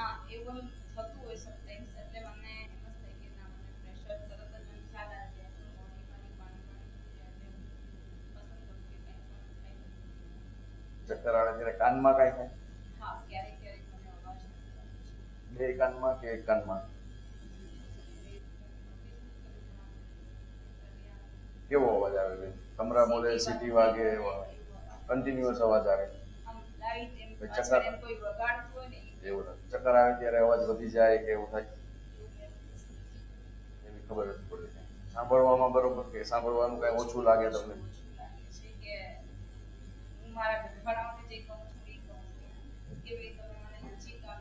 બોલો. સાંભળવાનું ઓછું કેટલા ટાઈમથી બેન લાગે છે?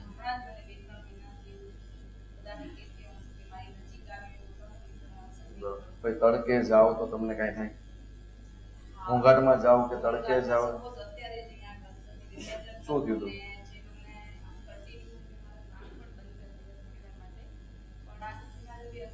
એટલે ઘોંઘાટ ગમે નહીં એવું થાય?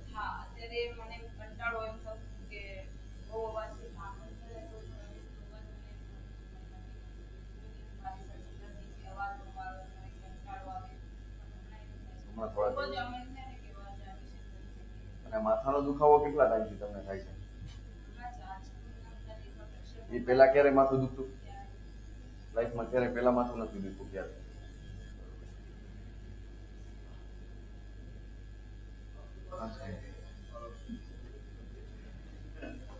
Sir, giddiness since 5 months. Repeated attacks. Each attack lasts for only 5 minutes. Sometimes only for few seconds. Not related to any position. Phonophobia. તડકામાં કાંઈ થાય કે તડકામાં કાંઈ નથી થતું?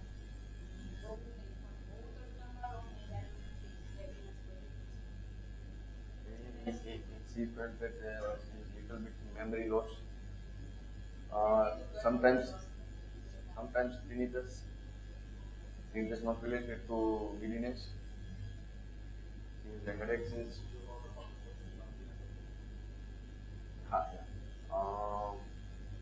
in the hand, not in the feet. There's a difficult sometimes the slippage of things from hand.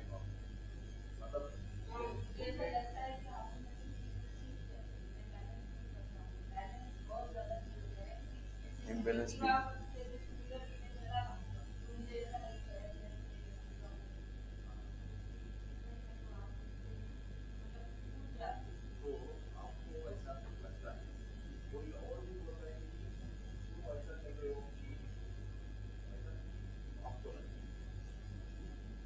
કોઈ તમને એવું કહે છે બેન કે તમે આડાવડા ચાલો છો કે તમે એક્ટિવા કોઈ પાછળ કે કોઈ એક્ટિવા પાછળ બેઠું હોય તો એમ કે તમે બરોબર નથી ચલાવતા કે એવું કીધું?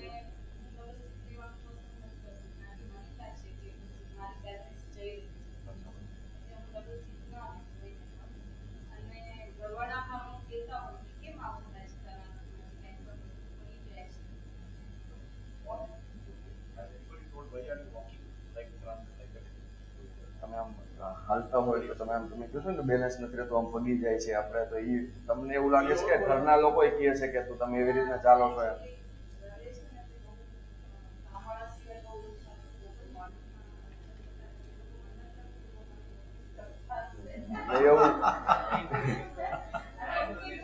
એવું કઈ કીધું નથી. But nobody has told you. And you have felt, आपको अंदर से लगता है कि वो चलते वक्त राइट लेफ्ट हाँ वो ऐसा कुछ नहीं हो रहा है. आपको मेन प्रॉब्लम है ये चाहिए रोटेटरी, हाँ समटाइम्स ब्लैकनिंग. अब ब्लैकनिंग इज आल्सो. सर दर्द था बचपन में? कभी नहीं सर दर्द. कैसा तो नहीं हो सकता है. कुछ ना कुछ हेडेक इज फाइन. नहीं ऐसा नहीं. इधर डायरेक्टली हेडेक होता है लेकिन कोई तो हेडेक होता है like this person is my headache ऐसा तो है.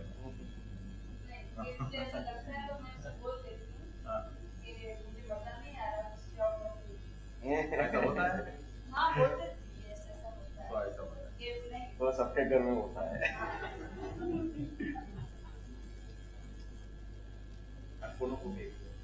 Are related to the ear function loss, and that is clearly established by the head impulse test. In case of a vestibular neuritis, head impulse test will be impaired in only one side. In case of bilateral vestibulopathy, it will be impaired on both sides. Okay. So when I talk about the differential diagnosis, you should think in chronic imbalance. Predominant complaint of difficulty in walking. Chronic imbalance is peripheral neuropathy. Take a tuning for 128 Hz. Check in the lower limbs whether the neuropathy is good enough. Finally, not to scare anybody or anything, if somebody has both neuropathy related signs and cerebellar signs, whatever it is, we should always be sure that it is not a paraneoplastic phenomenon. That is one more thing that has to be kept in mind. So, one X-ray chest and one ultrasound abdomen and pelvis becomes a must. Okay, especially in this kind of population. Okay, so to make sure that we are not missing that one also. So this much. Okay, we are not asking for PET, at least X-ray test and this thing, and then ESR. Okay. In fact, what I will do is I just jot down all the investigations that need to be done for that, and do. We could have, if not for the bilateral impaired head impulse test, we could have probably only thought in terms of nutrition and then migraine type treatment and then a little bit of anxiety management and all those things. Because we have documented loss of vestibular function, lateral canal function, it's better to investigate further, not to simply settle back. Okay, and then once you investigate everything, what happens is you are happy, patient is happy. Okay, because all the investigation turn out to be negative after extensive search, and patient also knows that okay, nothing else is wrong. Okay. Sometimes even toxins, okay, unknown, some kind of toxins also are known to cause this kind of thing. But at least by the history that we know, she is not exposed to any toxins. So those things. Let us just pray and wish that it is only nutritional. That is the best. Okay. Next is probably it is a little bit of small amount of organ specific autoimmune, which is also good. Okay, all that we need to do is probably just give in both ears intratympanic dexamethasone, keep repeating it once in a while. That is also good enough. Okay. So that our organ is protected for a longer period of time. That much. So investigations list, LFTs have to be done, RFTs have to be done, everything. Okay. Even anti-nuclear antibodies, immune electrophoresis. Okay. I'll send you the full list. Okay. What we do is, for me, like just like the patient, मेरा भी याददाश्त थोड़ा कम हो रहा है इसलिए proforma for everything. So I keep a proforma and then I just follow that. So that is why all the investigations are not able to tell offhand. So then I tell you the full list. Okay. It all Dizziness, written by Adolfo Bronstein. Again, it is available on Amazon. Otherwise, you can get in touch with sir. I will share one PDF with sir, and then given to all of you. Okay. There is a chapter called Chronic Dizziness and Imbalance. Okay, chapter 5 or something. In that particular thing, there are 3 ways in which this kind of a thing start, based on how they start, what are all the things to be considered, and then, okay, how it all so is all given. Okay. Is that okay? Fine. Next patient I think will call. Ma, don't worry about our discussion, okay? Okay, please tell her. Okay, this is what scientific discussion. Everything does not apply to you. Okay, so don't get the वो ये सब बड़ा बड़ा बात किया है कुछ तो प्रॉब्लम है बड़ा है ऐसा नहीं. Okay, so don't worry. Okay. और जो भी होगा ना तो मैं कर देती. This my friend, Dr. Srikanth, he is orthopedic surgeon. I told one story of orthopedic surgeon. He is not the one. In the morning, I was telling a orthopedic surgeon story. He is not the one. So wait. See what sir asked is okay. There are 3-4 patients. Can we see them? So we told no, we'll see them on the stage. I think that was a good decision. Yes, yes, sir. Good.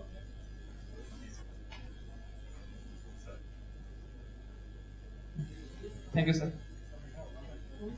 So, last live surgery नहीं है, live vertigo भी हो सकता है. Yes, sir. Exactly around 12 months back, I had an episode of vestibular neuritis. How do you know that? That's what I had an episode of vertigo. Suddenly, in mid of night, I woke up and there was this whole vertigo, the world moving outside. I had 3 vomiting episodes back by back. Then somehow I slept. I called Chandu bhai. He gave some medicines. Then I slept. Come, sir. Sir, come, sir. Come, sir. We want to hear your version also, sir. What you saw on that. Come, sir. Then in the morning, I again called our friend Hirani sir, So because he was in mid of our 40, so I called him. Then he again examined. He told it's like vestibular neuritis. You just do an yeah. I was not able to walk. I was on wheelchair. So then we went. Then as I was doctor, then nobody wants to take chance. चलो एक MRI करके देख लेते हैं. So I went for an MRI. Everything was okay. Then I took an opinion of Bachchan Mehta sir. So examined. He told it's clinically it is vestibular neuritis only. Neurophysician. So he told, look, I had history of he told that it might be due to viral infection also. So hearing loss नहीं हुआ था. Hearing loss नहीं होता. It was only purely vertigo. Then what is here? Till after 1 year, I'm not able to play cricket. If I want to, take a catch, it's like it's moving. I'm unable to do. I was a very good cricketer earlier. I am not able to do that. And sometimes while doing surgery, I want to, suddenly shift my hand and take some instrument. Slight, jerky, little, very, very subtle. No on rotating right and left कुछ नहीं हो रहा है. Sorry. You don't get any vertigo on no vertigo. It's a subtle imbalance, I can say. I do not fall, but there is little bit there. The wall goes up with just double.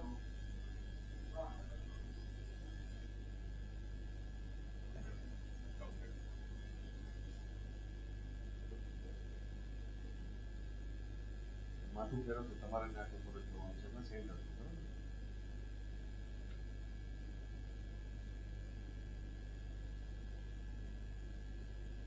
Clearly left side that is.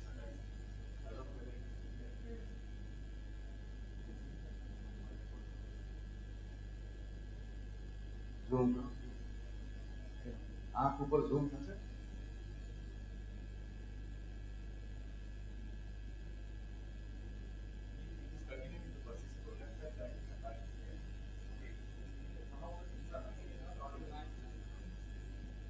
So left side definitely. I think on that day also you made a diagnosis of left side vestibular neuritis.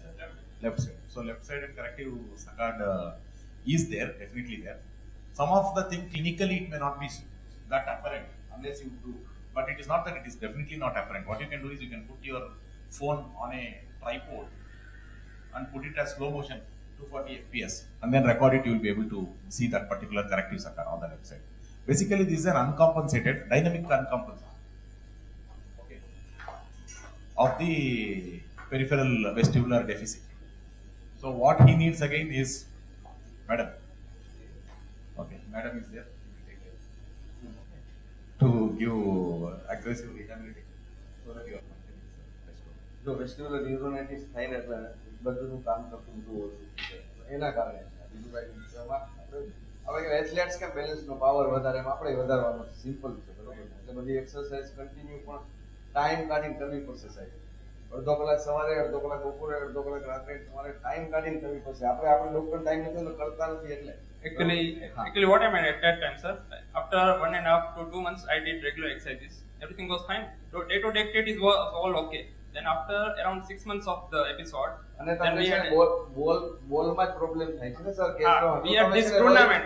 For that we started practice. Then I came to know that this problem is still persisting. તમે રોજ 100 વખત બોલ ઉપર ફેંકો catch કરો daily 2 મહિના સુધી એમ નથી કે જે વસ્તુમાં પ્રોબ્લેમ છે ને એ વસ્તુ કરવાની છે સર. નહીં ખરેખર સર એટલે એક્સરસાઇઝ તો કરવાની પણ તમને જે વસ્તુમાં વધારે પ્રોબ્લેમ છે ને એ વધારે કરવાની છે સર. સમજી ગયું?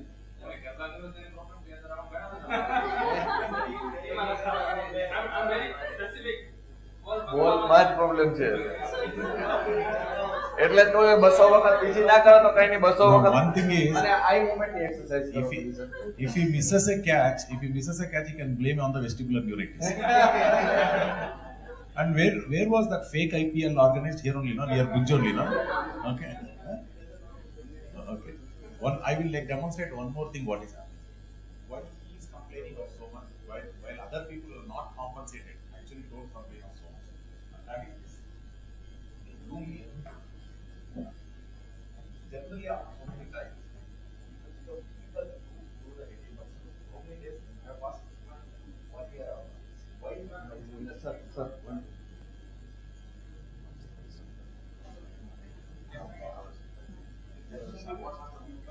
हाँ बस बस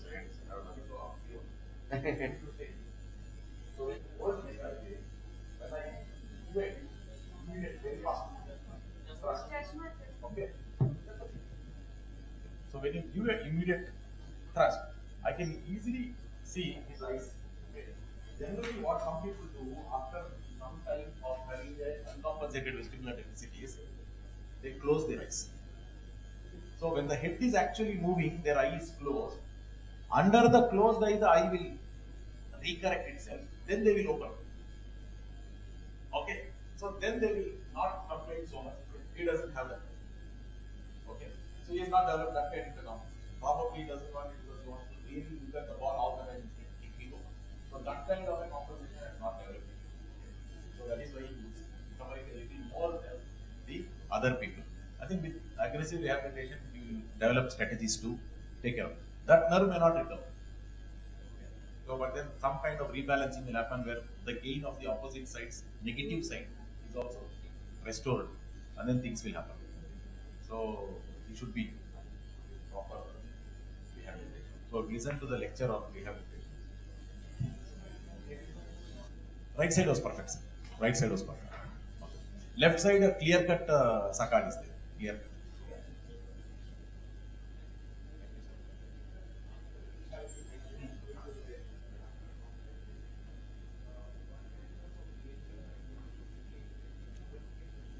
In this person, whatever rehabilitation is done for him, okay, sir.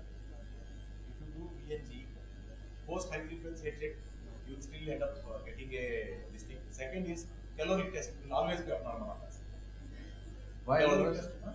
Even after compensation? Compensation is That compensation all of central, okay. Inner ear function is not recovered. Yes. TV, dynamic visual. You can't monitor the progress with caloric test. You can't monitor the progress. You can probably monitor the progress even with the with the head impulse test, where in place of overt saccades, he'll start developing overt saccades. That is one way in which you can monitor. The best behavioral monitoring is dynamic visual acuity. You do dynamic visual acuity, he'll start becoming better. Possibly he can start first do his dynamic visual acuity as a test now, and then progress to the rehabilitation, and then monitor what happens after a few days of rehabilitation. That way we have a measure also, and that can become a paper.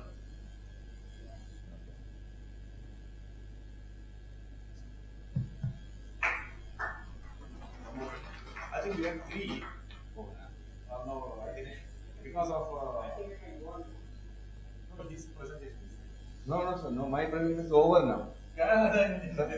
मेरा यही था ना sir, लेकिन सब मेरा patient का video ही था ना, तो ये तो आ गया ना सर, ये तो इसमें आ गया मेरा।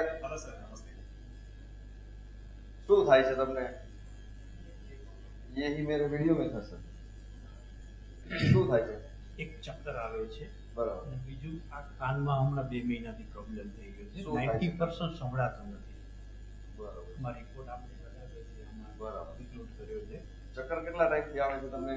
ચક્કર આમ મને 10-15 વર્ષ જૂનો પ્રોબ્લેમ છે, પણ મટી જાય ને વળી થાય, મટી જાય ને થાય. 15 વર્ષથી ચક્કર આવે છે. પ્રોબ્લેમ બરાબર. અને મહિનામાં કેટલી વાર ચક્કર આવે છે? થઈ ગયું, પણ હમણાં વળી 2 મહિનાથી ચાલુ થયું છે. 3 મહિનામાં કેટલી વાર? દરરોજ. 3 મહિનામાં કેટલી વાર ચક્કર આવ્યા? દરરોજ આવે છે. 3 મહિનાથી રોજ ચક્કર આવે છે ડેઈલી? હા. પણ એ પહેલા 3 મહિનાથી રોજ આવે છે, એ પહેલા કેટલા ટાઈમે આવતા હતા? તો વળી ચાલુ થાય ને વળી બંધ થાય, વર્ષમાં એક વખત એવું થાય. અચ્છા, વર્ષમાં એકાદી વખત આવે અને પછી જતા રહીએ, વળી એકાદ વર્ષ બ્રેક આવી જાય, વળી થોડું થાય ને વળી દવા લઈ. બરાબર. અને જે પહેલા ચક્કર આવતા ત્યારે કાનમાં કઈ થતું? કાનમાં કઈ સાંભળવાનું ઓછું થઈ જતું કે કાનમાં કમરા બોલવા માંડતા ચક્કર આવતા ત્યારે કઈ ન થતું? ના. અને અત્યારે સાંભળવાનું ઓછું કેટલા ટાઈમથી થઈ ગયું છે તમારે? 2 મહિનાથી સાંભળવાનું ઓછું થઈ ગયું, અને હમણાં 3 મહિનાથી પાછા ચક્કર ચાલુ થયા છે. અચ્છા, 3 મહિનાથી રેગ્યુલર થઈ ગયા છે ચક્કર આવવાના? કન્ડિશનમાં. બરાબર. શું કરો ત્યારે વધારે આવે છે? તેને આપણે સુવામાં, ઉઠવામાં, બરાબર, ભાત ખાવામાં. બેઠા હોય ને ઊભા થાવ તો આવે ચક્કર, કે ખાલી સુતા હોય ને ઊભા થાવ ત્યારે જ આવે છે? બેઠા હોય ને ઊભા થાવ તો આવે? અત્યારે તમે ત્યાં બેઠા હતા, ઊભા થયા તો આવે? ના. બેઠા હોય ને ઊભા થાય ત્યારે ક્યારેય નથી આવતા? ના. દર વખતે સુતા હોય અને બેઠા થાય ત્યારે આવે? અને બેઠા હોય ને સુવા જાવ તો આવે? પછી પડખું બેઠા હોય ને સુવા જાવ ત્યારે વધારે આવે એવું થાય છે. પછી પડખું ફરો તો આવે? કઈ બાજુ પડખું ફરો તો આવે? ડાબી બાજુ પડખું ફરો તો વધારે આવે. પછી જયારે ચક્કર આવે ત્યારે આમ ગોળ ગોળ ફરવા માંડે છે કે અંધારા આવવા માંડે છે? સાધારણ ફરે અને બહુ ઓછા ટાઈમ માટે આવે છે, થાય બહુ લિમિટેડ પીરિયડ માટે. બરોબર. જયારે ચક્કર આવે પછી કેટલી મિનિટ રહે ચક્કર? બહુ અડધી મિનિટ એવી, બહુ માઇનર. 30 સેકન્ડ જેટલા આવીને જતા રહે છે. બરોબર. અને બેઠા હોય હાલતા હોય ત્યારે ચક્કર આવે કે ત્યારે નથી આવતા? ના, એમ નથી થતું. હાલતા તમને મને થોડાક ટાઈમથી અનબેલેન્સ જેવું મને મજા નો આવે હાલવા, મજા નો આવે હાલવાની એવું લાગે છે. આમ થોડોક થઈ જાવ એવું. બરાબર. અનબેલેન્સ. હાલવાની મજા નથી આવતી એવું લાગે આમ. બરોબર. તો હું વોકિંગ અત્યારે પણ 4-5 કિલોમીટર રેગ્યુલર કરું. પછી કાંઈ વસ્તુ લેવા ઊંચું જોવા જાવ કે વાંકું વળવા જાવ તો આવે? શેમાં આવે? ઊંચું જોવામાં કે વાંકું વળવા? ખાસ કરી નીચું નમવા.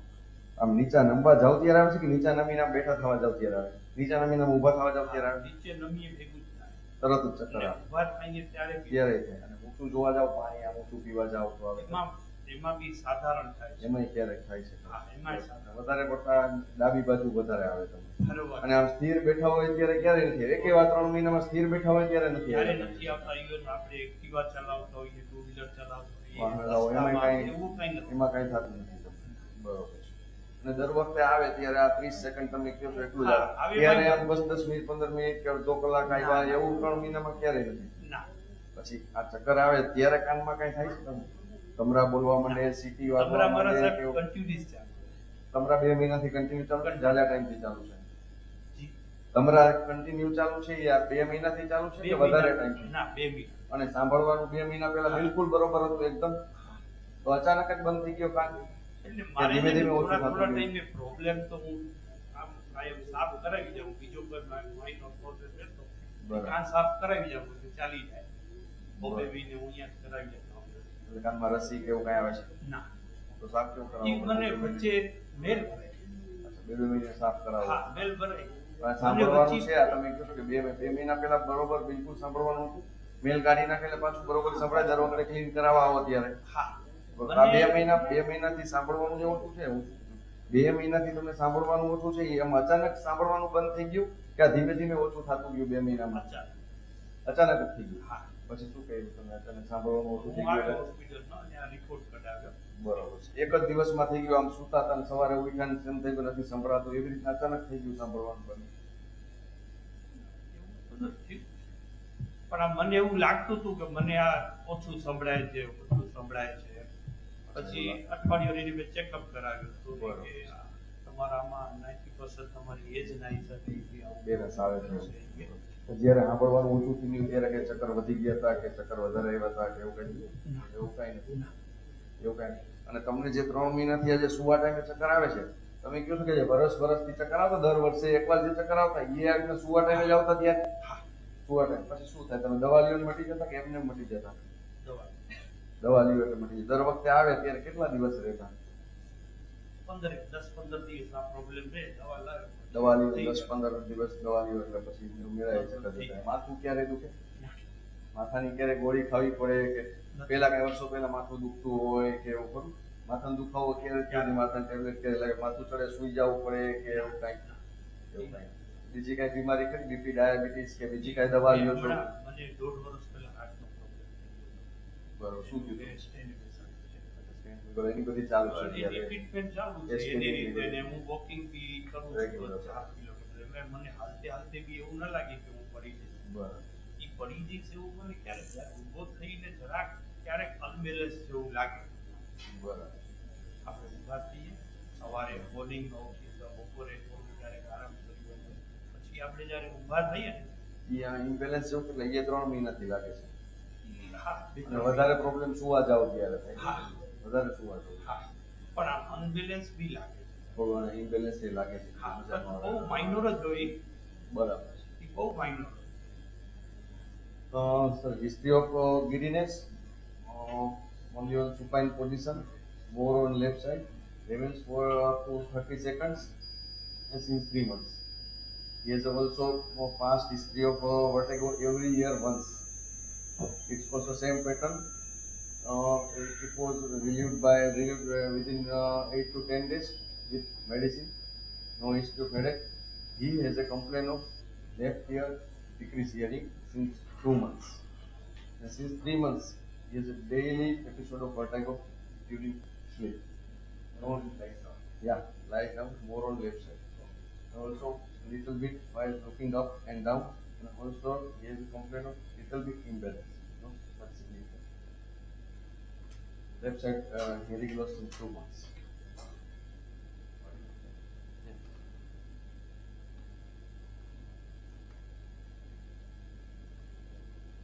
Moderate.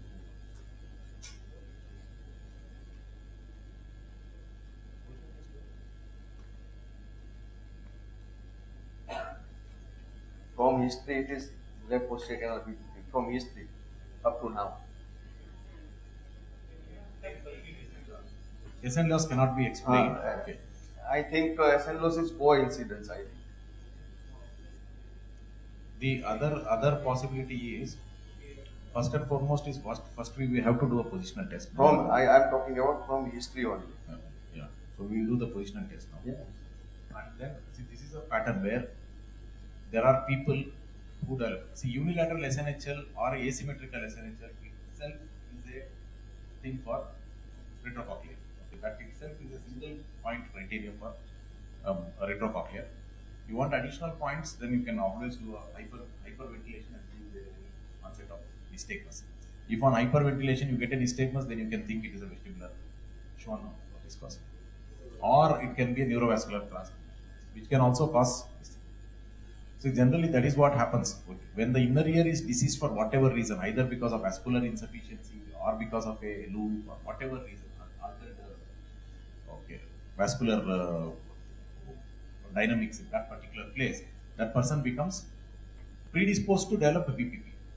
Okay. So in fact, therefore some suggestion has been made that Bppv should not even be made as a diagnosis. it should be considered as a syndrome, or it should be considered as one of the clinical presentations of another underlying cause.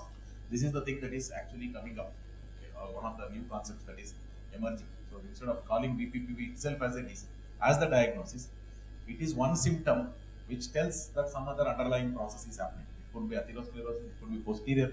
Lot of posterior fossa lesions in the beginning start appearing as Bppvs. Okay, it may not be exactly posterior cranial fossa lesion causing the symptoms. It may be predisposing to Bppvs. Okay, so like that, these things are possible. So in any case, what we will do is just asymmetrical SNHL in itself warrants a MRI, but still we will do positional testing. If they will find If positional test is normal, then we will go for MRI. Even if positional test is abnormal, also let us go, because SNHL is there. Okay. Okay, on the merits of SNHL itself, let us go for it.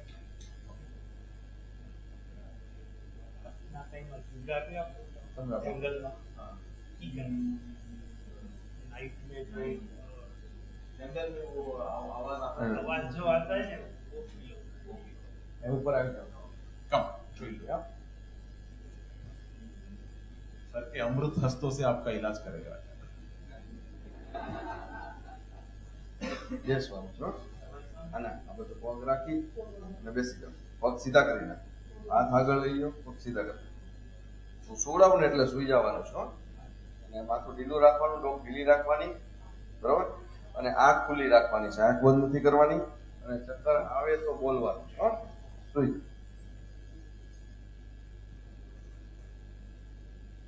હવે right કરી પણ complain left હતી એટલે પેલા left કરવાની છે.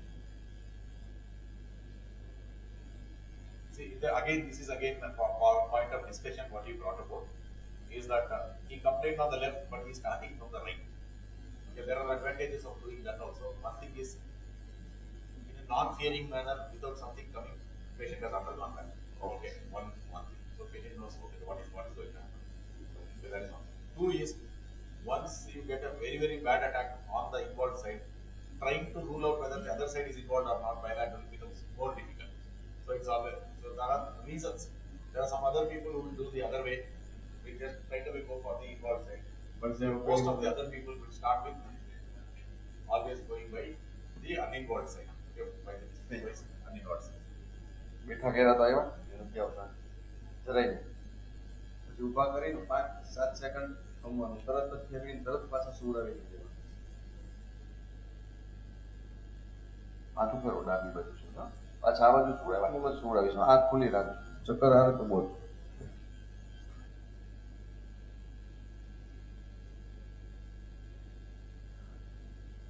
આવે છે? It did not come.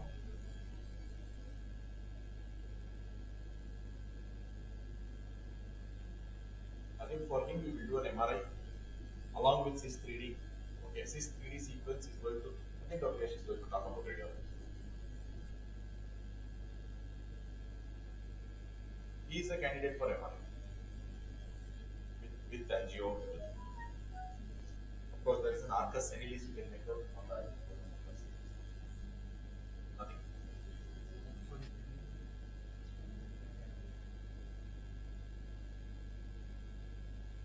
So look for any vascular loop or look for a retrococcal pattern.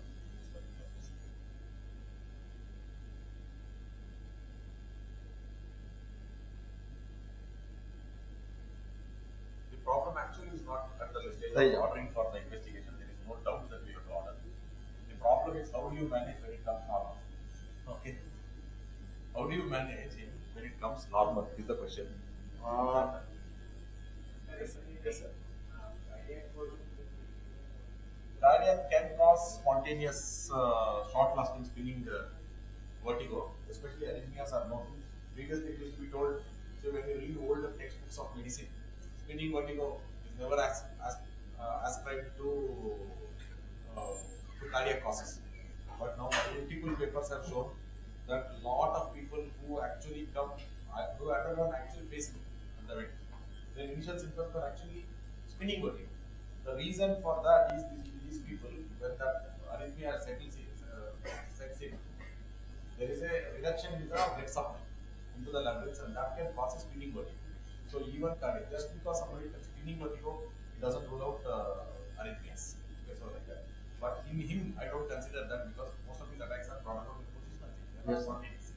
Whereas a cardiac arrhythmia is spontaneous attacks once in a while. Negative. Now it is negative. Diagrammatic negative. Right and left it is negative.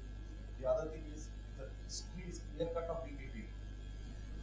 જો આવું patient આવે ને હું કરું છું હવે આપણે practical જ વસ્તુની વાત છે. જો પ્રેક્ટિકલ વિચારવું જો આવું પેશન્ટ આવે શું કરવાનું?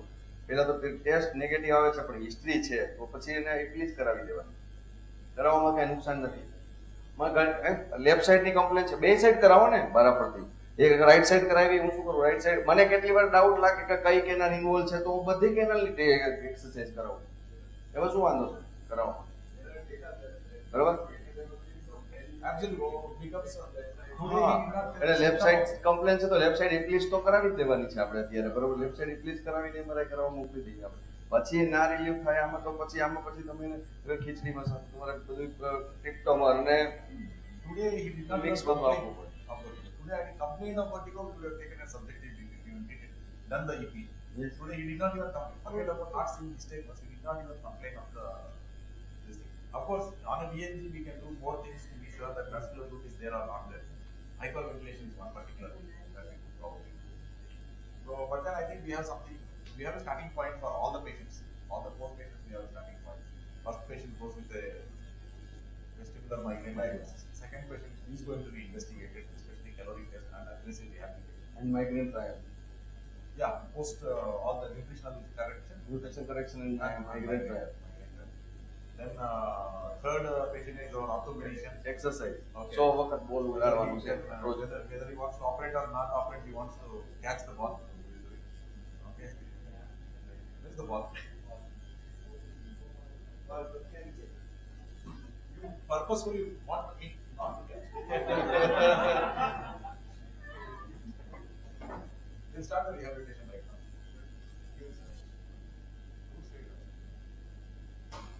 He's able to catch. Rehabilitation start over.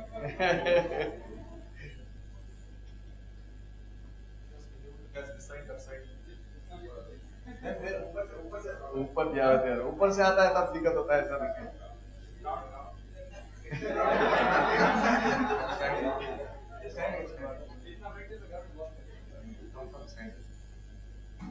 No, patient come from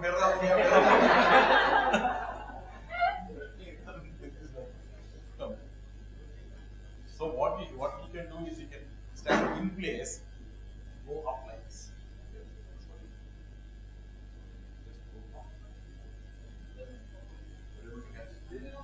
Then what you are missing?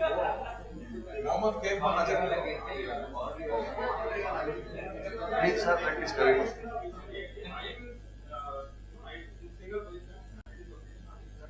Running and this is called dynamic assessment of visualization. Static activity is good enough. Dynamic activity there is not.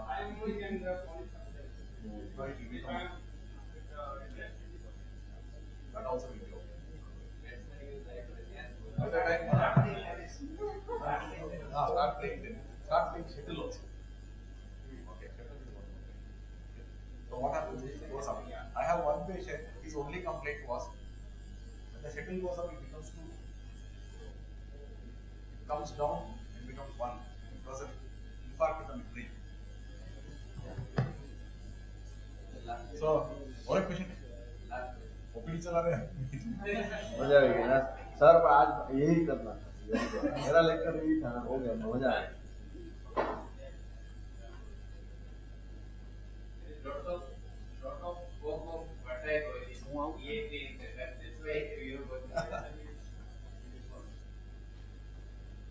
શું થાય છે? Only by the semantics of the language trying to understand what to take, because I don't understand the words, but by the semantics trying to understand what to take. Yes.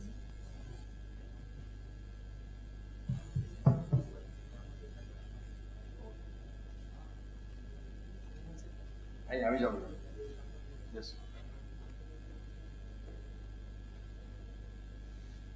શું થાય છે બેન તમને? કાનમાં અવાજ આવે છે ને ઝીણી છે. આવું મને 4-5 વર્ષ પહેલાં થયું હતું પછી 2020માં રહી ને છેલ્લે હમણાં 2021માં આ પરમ દિવસ પાછું. ચક્કર કેટલા દિવસથી આવે છે બેન તમને અત્યારે? અત્યારે 2 દિવસથી ચક્કર આવે છે.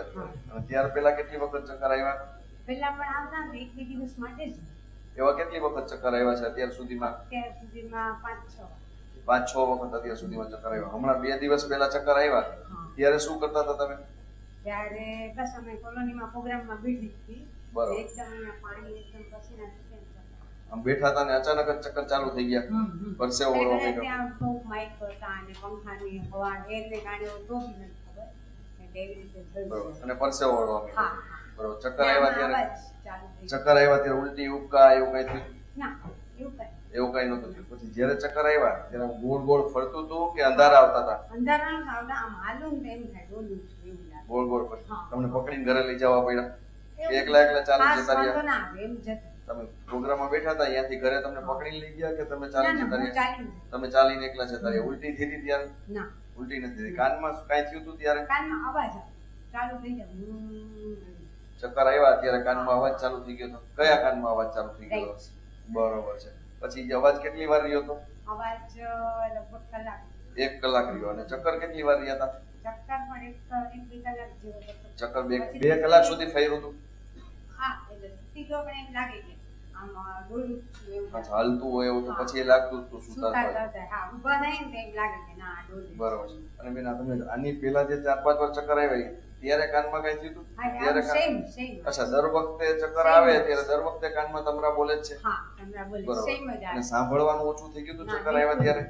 કાન એકદમ ભારે ભારે થઈ ગયો હોય, સૂન થઈ ગયો હોય એવું થયું હતું? નહીં. સાંભળવાનું જરાય ઓછું નથી? ના નથી. ખાલી ચક્કર આવ્યા એટલે તમારા ચક્કર આવ્યા પછી ચક્કર ગયા એટલે તમારા બંધ થઈ ગયા? અને સાંભળો છો બરોબર? એકદમ. સાંભળવામાં કઈ ઇફેક્ટ ક્યારેય નથી થતી? આ જેટલી વાર ચક્કર આવ્યા એ બધી વખત તમરા તો બોલ્યા છે? અને બધી વખત ચક્કર બેન આવી 1-1 કલાક સુધી રહ્યા છે? હા 1-2 કલાક. દર વખતે 1-2 કલાક? હા એટલે ડોલવું એવા 2 કલાક જેવું રહે.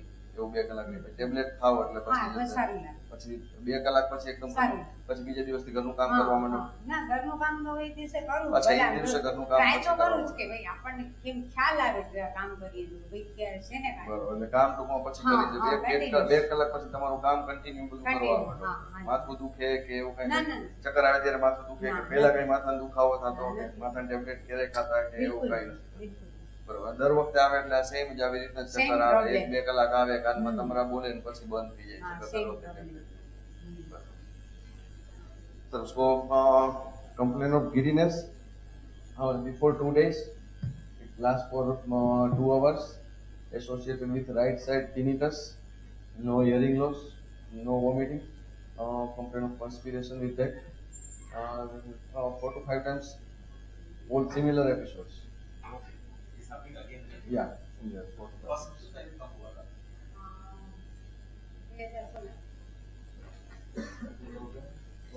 60.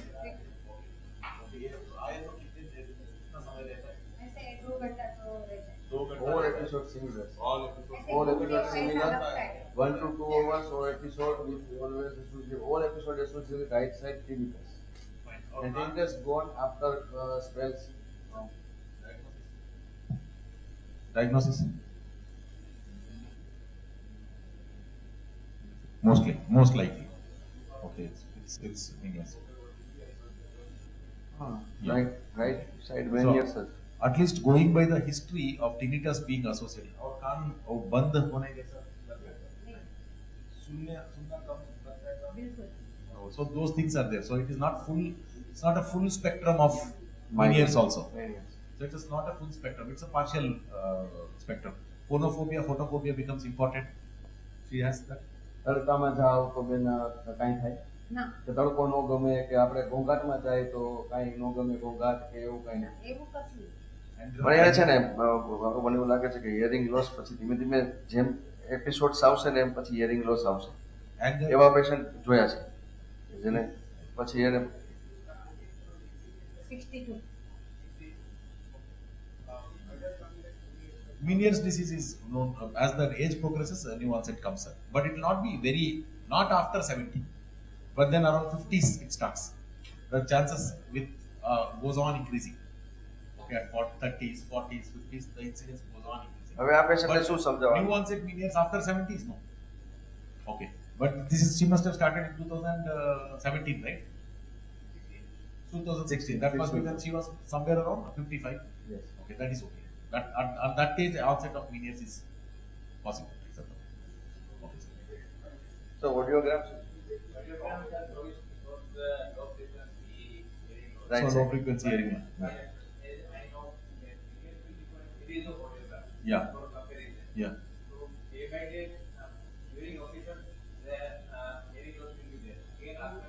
Absolutely. In the beginning stage, that is how it is. Yeah. Absolutely. In the beginning, that is how it is. There is going to be fluctuation. હવે આમાં શું કરવાનું? આમાં ડાયુરેટિક કેટલી વાર આપવાની, શું કરવાનું?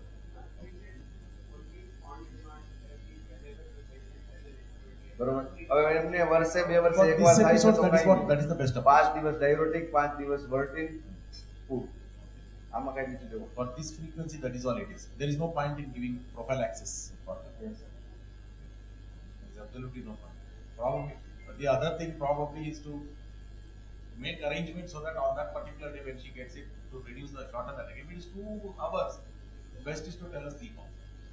Unless she gets a premonition previous day. If she gets a premonition previous day, she can take 1 tablet of Stemetil MD the previous day. आपको आने से पहले 1 दिन पहले पता चलता है कि कल आने वाला है. ऐसा पानी पानी हो रहा है. पानी पानी हो रहा है. तो मैं समझ जाती हूँ कल. So in that case, we can take abortive action. Then we can start giving Stemetil previous day only. So probably आपको बोली नहीं थी. Okay. So next time जब पानी पानी जैसे start होगा ना, तभी कोई. So that next day होगा. જો અંદરના કાનમાં છે ને બેન પ્રવાહી ભરેલું હોય એની અંદર પ્રેશર વધે ને ત્યારે આ ચક્કર આવે. આને આપણે હાવ મટાડવા માટે અત્યારે કઈ દવા નથી. તમને બીજા બધું આવે, કાનની ટ્રીટમેન્ટ, ઇન્જેક્શન આપવાનું એ બધું આવે, પણ જેને વારે ઘડીએ મહિને થાય એને આપણે ઇન્જેક્શન ને બધું આપીએ કાનની અંદર. 2 વર્ષે થાય તો ત્યારે 5 દિવસ દવા લઈ. આ એવો રોગ છે કે તમને એકવાર થયો તો પાછો થાશે ખરો. સમજી ગયા મારું કહેવાનું? જ્યારે થાય ત્યારે 5 દિવસ દવા લેવા. અને રોકવા માટેનો કોઈ ઉપાય નથી. એક્સરસાઇઝ. સમજી? કોઈ ઉપાય નહીં. એક્સરસાઇઝ ને કાંઈ નહીં. બરોબર. તમને વર્ષે 2 વર્ષે થાય છે તો પાછું વર્ષે 2 વર્ષે થવાની શક્યતા હોય. In the sense, exercise, general agility exercises are important. Okay, so that is all. Not specific for menial diseases. So general. In fact, what we should be doing is to make our population a little different.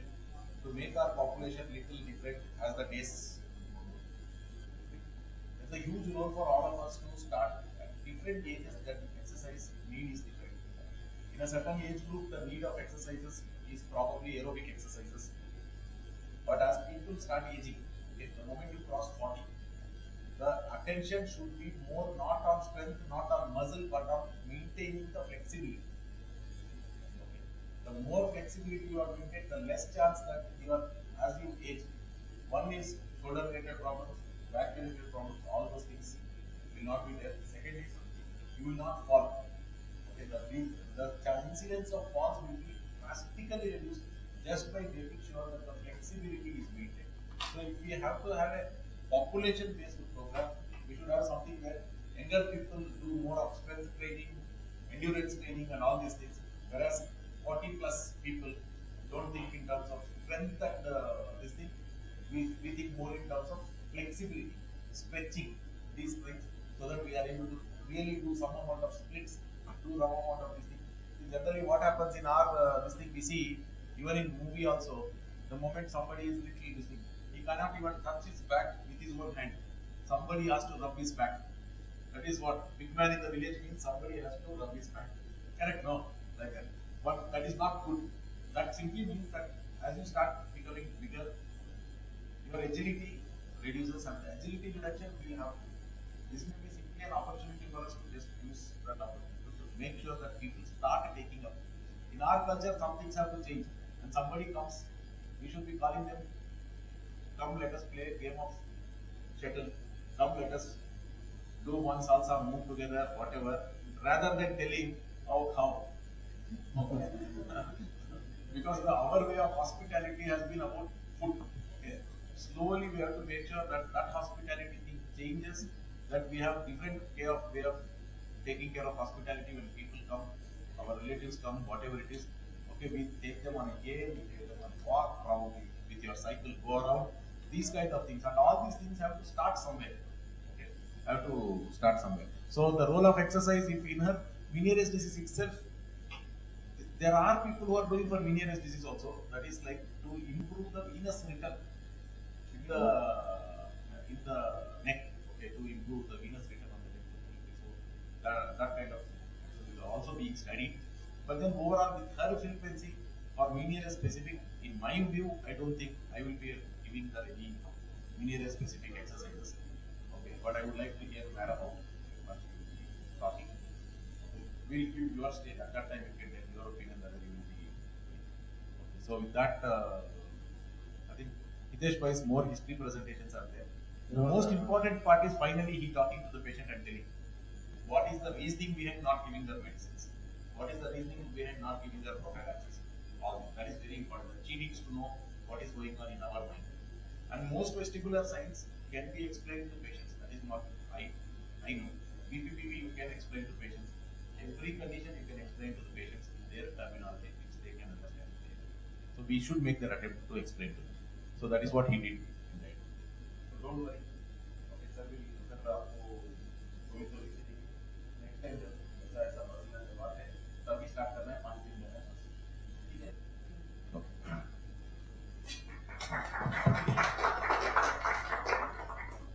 Any more patients?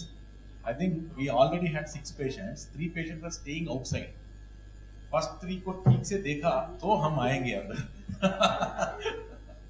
Okay, I think that is what happened. So all 6 came means you are doing a good job.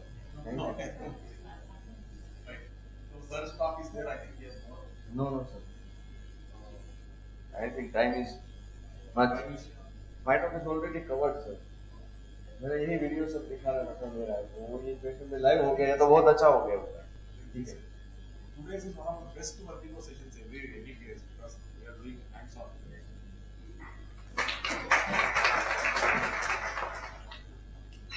હવે છે ને હું બધાને chocolate ખવડાવીશ કારણ કે હું છે ને વિડીયોમાં મેં બધા ડાયગ્નોસિસ કે બધાને ગિફ્ટ આપવાનો હતો એટલે હવે બધાને એમને આપી દઉં છું અને લાવ્યો તો બધા માટે એવું નથી કે 10 વિડીયો બતાવો 10 જ લાવ્યો છું બધા માટે. So moving on to the next very interactive section just concluded. The next one is diagnosing stroke in cases of acute vertigo, and it will be taken by Dr. Dushan Sankalia sir.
Good evening.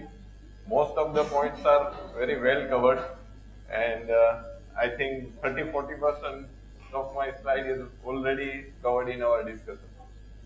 So, as a neurophysician, my focus is to diagnose and not to miss stroke in vertigo patient, because this is the only diagnosis in vertigo patient, and if we miss stroke, someone's life is destroyed, and if we miss one Bppv, or if we miss vestibular neuritis, or if we miss another diagnosis, we can pick up in next follow-up, or we can someone's colleague was taken care of that. But if we miss one posterior circulation stroke, and I have seen many patients in the reference, and when I ask the history, that patient, and always the patient relative says that સાહેબ મહિના દિવસથી તો ચક્કર આવતા હતા કે 15 દિવસથી ચક્કર આવતા હતા અને પેશન્ટ તો ત્યારે પછી વેન્ટી ઉપર હોય અને ઘણાને પછી સર્જરીની જરૂર પડતી હોય છે.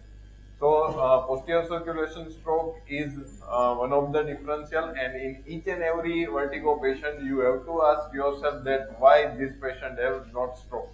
So, and think stroke first, and if you confidently ruled out stroke, then consider other differential in any acute onset vertigo.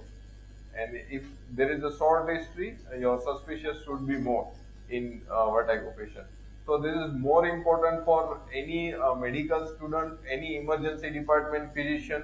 So most of the vertigo patient primarily taken care in emergency departments. So the first contact is either GP or MBBS or sometimes physician. Light exposure. So I will give first introduction, history taking from neurological aspect, clinical examination, ENT plus aspect, investigation, which one helps and which one misguides, and one case and take-home message. So the vertigo is the one of the most common symptoms, as we all discussed. Out of 20 vertigo patients, 25% patients presenting with acute vertigo are due to central cause, and most likely is posterior circulation stroke. And diagnosis of stroke in acute vertigo patient is sometimes difficult, and as well as it is critical also, because the typical neurological sign like hemiparesis, dysarthria, or is maybe absent in 37% of the stroke patient, and they have only a subtle oculomotor sign. So we have to practice this oculomotor examination in each and every even non-stroke patient, and so we can master this examination finding. And such missed stroke patient lose the opportunity for thrombolysis and mechanical thrombectomy. So this is the definition of acute vestibular syndrome. It is characterized by rapid onset, either from second to hours, or vertigo, nausea, vomiting, and gait unsteadiness in association with head motion intolerance and nystagmus lasting days to weeks. Out of 25% of acute vestibular syndrome is due to stroke. So 2013, BMJ journal have published this article that posterior circulation stroke is still a Cinderella disease, because the many stroke patients are still misdiagnosed as a peripheral vertigo, and most of the patients end up with lifetime comorbidity or sometimes even life-threatening disease. And these patients are already examined by even physician or sometimes even neurophysician also. So it is still challenging in a few patients. Why often miss such cases?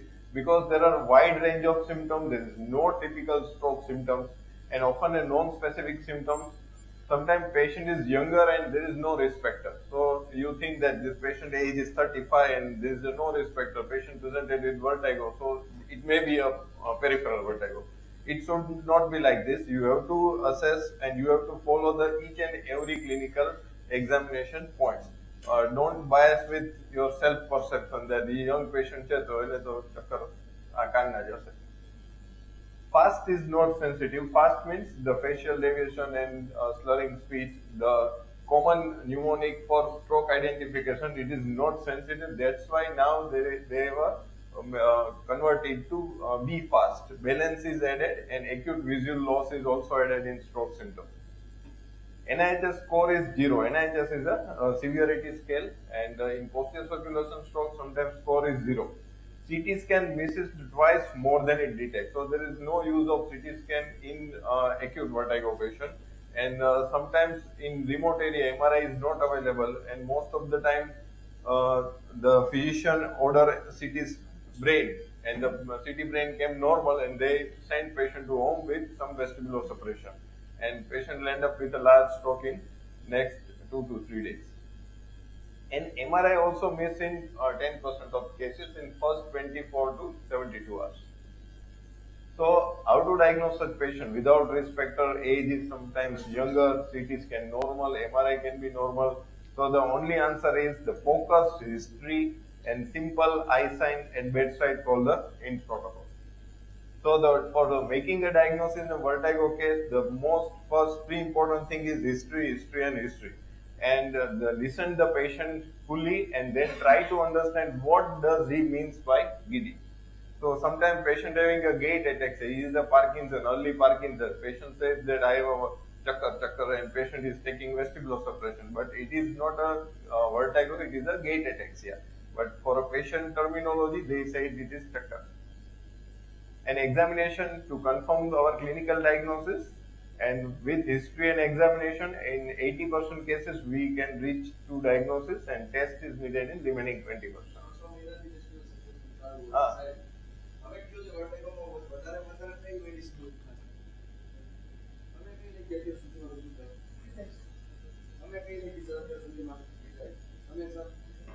Actually, yes. The thumb rule is in any vertigo patient, for first 10 minutes, let the patient speak. Don't interrupt in between. Because when you interrupt, sometimes you patient forget some symptoms, or sometimes patient modify his own symptoms. So initial first 10 minutes is for patient. You have to keep patients, even don't counter question, or just patient ને કહેવાય ને કે એને ખાલી થઈ જવા દેવા. એને જેટલું કેવું એટલું કહેવાનું. એનાથી patient is also will become satisfied that સાહેબે બધું સાંભળી લીધું. But and then you ask your leading question, and then you ask some specific question for a etiological finding. So first 10 minutes is for patient. This is the patient profile. This is very important because for any patient and the diagnosis of vertigo, like in we have seen this 4 to 5 patients, the age is different, the risk factor is different. So assess the patient for a possible risk of any vascular event.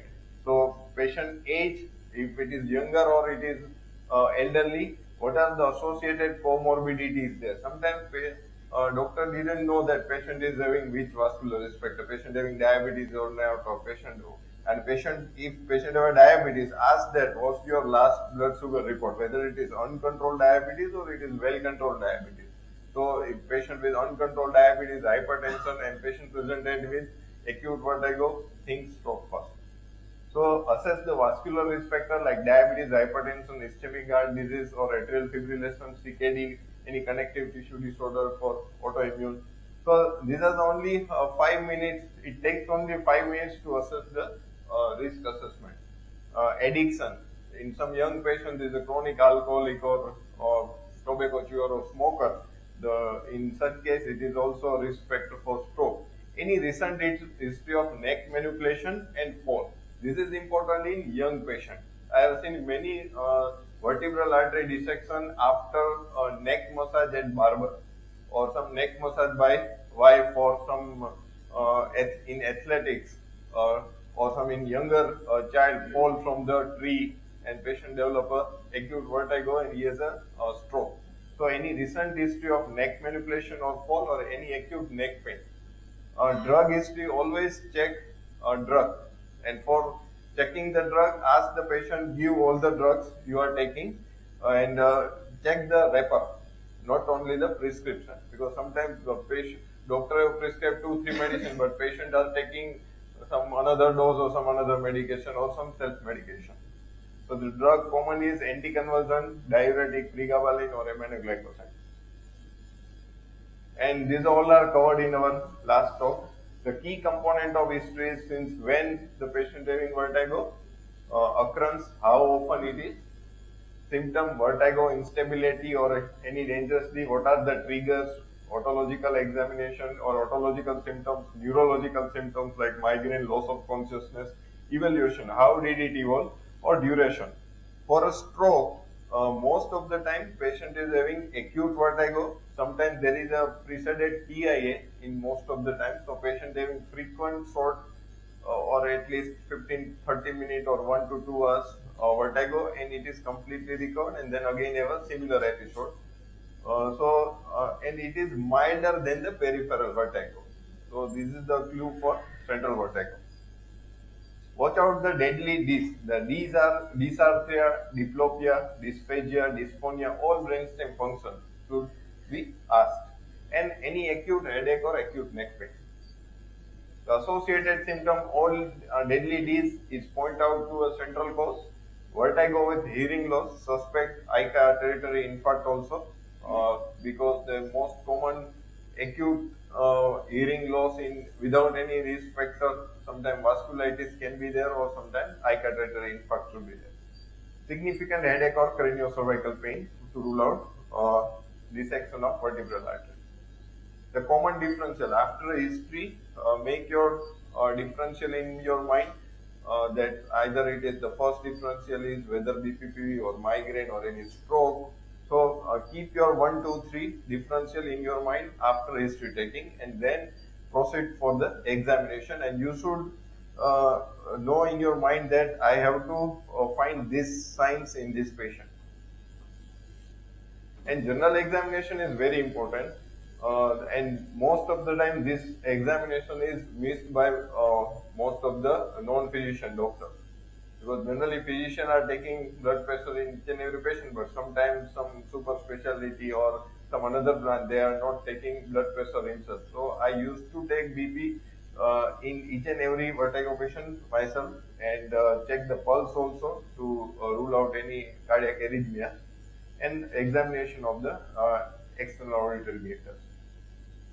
So do complete CNS examination and neurological examination. These are covered in previous talk. So keep an eye during examination, keep your eyes on the patient eyes. It is very important because the eyes is the window of brain. So the most of the diagnosis and clues given in patient's eye. So goal of the examination is to differentiate peripheral versus central vertigo and to determine the peripheral vestibular deficit. So to differentiate primary gaze, nystagmus, eye position, saccades and other tests, and for vestibular peripheral cause, head impulse and Dixon. So primary gaze is very important. Before starting any test, just see a primary gaze or a primary position of eye in a sitting position. So it is very important. So these are few patients. This male patient presented with acute vertigo in this phase. So you can see ptosis of the left eye and downward position primary gaze, and this is MRI infarcting midbrain and brain stem. The second is the uncontrolled diabetes, acute vertigo, and double vision. And this is the MRI, midbrain infarct. This is the third lady. You can see vertical misalignment of the eye, the skew deviation like this, and we see as a stroke. So this is the primary gaze. Just seeing the primary gaze, you can see that this is the central core. So primary gaze is important in examination. And the next is oculomotor examination. It's a Hinds battery. With your eyes, the patient's eye gives the clues regarding the is peripheral versus central core. So Hinds battery is a horizontal head impulse test, nystagmus and skew deviation, and the Hinds plus they added a acute hearing loss in Hinds, and it is called Hinds plus approach to pick up that eye catetery infarct. So one by one we can take each and every point. The horizontal head impulse test we have already see the demo. It is to diagnose the reduction in vestibular function of one side versus other side, and this is the test.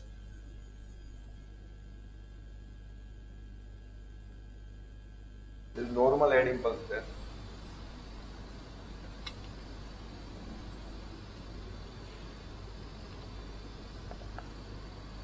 (30° sudden horizontal jerk is there. The fixation is normal.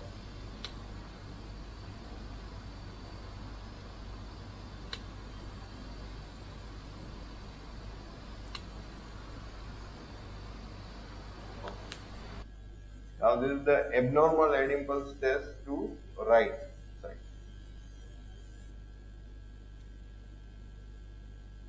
You can see a corrective saccades or to the right side.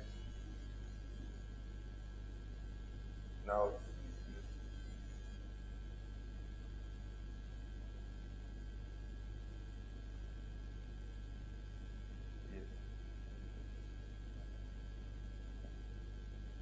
So positive head impulse test suggestive of peripheral vestibular lesion like vestibular neuritis, but there are two etiology which can give a false positive head impulse test. The one is anterior inferior cerebellar artery infarct, ICA territory infarct, and it mimics like vestibular neuritis. And the second one is lateral pontine stroke. And the second thing is nystagmus. I have covered only a stroke aspect.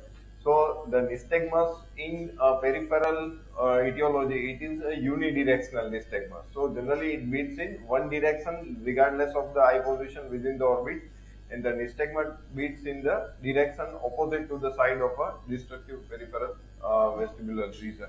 And in central, it is gaze of nystagmus. To remember, for peripheral, it is unidirectional. For any gaze, the side is remain same, either right or either left. While in stroke or any central cause, the direction is changing towards the examination side. So it is called gazing of nystagmus. The second thing is pattern of nystagmus. In peripheral, nystagmus is with mixed component, and it is predominantly horizontal in vector and often subtle torsional component, but no apparent vertical vector.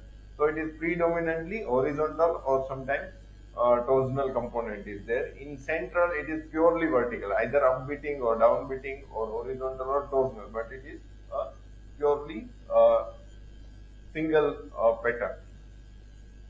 The another thing is Alexander law, peripheral vertigo, it follows the Alexander law while the central is not. And the other thing is like suppression by visual fixation, it is yes in peripheral vertigo while it is not in central cause. In latency and fatigability, it is common in Bppv and it is absent in central cause. So this is અહીંયા જુઓ આંખ ખુલી ખુલી આંખ મોટી ખોલો અહીંયા જુઓ જુઓ આ બાજુ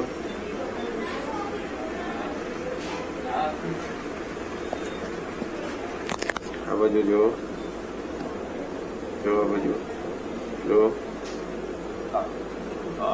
Actually, this video is taken from front, but we have to ask the patient to sit in front of you and ask the patient to focus on your finger, and then change your finger to either right side, and if during the right side gaze, if nystagmus is beating towards the right side.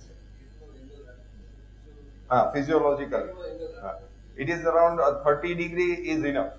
Because in extreme gaze, even a physiological nystagmus is present. So in this patient, if you see a primary gaze, there is a still nystagmus is present. So with nystagmus at rest, most of the peripheral etiology. અહીંયા જુઓ આંખ ખુલી ખુલી આંખ મોટી ખોલો અહીંયા જુઓ જુઓ આ બાજુ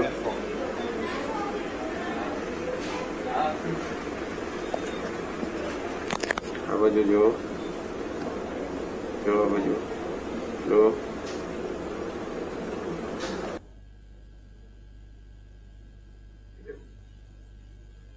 The third thing is skewed deviation.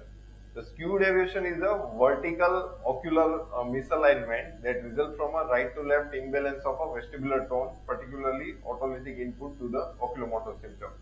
The method is alternate cover test. And this is the most specific test to identify stroke. The sensitivity is less, but the specificity is nearly 100%. Skew deviation, જે મેં ત્રણ તમને બતાવ્યા ને, જે first three mid brain ઇન્ફાર્ક્ટ હશે ને તો એમાં ઇઝીલી સ્ક્યુ ડેવિએશન મળશે બ્રેઇન સ્ટેમમાં મિડ બ્રેઇન કે પોન્સ અફેક્ટેડ હશે. Otherwise, there is less. There are very few patients in you can see clear cut skew deviation.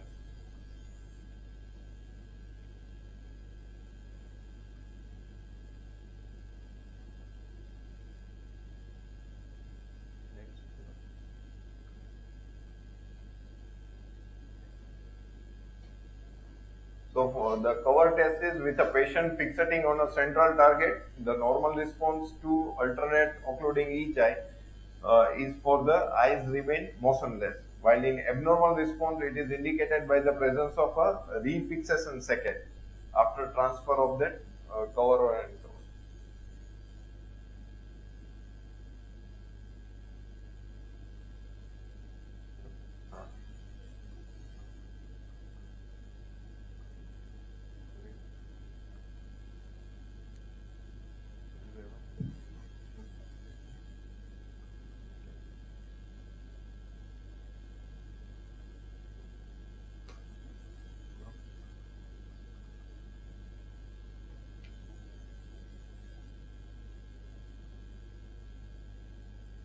This is a animated video because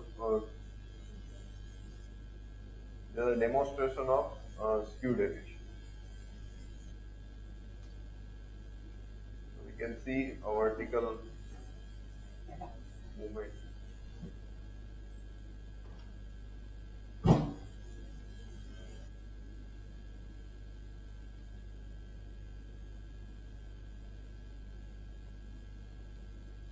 So a stroke is ruled out only if all of the following are true. So we must have a positive head impulse test, unidirectional horizontal nystagmus, absent skew deviation, and no acute hearing loss. We must have all four findings to completely rule out stroke.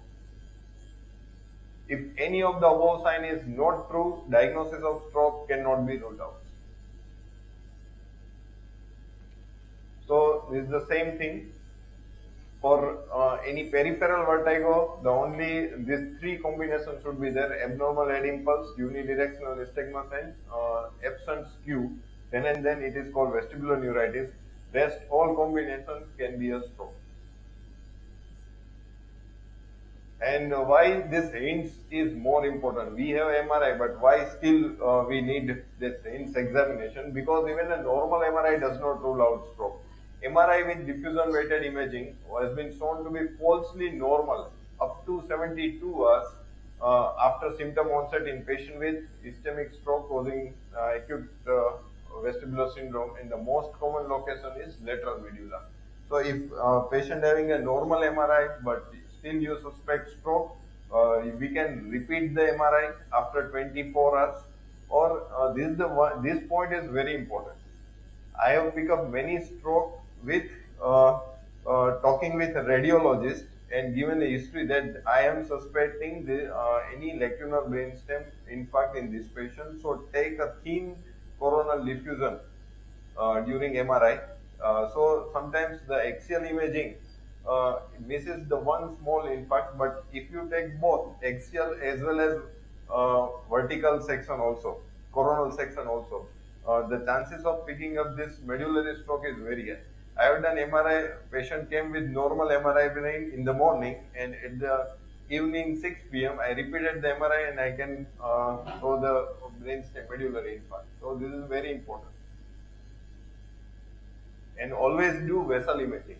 Most of the time we order limited MRI brain or only MRI brain. So if you suspect stroke, do MRI brain. Even if MRI brain is normal, ask radiologist to see the vessels also, whether any basilar occlusion is there or not, or any vertebral artery occlusion is there or not. So we can suspect stroke.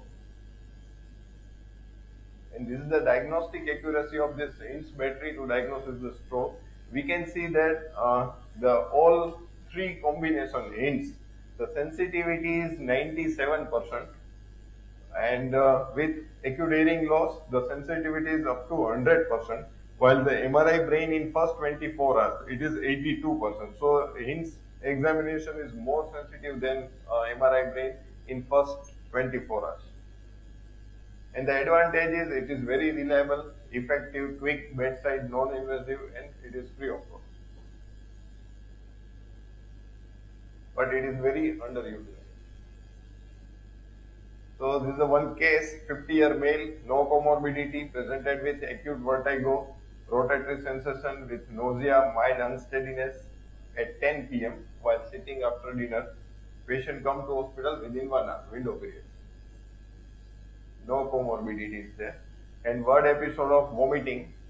Patient could not walk without support. Mild unsteadiness was there. No slurred speech, limb weakness, any dysphagia, no headache, no history of similar episode before. On examination, the positive finding is spontaneous left beating nystagmus, which was increased on left gaze. Gait was mild unsteadiness, sway on either side on rhombus, the rest all are normal.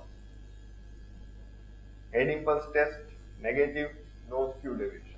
So the positive finding is spontaneous left beating nystagmus and gait imbalance. This patient is in my third year residency.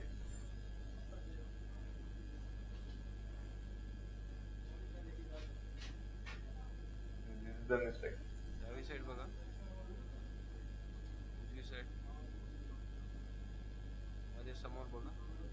Left beating.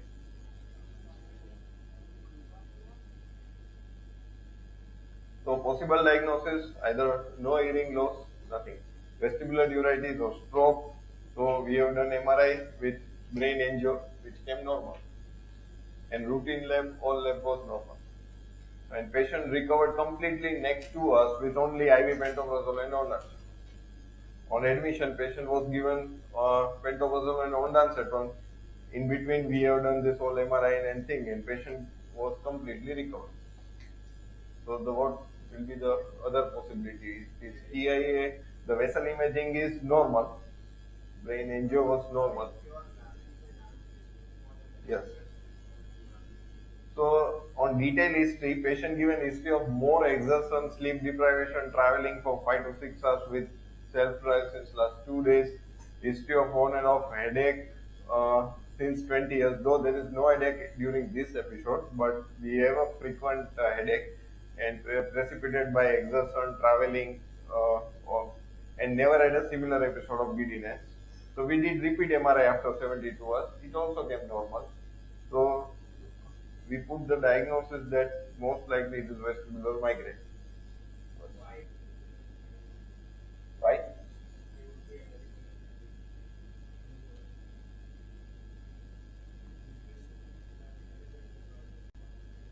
Peripheral, but પછી spontaneous recovered, patient having a spontaneous recovery, there are a trigger for migraine, and 2 MRI was normal, one at onset and one is on 72 hours.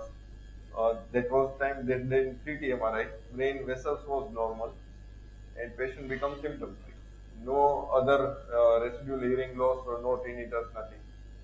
So we have kept vestibular migraine at that time. So the take-home message is vertigo is a symptom, it is not a diagnosis, and it's our responsibility to give a diagnosis to patient with vertigo. History gives the diagnosis in 70% cases, so listen the patient fully. Initial evaluation should be proper history, followed by general neurological examination and ENT examination for each patient.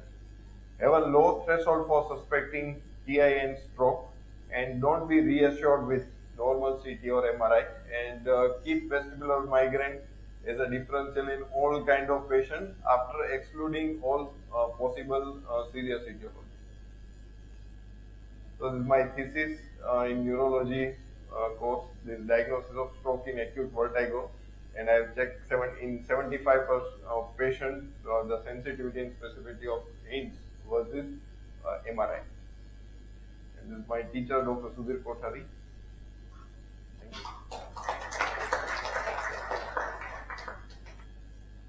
So the take-home message for student is suspect stroke in each and every acute vertigo patient, and if patient unable to walk, if any patient with vertigo unable to walk, suspect first 3 differentials should be stroke, 1, 2, 3, and you have to evaluate for the stroke completely before sending the patient home. And if you are in doubt, admit the patient. Admit the patient, take your time, evaluate after few hours. Sometimes after few hours you can see some subtle signs which were absent in first examination, or take colleague opinion or your senior opinion. But if patient is symptomatic, don't send home with some symptomatic treatment.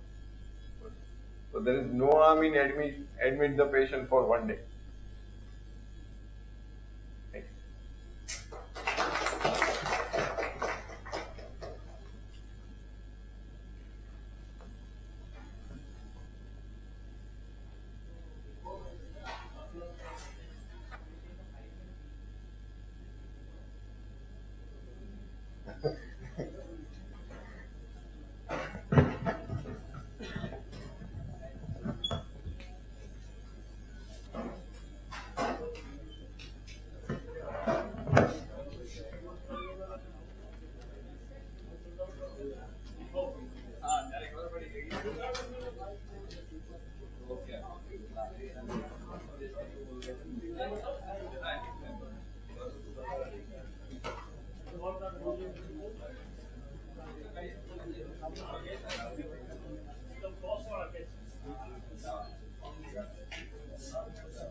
check, check.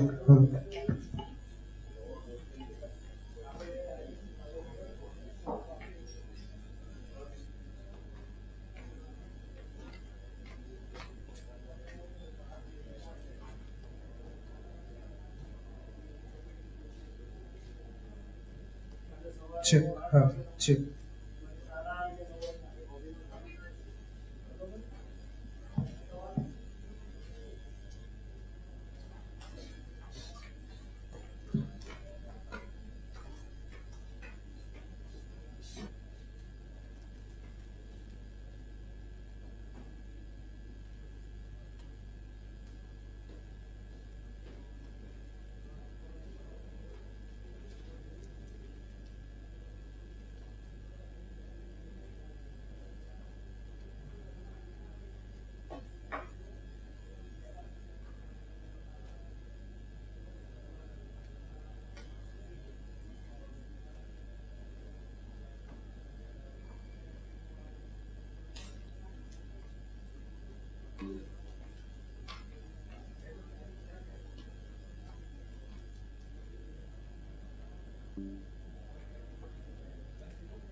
Check, check, check, check, check, check, check, check.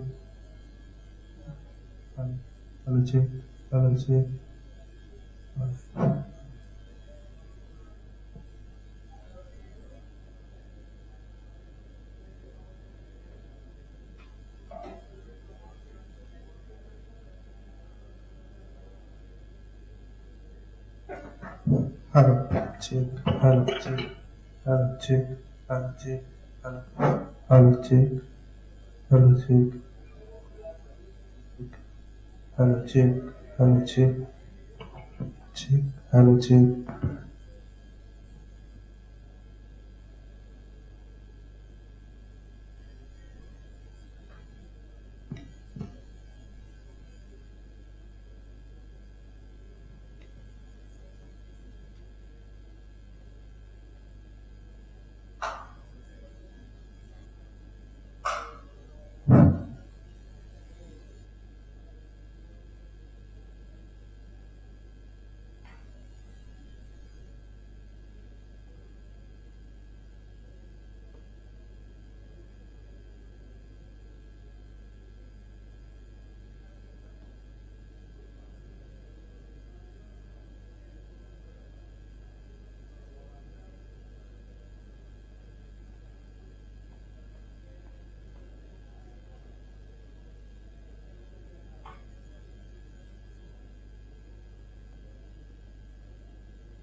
Hello.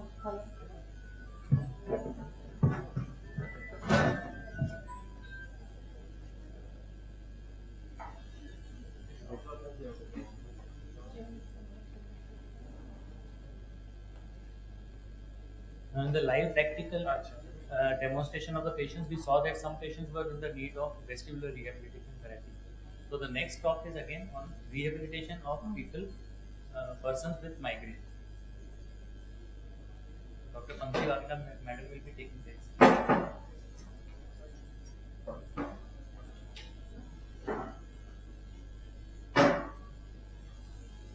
Good evening, everyone. I'm Dr. Pankti. I'm from Ahmedabad and I'm currently working with Zydus Hospital for past 4 years. So, how did my stint with vestibular rehabilitation started? As such, I am empathy orthopedics. Done my post-graduation in 2009. So, 10 years of practice in this field. And then during lockdown or even before that, I decided, I just came across few articles and all, and then got to know much about vestibular rehabilitation field. So during my UG study, I came across, there was just a single chapter. I think at least in all of us, our lives, or in medical field, it happens like, we go through certain things. Some topic is being taught to us, and then during our practice, in the mainstream, it is not there. So vestibular rehabilitation was one such topic, and later on, I discussed with one of the ENT surgeons of Zydus Hospital that sir, why don't you send patients, because rehabilitation being a branch that we get referrals from physicians, consultants, neurophysicians, and all. So convincing them, telling them that we are helpful to you was of utmost importance. So one day I told the doctor, and the next day, to my surprise, in my OPD, I received a patient of Bppv who again happened to be anesthetist of our hospital. So again a medico. Now medicos are known to be worst patients actually, because they know so many things about themselves. And even you people would have experienced the same, that convincing them that, okay, this is the thing that, that logic is little weird, or rather vast experience, vast knowledge makes them difficult patients. So, and I was a total novice in the field of vestibular back then, 3 years ago. So I had to tell the patient to wait for a while. I just used my cabin, googled it out, all the manuals and all. I had to recollect everything, whatever I had read, and then I started examining my patient. So thankfully, the next day the doctor met me and told me that thanks a lot that due to your maneuver and all, I am completely restored now, and so that sort of boosted up my confidence at that time. So that is how the journey began as a rehab therapist. Later on, I did many workshops online, attended Dr. Srinivasa's lectures and all, went through the series of it, read so much about vestibular rehabilitation that at one particular time I myself started getting symptoms of vertigo due to reading and applying that knowledge to my patients. So that was a little bit about me. So I would like to tell what is vestibular rehabilitation. So the people who are not practicing it, the people who are not referring patients, or rather they are not aware that such branch physiotherapy also exists. If anybody of you can tell me, then what do you understand by vestibular rehabilitation? Is it just about treating vertigo, or exercises for vertigo, suggesting them that, or is it something else?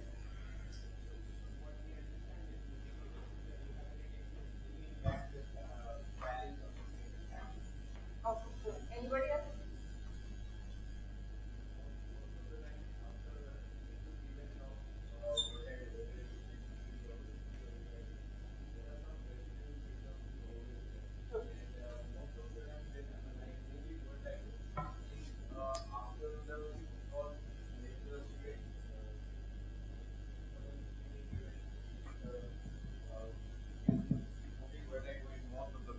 and the vestibular rehab help in this kind of patient, specifically post Bppv or post vestibular neuritis or post posterior circulation stroke patient, or any untreatable like cerebellar ataxia patients. So in such patients, sometimes we can't give some curative medicine, but that rehab make a difference in patient quality of life. Very good. Okay, so this is what is your perception about vestibular rehabilitation, and what is the next one?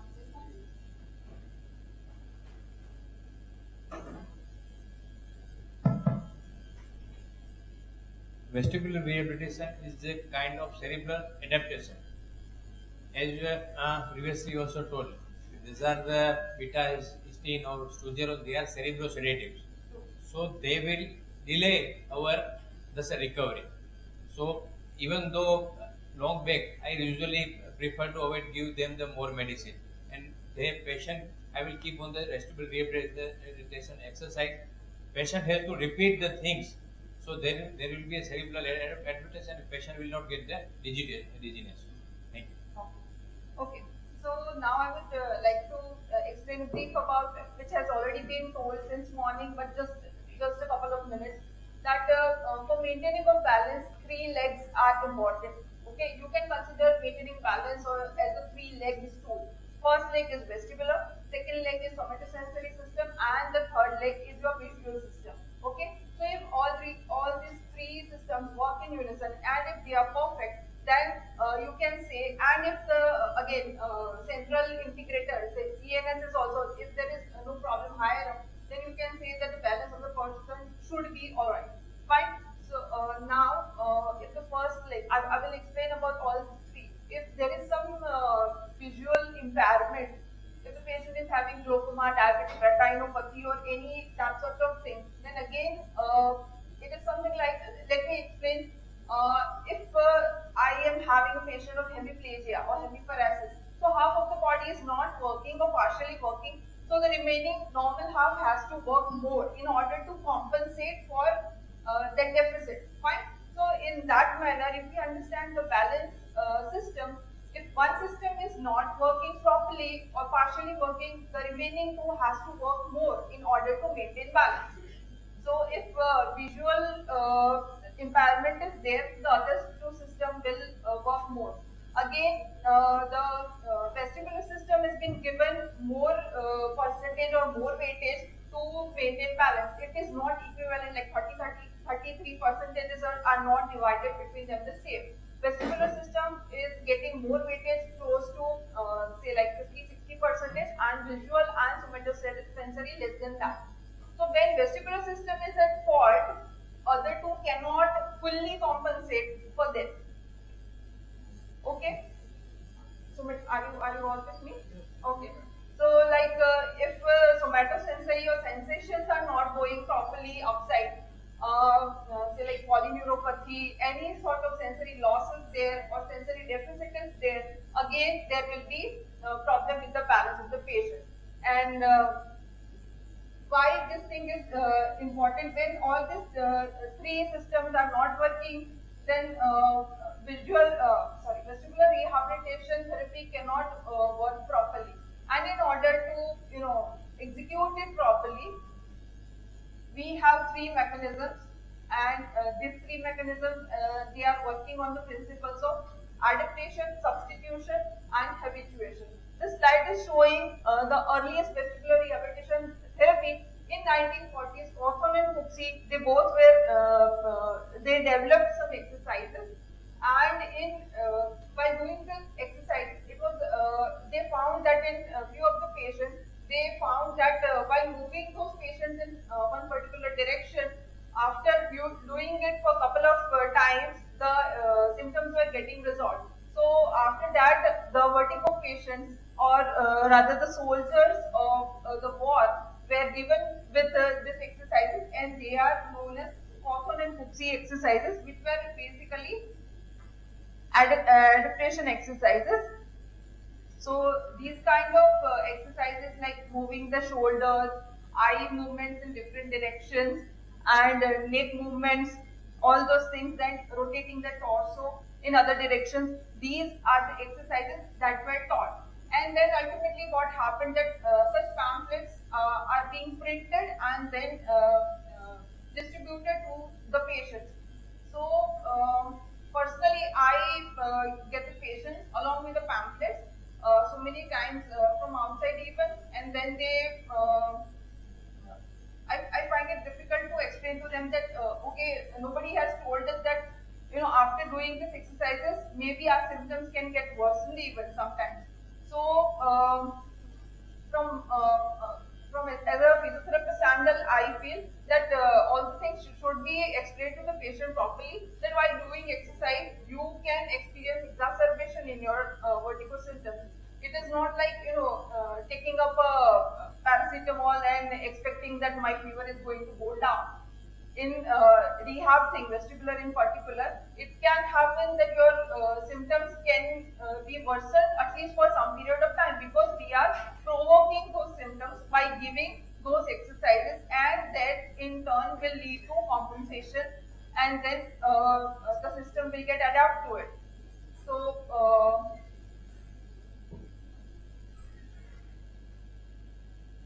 this is the chart that a patient come up with. And what is rehabilitation? So that is addressing the primary and secondary problems that result from vestibular disorder. As the sir suggested that not just balance dysfunction, apart from that oscillopsia and many other things, vertigo, dizziness, these things happen, imbalance is also there, and due to all these things patient gets very, very anxious, and they in turn refrain from moving about. So there will be deconditioning of that patient, and sometimes patient also has that so much neck stiffness that they don't allow the neck to move even a little bit, because they are afraid that if I move my neck, then again the symptoms will start. So they are all so much afraid. So counseling should be done properly, and then in gradual manner the neck movements and all other activities should be started. So these are the three mechanisms of recovery that I suggested. Then what are the indications of this patient? In what patients we can start vestibular rehabilitation? So these are the patients that we can start VRT with. So again, the acute debilitating phase is not very good.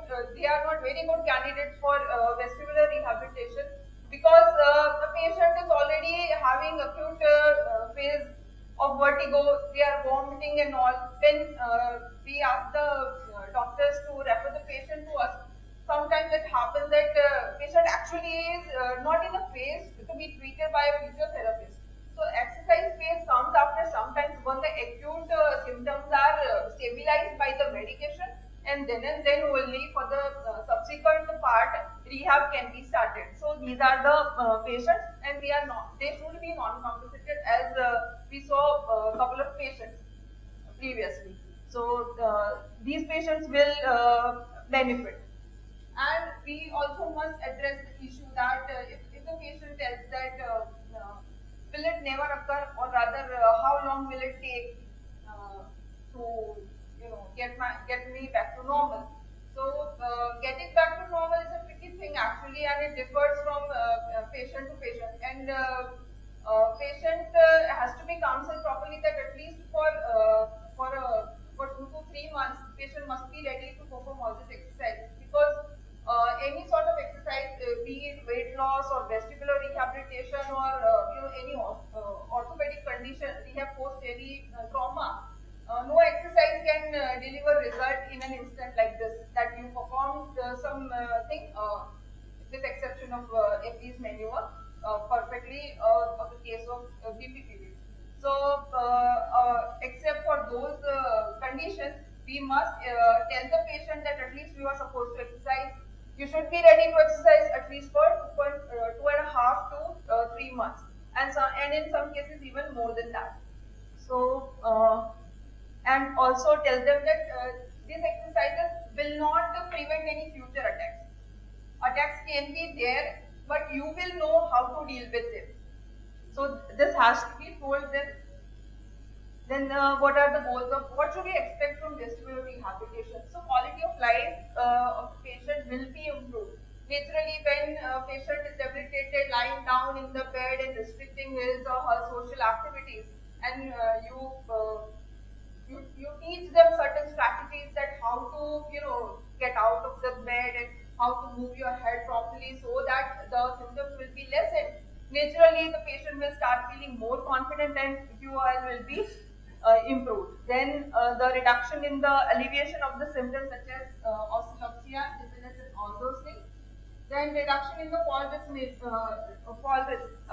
We discussed this even before in the earlier sections that in certain cases when multiple systems are at fault, it cannot be like this vestibular is involved and all two are doing fine. There can be times when all three can be involved. I got one patient who was having 90% of the hearing loss. The patient was aged close to 85.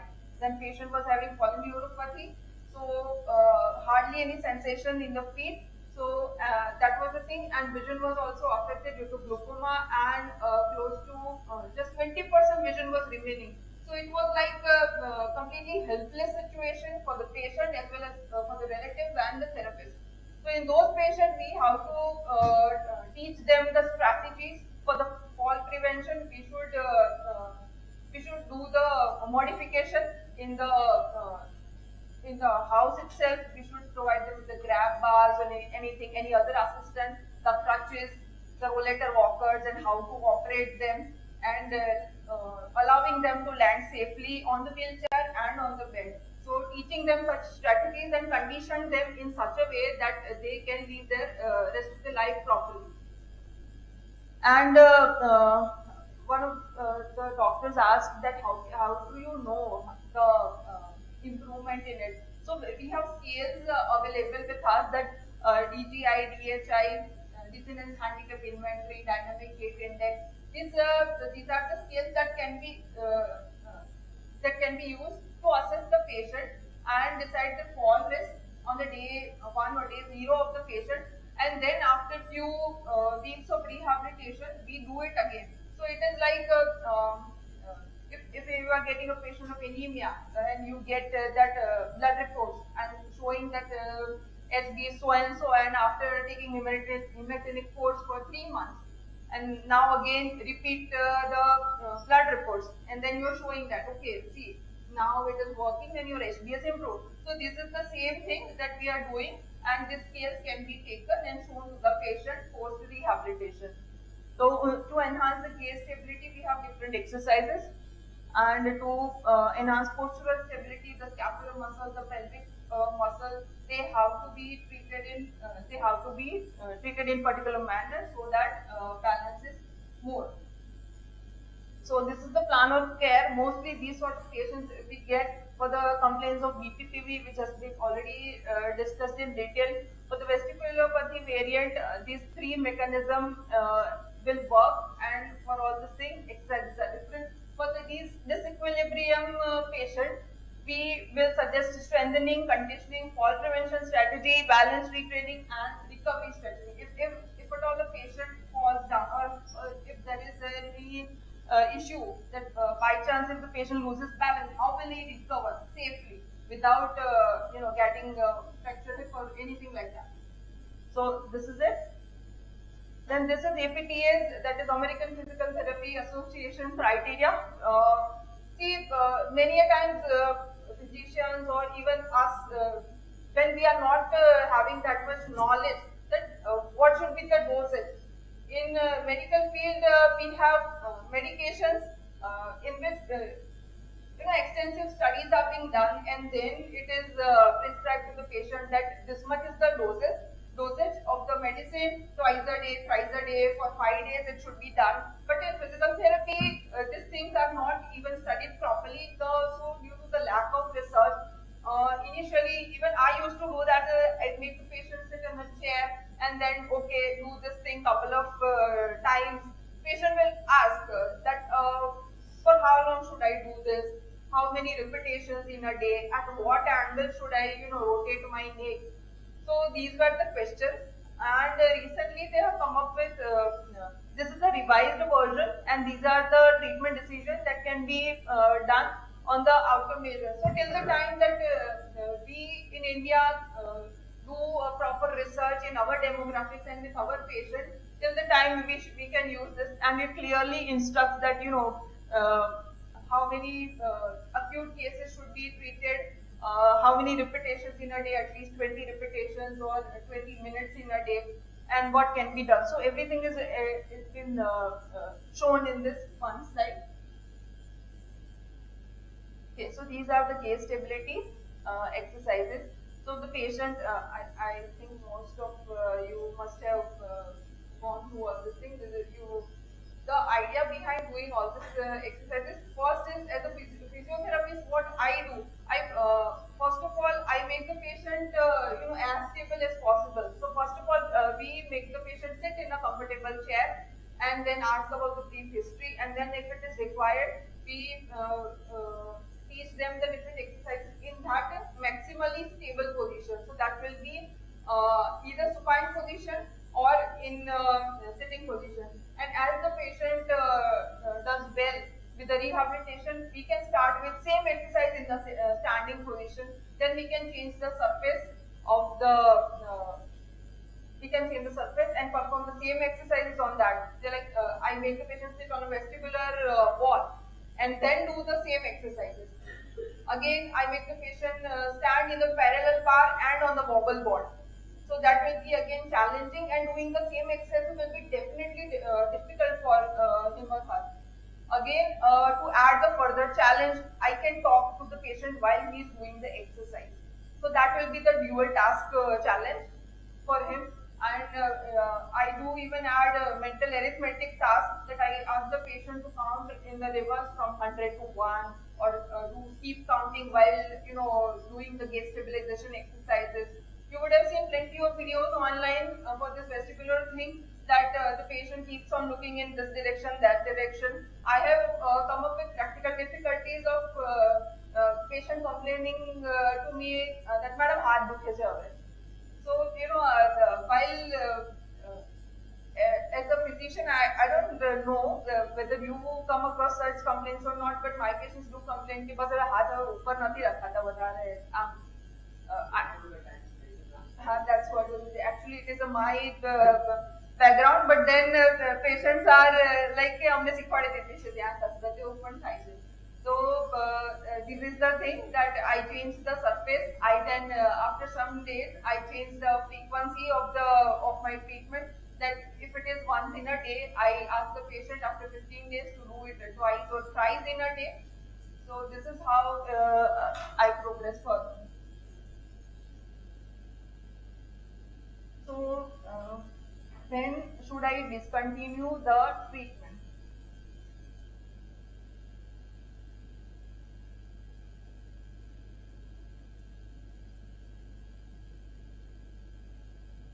So vestibular rehabilitation should be discontinued, and this is the very recent article again from the APTA, American Physical Therapy Association. Stop vestibular rehabilitation if there is normalization of the balance and of gait. So what was deficient, we have already achieved it. So now there is no need to go further. So we can discontinue at that time.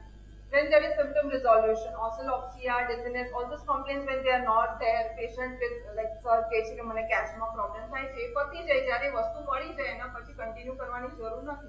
So that is the time goal achievement. જ્યારે એક level આવી ગયો હોય plateau, કે now the patient is not going any further, even if the patient is doing exercises. So maybe this is it. We cannot move further. So that is the time that we should discontinue. The lack of symptoms with the exercises. We should go a level up higher, so that the patient gets provoked with the symptoms. Either we should do that, and even if the patient is not getting provoked, then also we should consider that this is the time to stop the vestibular rehabilitation. Non-compliance or non-adherence. If we are told the patient to do it five times in a week, or to see you at least 5 times in a week, but then the patient is not coming, and then you cannot expect a further recovery in that. So non-compliance is the sure sign that you should discontinue. Fluctuation developing or unstable vestibular symptoms. Today, complaints are different. On the second day, the complaints are different. After 1 week, the complaints will again be different. So maybe patient is not in need of physiotherapy. He requires reference somewhere else. So medical and comorbidity preventing participation. There are times that vestibular rehabilitation can help, but patient should be able to comprehend at least what you are telling him or her to do. And if that is not there, again you cannot at least proceed with the therapy. So this is the chart,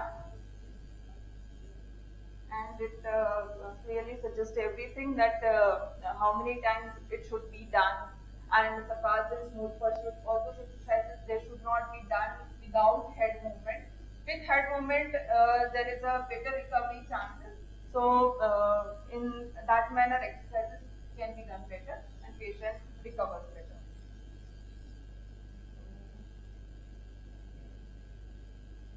Fine. One more thing I would like to add. I'm done with my PPT part. Now, a couple of things that I want to tell you people. I would like to ask for your help.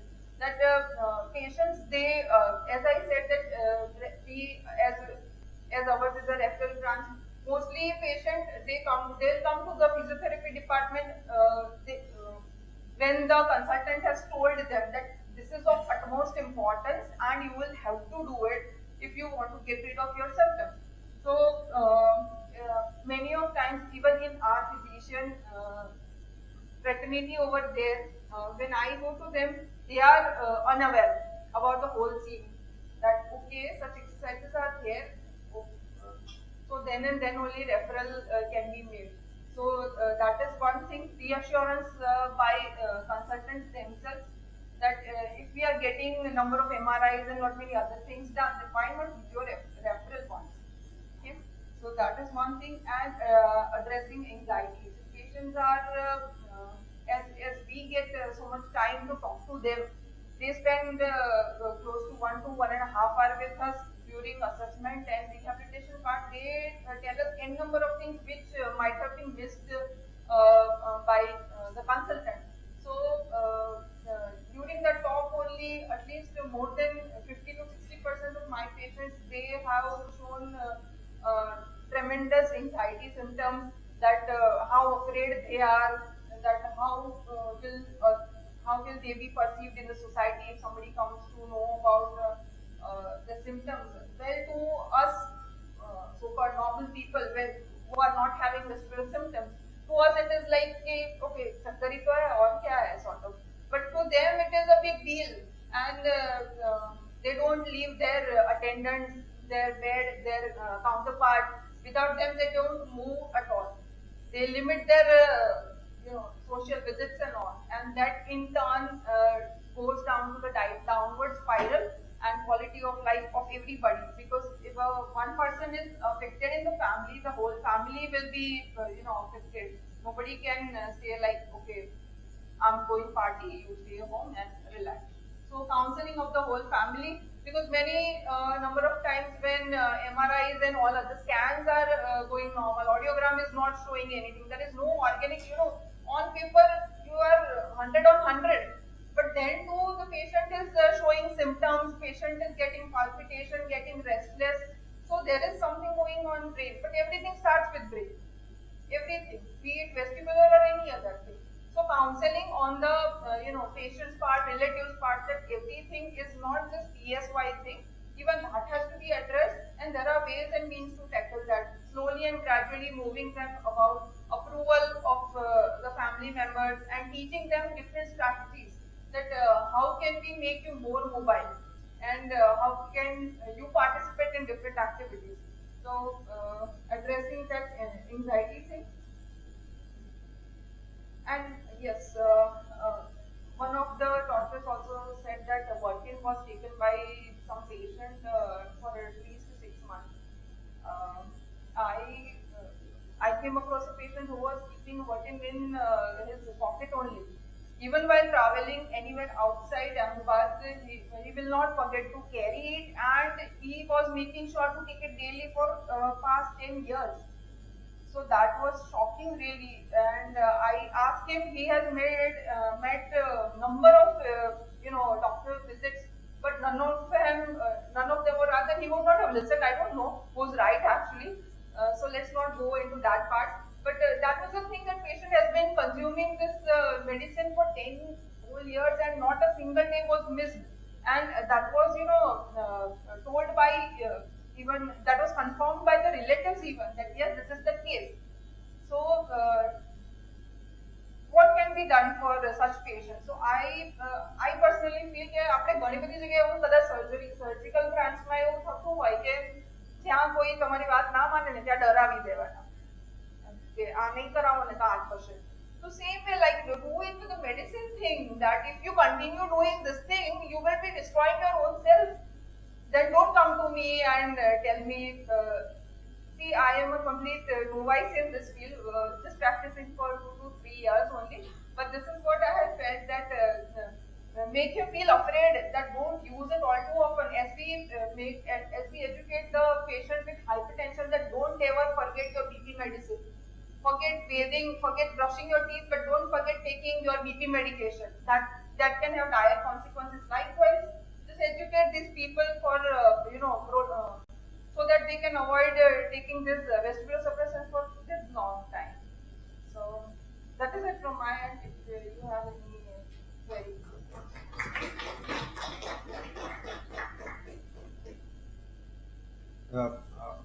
You rightly said that you are a novice in this field, and I believe we don't have enough centers around in India. Rehabilitation, Srinivas sir would agree to that. Is it, sir? Yeah. Well done and congratulations. You've taken a great step forward and keep up doing the good work. That probably is the need of the hour now. So keep doing the good work. Thank you. So this is my hospital department, Zydus Hospital. These are the robotic devices in which I get to train them for the balance purpose.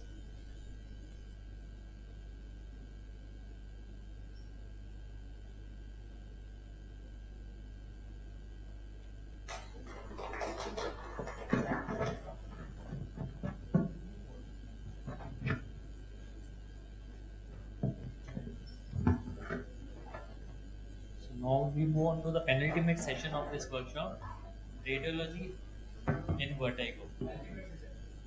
Ultimate. So, sir, I'll keep it really short because I believe ENT is one thing that really needs to be done by everybody. At least they should get exposure. So I'm trying to keep it ultra short,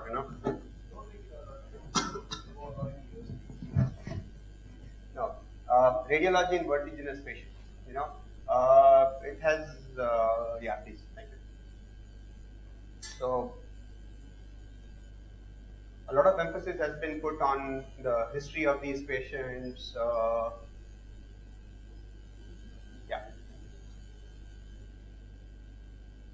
A lot of emphasis has been put on the history of the patient, clinical examination of the patient, and coming to an appropriate diagnosis from there on, and it is rightly so. Majority of our patients can get easily diagnosed purely on the basis of history. As Hitesh rightly said in the morning, the two major diagnoses that we come across in our routine clinical practice is Bppv and vestibular migraine. And if we take the history appropriately, try and diagnose them adequately, majority of the patients can get away without radiological analysis. We have the figure in front of our eyes. We analyzed 6 patients, and 5 out of 6 did not require any radiological examination. Right? So that sums up the story.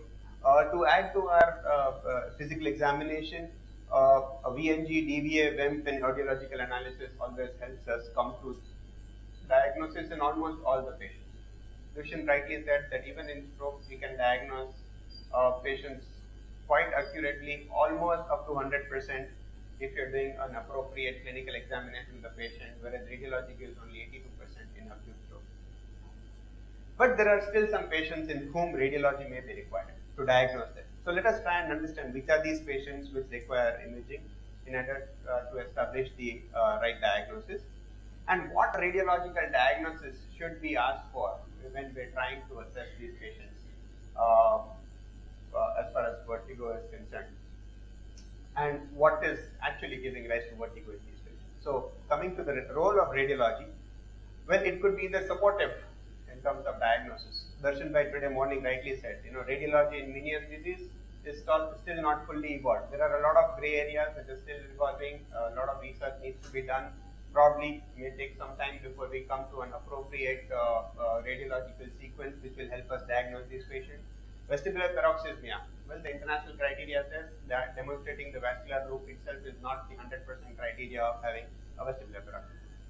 Benign intracranial hypertension. We saw today morning there was a radiological evidence, but we did not have enough evidence on clinical examination for us to say it is a benign intracranial hypertension.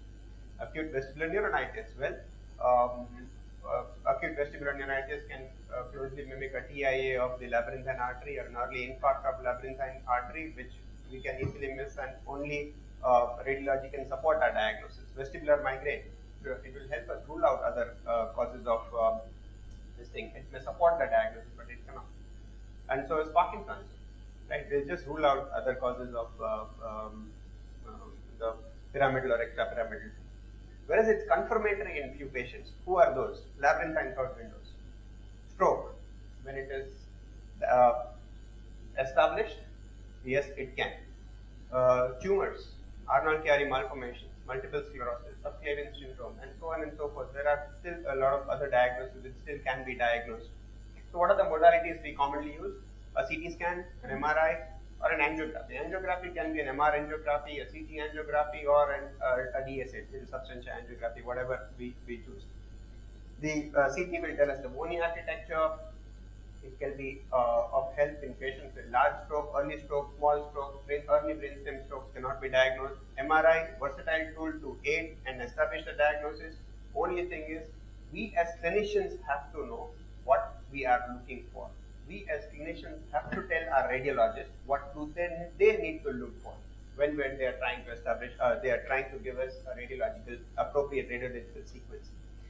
The only drawback is there are too many protocols, too many conventions, and if we are unaware, the thing may be right in front of our eyes, but we may miss it.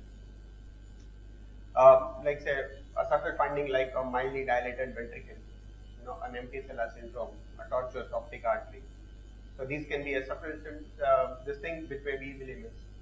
A loop around the 7th nerve complex, right? A small ISE tumor, not appropriately diagnosed. A small cochlear tumor, not appropriately diagnosed, can be easily missed, right? So that is what it is. So we need to understand what would be the right protocol to understand that. Angiography, useful in selective patients. So rightly said, thoracoectatic artery. Try and understand where to look for it, what sequence to ask for. A patient of vertebral artery dissection, history of manipulation, something has been done. A young patient with stroke. Try and understand, get to the history, try and get a logical sequence, and you will eventually get to a diagnosis. So coming to the CT, we spoke about labyrinthine third windows. What are these labyrinthine third windows? It could be a fistula in the semicircular canal because of a cholesteatoma, a post-surgical fistula, etc., etc.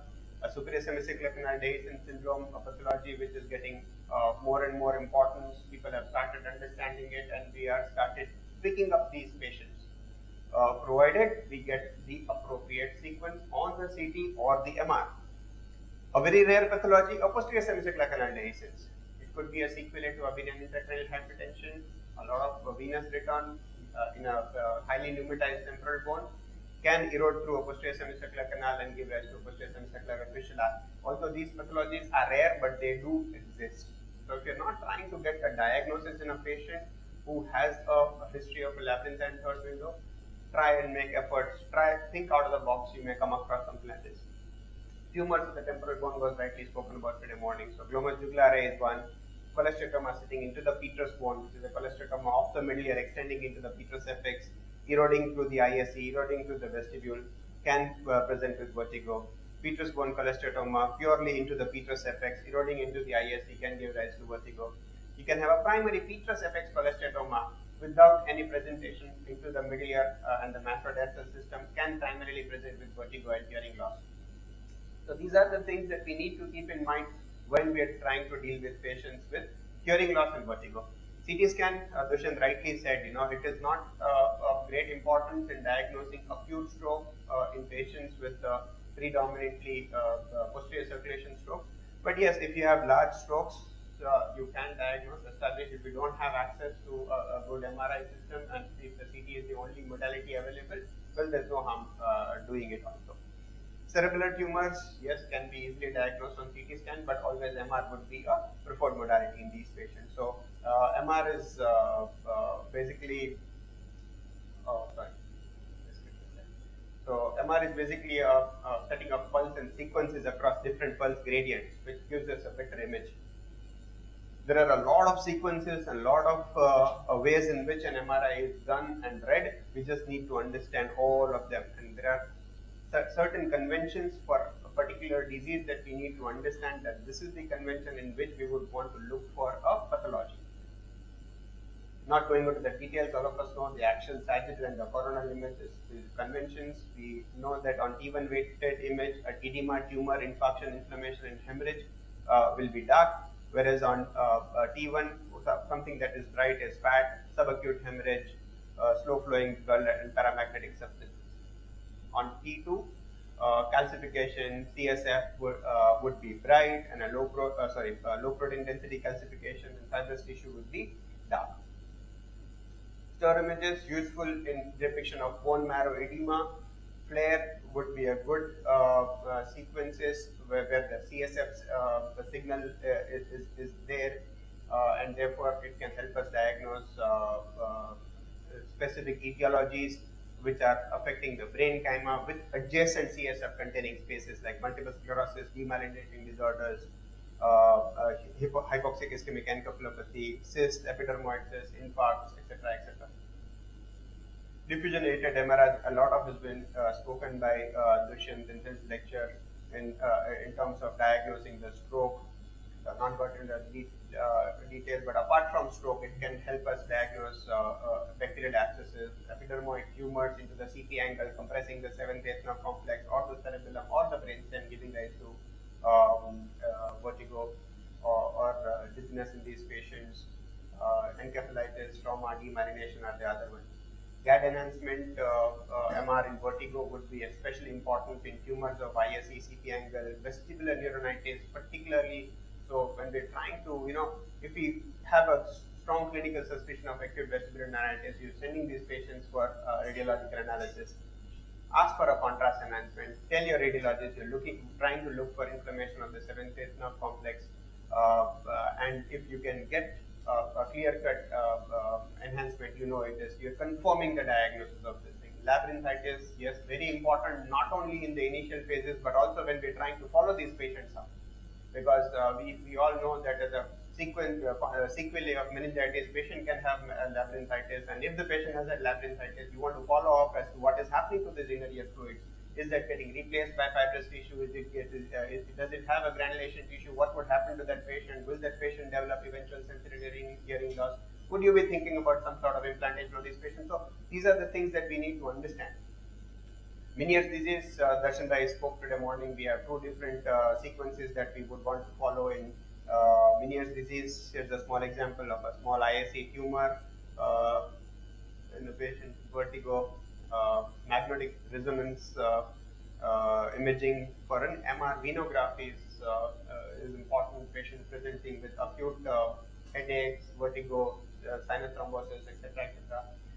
MR angio in dolichoectatic vessels, aneurysms presenting with vertigo, or even strokes would be important. In labyrinthitis, normally inner ear fluid is non-enhancing, but if there is inflammation, it would enhance. T2 weighted image, you always see enhancement of the inner ear on T2 weighted images, but if it is lost, you would want to think of labyrinthitis or scans. Right? Intralabyrinthine hemorrhage can be picked up. In MR Meniere's disease, what you need to look for is the dilatation of the basal turn of the cochlea with the saccule. Darshan Bhai has showed us images today morning, so I'm not going into it. But the only thing I would want to add to it is that the international recommendation is that you should go for a 3 Tesla MRI when you're trying to look for the inner ear spaces and the reconstruction of the inner ear. 1.5 Tesla MRI may not give us adequately high resolution in trying to assess the perilymphatic spaces and the dilatation of the endolymphatic sac. Semicircular canal dehiscence is nothing else but communication between the dura mater and the semicircular canal. Can be picked up with CT or MRI. Vascular loop crossing over the 7th nerve complex can give rise to vestibular paroxysmia. May it be crossing at the root exit zone into the fisternal segment or into the internal auditory canal. It could present with vestibular paroxysmia, but here the diagnosis would essentially not only depend on radiology but also on the symptomatology and response of the patients to carbamazepine. Dushyant has spoken about brain stem infarcts. I'll not go into details. Vestibular basilar insufficiency also has been spoken about. I'll not go into detail. We will see some petrous apex lesions, particularly the petrous apex granulomas or petrous apex cholesteatomas, which can possibly compress onto the labyrinth or an internal auditory canal as a result of its expansile effect and present with vertigo. Is something we can diagnose on radiology very, very well. So to summarize, here that radiology may be extremely helpful in specific balance disorders, not in all, but we as clinicians need to understand, what can give us the appropriate clinical clue to diagnose these patients, and what would be those specific conditions, what would be that particular sequence, what would be that particular image that you would want to see, what kind of reconstruction of a semicircular canal needs to be done to understand a dehiscence. What kind of an enhancement, where would we find the enhancement, and that is something that can be had before actually sending the patient for an MRI, purely on the basis of history, purely based on the basis of clinical examination, your ENT findings, the WEM findings, etc., etc. So a dialogue between a radiologist and a clinician would be really important uphand before actually trying to send these patients up for the investigations, so that the patient gets maximum benefit out of the same. Thank you all. Thank you very much for the patient. The most interesting lecture I think of the day.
You stay, okay?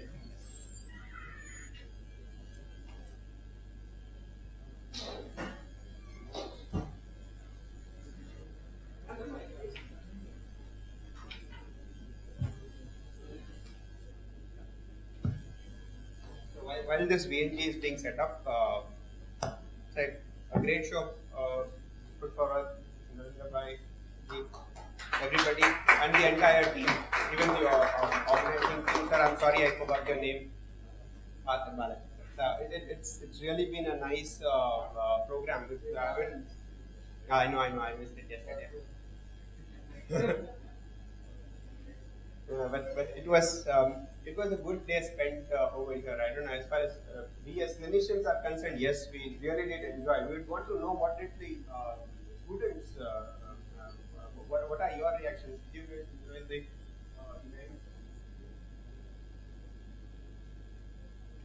Suggestion from your part?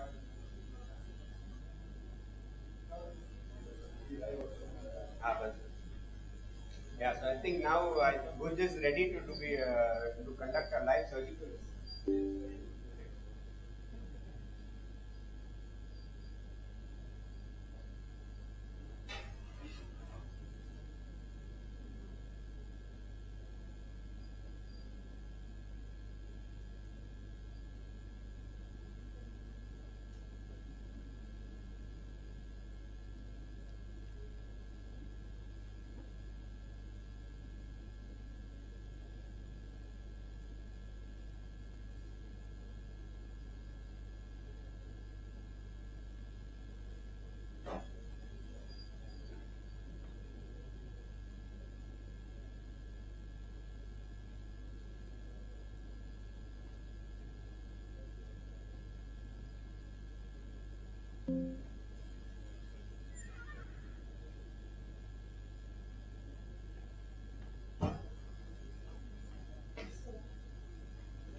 It's okay.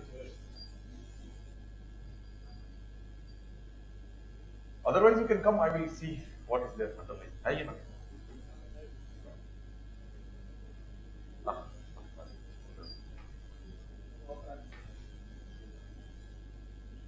To pull in a chair, sir.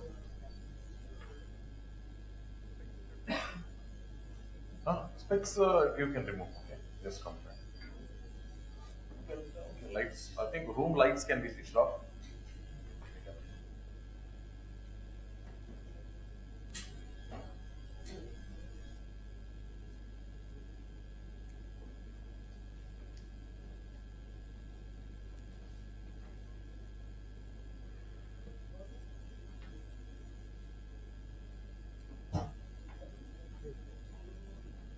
Flap का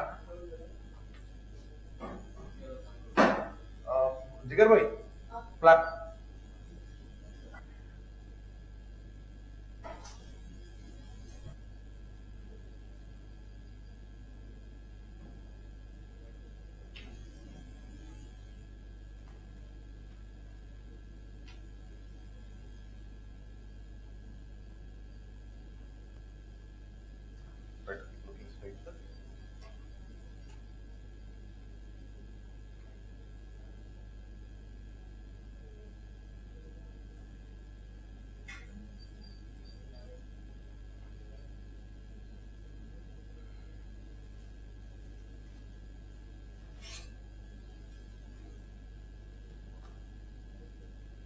I want to see if there is any underlying nystagmus, past evidence of that problem.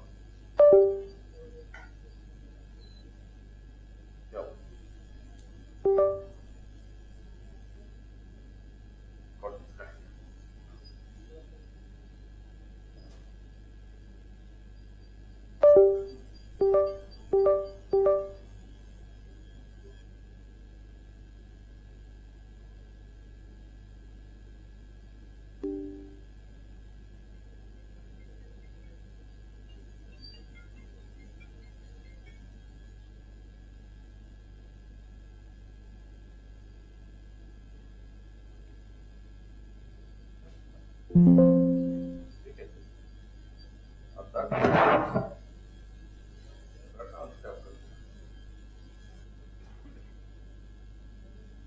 No, that is okay.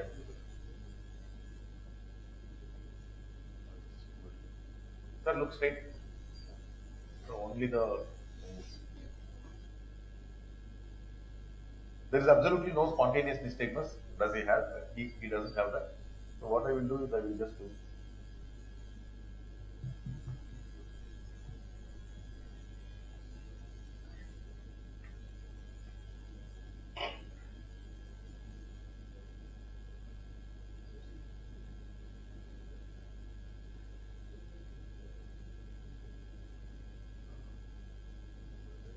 Even high frequency checking also there is no nystagmus. Okay, after taking the head. We'll do the last one thing is we'll make him hyperventilate. Okay, sir? Start over breathing. Okay. Like that. Okay. Faster.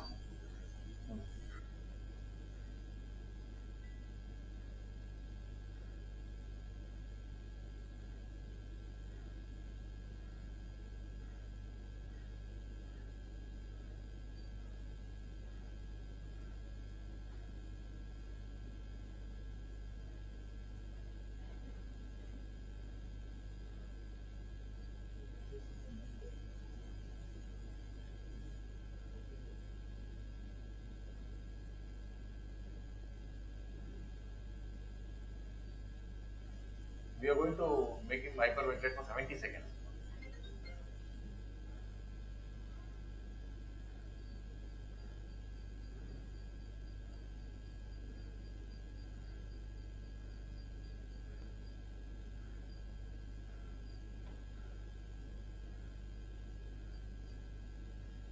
Such a cooperative patient now.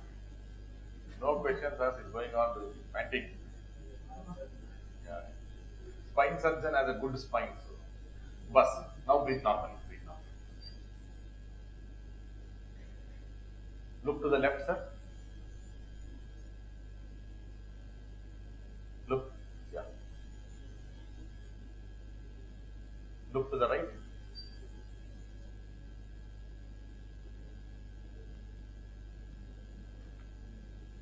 Look straight.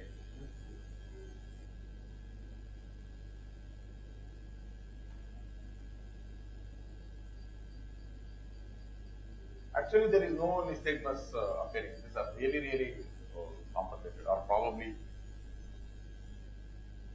to a great extent it's normal. I was not expecting this. I was actually expecting that he will have, because of his head impulse being bad, I thought that there is going to be some nystagmus. So a lot of stabilization has actually happened. Look at the pupil, what will happen now? Saw that? Okay. That's a normal light response. This amount of light and it goes. Sir, your good news, there is nothing much. Okay, I will be okay.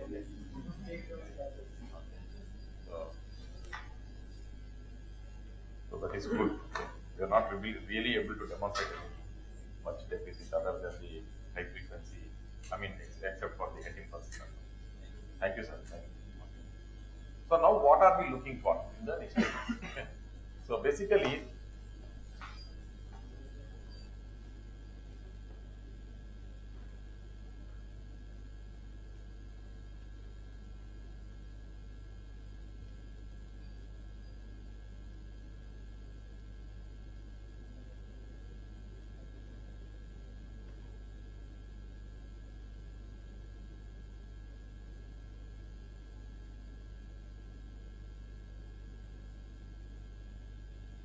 so what exactly is video nystagmography is what I am trying to explain now. Okay.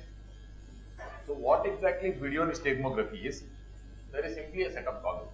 What does this goggle contain? This has two cameras. Fine, that's all. Two cameras are there. There is a flap to eliminate fixation. There is a wire which moves this particular video into the eye. But these cameras are a little special type of cameras that they are IR cameras, which means infrared cameras. So which means they need infrared illumination. So what you see here is that infrared illumination array. That is all this is about. So what is VNG? It is nothing other than examination of the eyes in a little more thorough manner than doing it clinically. That is all. So if you say what is the role of VNG, my answer is more than 100 years, neurologists, physicians have been looking at the eye, doing examination of the suckers. Is the answer yes or no? And they have been good, or is it a valuable tool, examination of the suckers? It is not. Examination of smooth pursuit, is it a valuable tool clinically or not? Then optokinetic, they used to take long cloths, curtain cloths and move in front of the patient. Okay. That much trouble used to be taken to just check for the optokinetic response. Again, that is an established test in neurological science. Looking for spontaneous nystagmus with fixation and without fixation. Okay, we used to struggle like anything.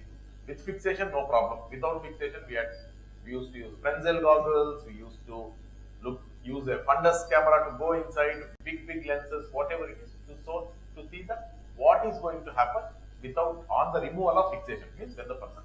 Why is so difficult? If you want to remove fixation, you have to make the person close the eyes. If you close the eyes, the person, you cannot see the eyes. Simple. That used to be the problem. Next thing is, if you have to look at the eyes in various positions, it has to be in such a way that the position is designed in such a way that you also are able to look at the eyes. Why Dixon became like that? Patient never tells in that position I get vertigo. Patient simply tells, मैं जब करवट लेता हूँ, it is going to come something like this. Okay, whatever. Okay, we took a certain type of positional maneuver for two reasons. One is to place that canal in that particular place. That is one reasoning. The next reasoning is we could have also done it go down also. We didn't do it. We made the person go up only. Why was the reason? So that we can see the eyes also of the patient. But if you have a goggle which follows the patient, then you can look at the nystagmus without regard to. So what is VNG is, if the examination of the saccades, examination of the pursuit, examination of optokinetic, examination of eye movement, nystagmus in different positional tests, in different positions of gaze test and all these things. If that is made a little more objective, same type of stimulus pattern, and then record that, and then have a graph so that subtle abnormalities which cannot be picked up during live video seeing can actually be picked up on the graph. That kind of objective rendering of this eye examination is what VNG is all about. So VNG itself will not give a diagnosis, nothing. VNG is as good as the clinician who is using the VNG. Okay. And that clinician has to be good in understanding the saccades, has to be good in understanding the pursuit, it is good in understanding the nystagmus patterns, good in understanding these things. If you are good in that, one thing is, the other advantage is, it saves time. In the sense, clinician himself or herself has to do all these tests. Clinician, that time is less. Whereas, with a tool that is there, an assistant can finish all these things. You can come and look at minutes and minutes of graph. To look at the video, for 30 minutes of video to look at it, you will need to spend another 30 minutes or replaying and that more time. Human eye at one particular point of time can look at only one, either this side or that side when you are looking at the patient. This one records two eyes, which means first you can look at this video, then you can look at this video if there are discontinuities. These are the advantages that VNG brings about. The problems with VNG all emanate from having to, for that matter, any investigation. MRI itself has a problem. For up to 72 hours, it can be stroke in acute vestibular syndrome, so like that. So like that, the problems are related to giving too much importance to anything. The only important person in this entire thing is the center of our universe is the patient. The next most important thing is our clinical acumen. Okay. The clinical acumen is so important. That is why remote diagnostics, remote reporting, these things don't work. Okay. Intuitively, the clinician knows more about the patient than anybody else. Okay. So that is why we should always go by. Reading a graph, okay, somebody can help, but what it means for your patient, nobody can help. Okay, that is one. Now I will just give a demo as what exactly this VNG, how does it generate the graph and what is the meaning of that particular graph. Is that okay? So different test protocols are there. I will not get into all the details of the test protocols. Okay. So what is happening here is, the moment I wear a goggle,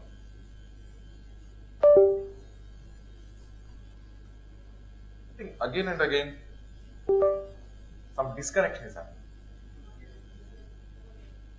It's not about cable. No, the cable did not move at all. And disconnection does not happen at this level. No problem nahi tha. Something is happening. I think you power on the system. You just power on the system.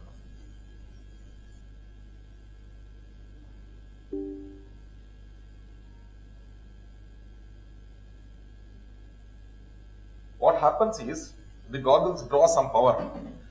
So what happens is the operating system automatically shuts off equipment that is drawing power from the laptop.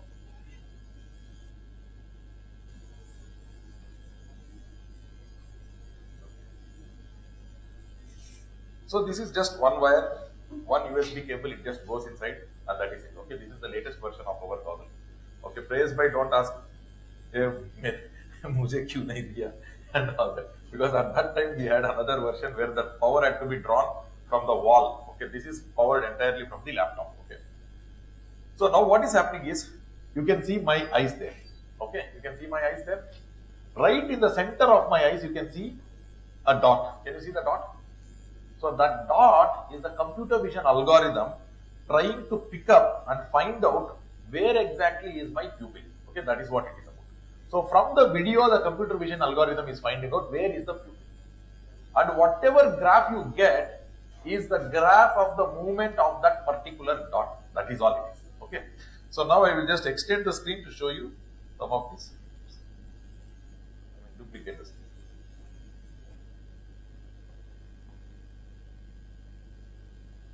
Okay. So now how to read this? There is the right eye and the left eye. The convention is something like this. As if the person is facing you, right in front of you. No other mirror imaging, nothing, no confusion. This is right eye, that is left eye. Okay? Clear? That's all. This part of the graph is for the right eye, this part of the graph is for the left eye. That is all. How is this convention is, there will be two lines, one line for right and left movement, one line for up and down movement. Two lines for right eye, two lines for left eye. All this will become clear once I start demonstrating that. Okay. So you can see now, I am looking straight ahead. You just look at the red line. What is happening to the red line? Is it flat? Yes. The moment I move my gaze to the right side, the red line went up. The blue line down also went up. That means horizontally the eye has gone to the right side. That's all. Okay. This means the horizontally the eye has gone to the left side. You saw that? Right, left. Right, left. This is all this is about. Okay. Now, up and down. What will happen if I move up and down? There is another line for up and down movement. I look up, the blue and black line goes up. I mean the black and purple line. You saw the black line going up? Black line going down? You are able to make out that? Up, down, up, down. This is all it is about. What is VNG? Only this much. That's all. There is nothing more than this in VNG. So there is one line for right and left movement. That is the red and blue line. Red line for the right eye, blue line for the left eye. There is one line for the up and down movement. Black line for the right eye, purple line for the left eye. This is all VNG is about. It will tell how the eye is moving. If I am not moving the eye, I am looking straight ahead at the beautiful lady in front of me. The world comes to a stop and the lines are flat. Correct? Fine. So flat line means eye is not moving. Okay, in that plane. Flat line both in horizontal and vertical means it is not moving horizontally, it is not moving vertically. Okay, here. Now flat line location is again important. Now I am looking straight. Now I look to the right. Can you see the flat line? Now I look to the left. Can you see the flat line? So location of the flat line on the top means eye is stable on the right side. Location of the flat line on the bottom means eye is stable on the left side. Is that clear so much? For again up and down it is same. I am looking straight. The black line is flat. If I look up, black line goes up and flat. Correct? If I look down, black line goes down and flat. Fine? Perfect? So, location of the line tells where the eye is. The flatness or not flatness tells whether eye is moving or not. If it is flat, eye is not moving. Okay? Now, superimposed on this particular location, location tells where the eye is. If it is up, red line, eye is on the right. It is in the center, eye is looking straight. Down, eye is looking left. Is that perfect? So much? Now, some of the movements. How will a nystagmus look like? Okay, how will a nystagmus look like? I will just show that. I will just stop this. Right.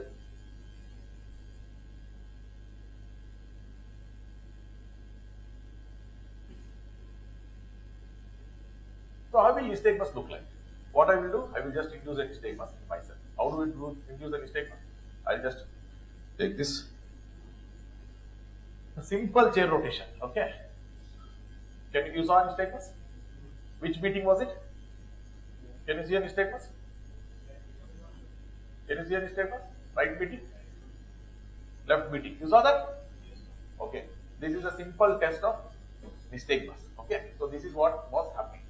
So this one particular kind of nystagmus will show up as a particular type of the graph. So I will show that.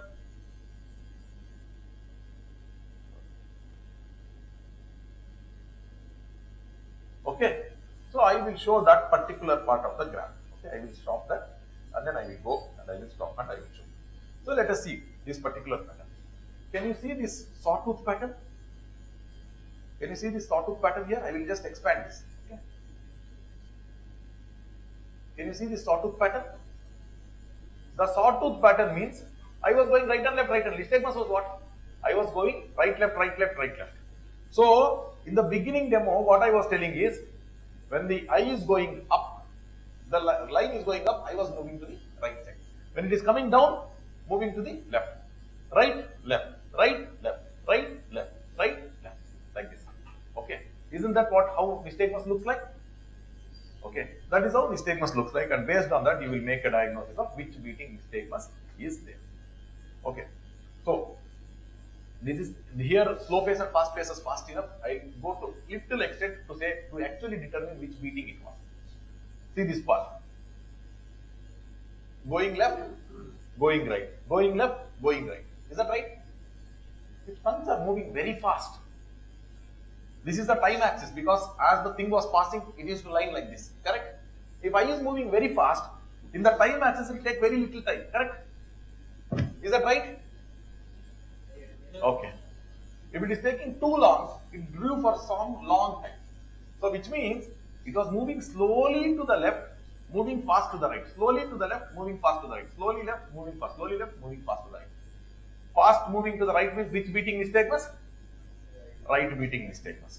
After some time, when I started rotating to the opposite side, you see left beating nystagmus. Okay. Slowly to the right, fast to the left. Slowly to the right, fast to the left. Why slowly? It is taking longer time on the time axis. Okay. That is how you tell. So if you see a sawtooth pattern, it means there is a nystagmus. Simple. That's all. Sawtooth pattern means nystagmus. That sawtooth pattern, if it is looking like this, it is left beating nystagmus. If it is looking like this, it is right beating nystagmus. This is all simply getting familiarized. After that, you just look at it, you know, right beating, left beating, that's all. Fine. That is all this is about. Most important. Then there are other things you can see.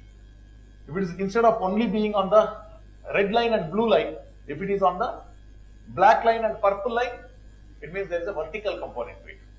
If it is only black and purple, it is pure vertical nystagmus. If it is both, it is oblique nystagmus. Okay, both vertical and this thing, both of them are showing the nystagmus pattern. It's an oblique nystagmus. This is how you identify nystagmus. Similarly, you can identify patterns in smooth pursuit. You can identify patterns in saccades. All this. There's a YouTube lecture where I recorded around 1.5 hours of different parts of the graph, how it will look in saccadic abnormalities, in pursuit abnormalities. You can refer to that. Cyclops Learning Lab. Okay. our website name is Cyclops Learning Lab. Within Cyclops Learning Lab, you can go to playlists. Within playlists, there is something called video nystagmography playlist. There you can, at leisure, whenever you think of mastering the entire graph sequences. But the introduction about this is this much. Okay, what is VNG? There is nothing. It is simply too much nothing. It is graphical rendering of eye movements. What to expect from VNG?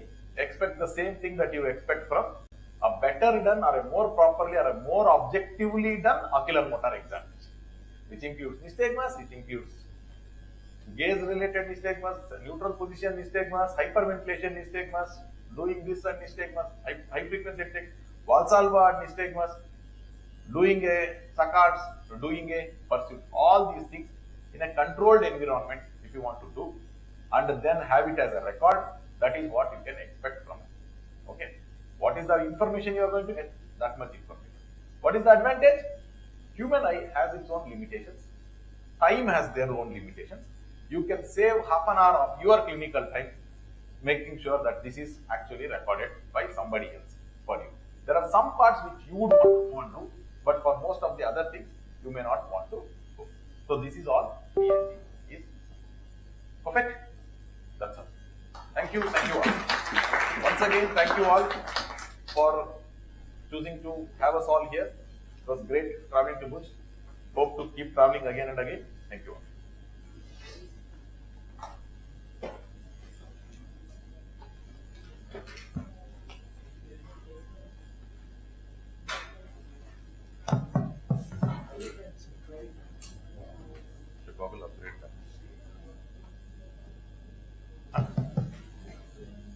Sir, there was one query. Sir, there's a query. I'm a physician, and people face a lot of patients with headaches when they go for traveling and all, and probably it's vestibular migraine, as everyone explained. Migraine only. So, yes, sir. For the treatment part, is it our domain, or basically it's more of an ENT part and more of a rehabilitation part, and exercise part? And you're talking about travel-related headache or travel-related vertigo and motion? These patients, they have cochlear, the cochlears are very sensitive. They have motion sickness and all. Okay. And they come up with us that they have headaches very often. Okay. And more related to travels when they go up and down this kind of travel. So, treat them on the merits of migraine. True, sir. Treat them on the merits of migraine the way you use migraine protocols for them. For motion sickness, one beautiful drug is that it's called flunarizine. No avomine, no other iosine, geosine, nothing. Nothing works for motion sickness as well as flunarizine works. Half an hour before the travel or 1 hour before the travel, give 5 milligrams of flunarizine. Okay, sir. That's all.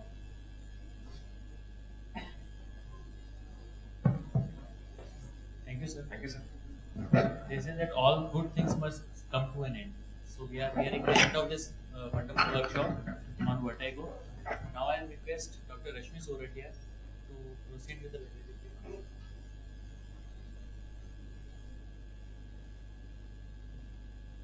Good evening, everyone. Now our workshop is formally over. Anyone wants to give some feedback? So now our felicitation program is starting.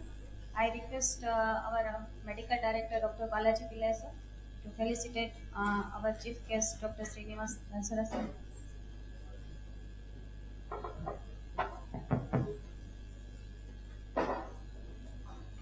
I was telling Balaji sir, practice perfect. Only thing is it's awesome done.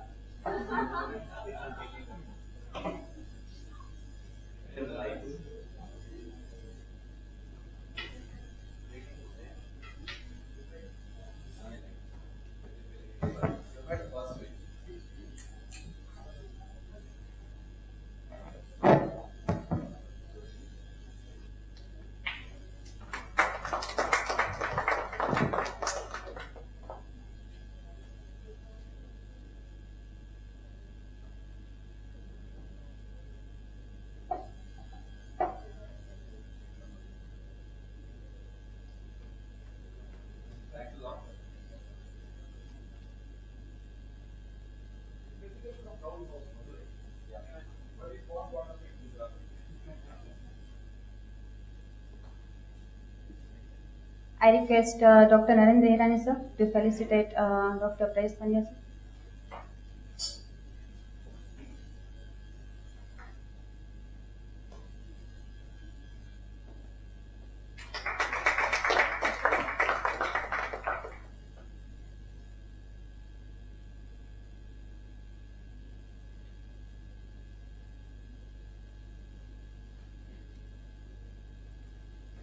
I request Dr. Ajit sir to felicitate Dr. Hitesh Patel sir.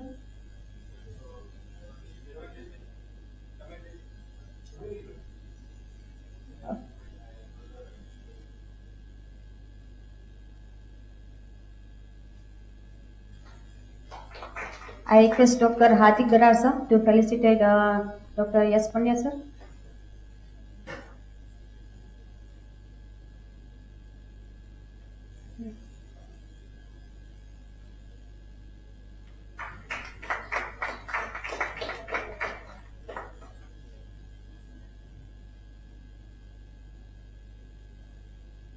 I request Dr. Pumi Badesya to felicitate Dr. Pankti Madam.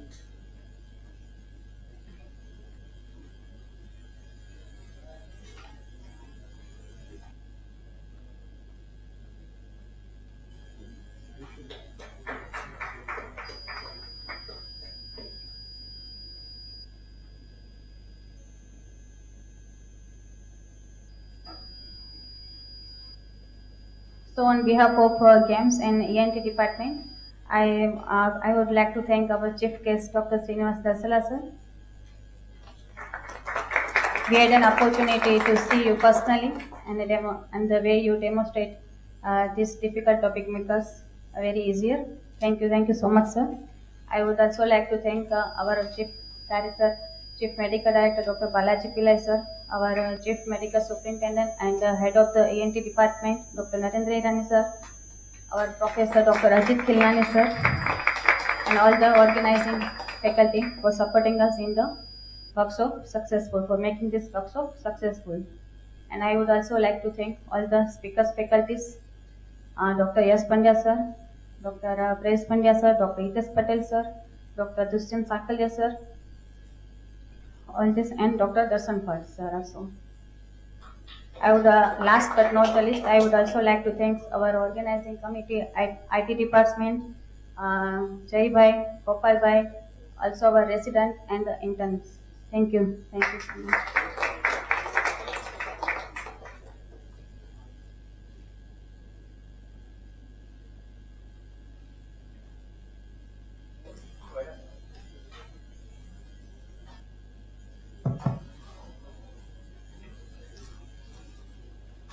Well, I think it was a very grand event, I would say.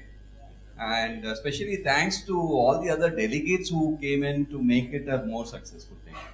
Because when we have more active and non-sleeping kind of delegates here, that keeps the speakers motivated.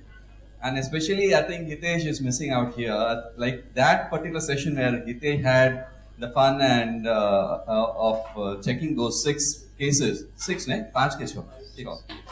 So that was really the, what you call, icing on the cake.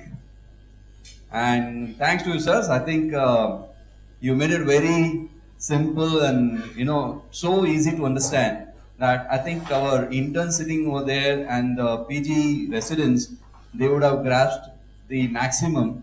I don't think you will be required to read through your books now. બરાબર ને કે વાંચવાની જરૂર છે. So વાંચેલું સમજાશે, હવે easily સમજાશે. અને it's also like it's really a proud moment for me because as an ENT surgeon I had the opportunity to start the particular academic session of our this year, like we are talking about hashtag Tathastu, that is like completing 14 years of academic and 10 years of clinical performances. So this is where like this year by July 23, 13th of July 23, Foundation Day, we'll invite you again for our grand event at closing ceremony of this year. So wish you all the best and stay healthy till then. Thank you. Yes, no, this is the beginning of new era in the games. Previously, sir already told it 14 years of academic and 10 years of clinic. This is the first kind of ENT workshop happen in the games. So we will be looking for a new workshop. Yeah, entire guide. We were looking for organizing a workshop and state conference as well, under guidance of and vision of the Balaji. Yes. Thank you, thank you.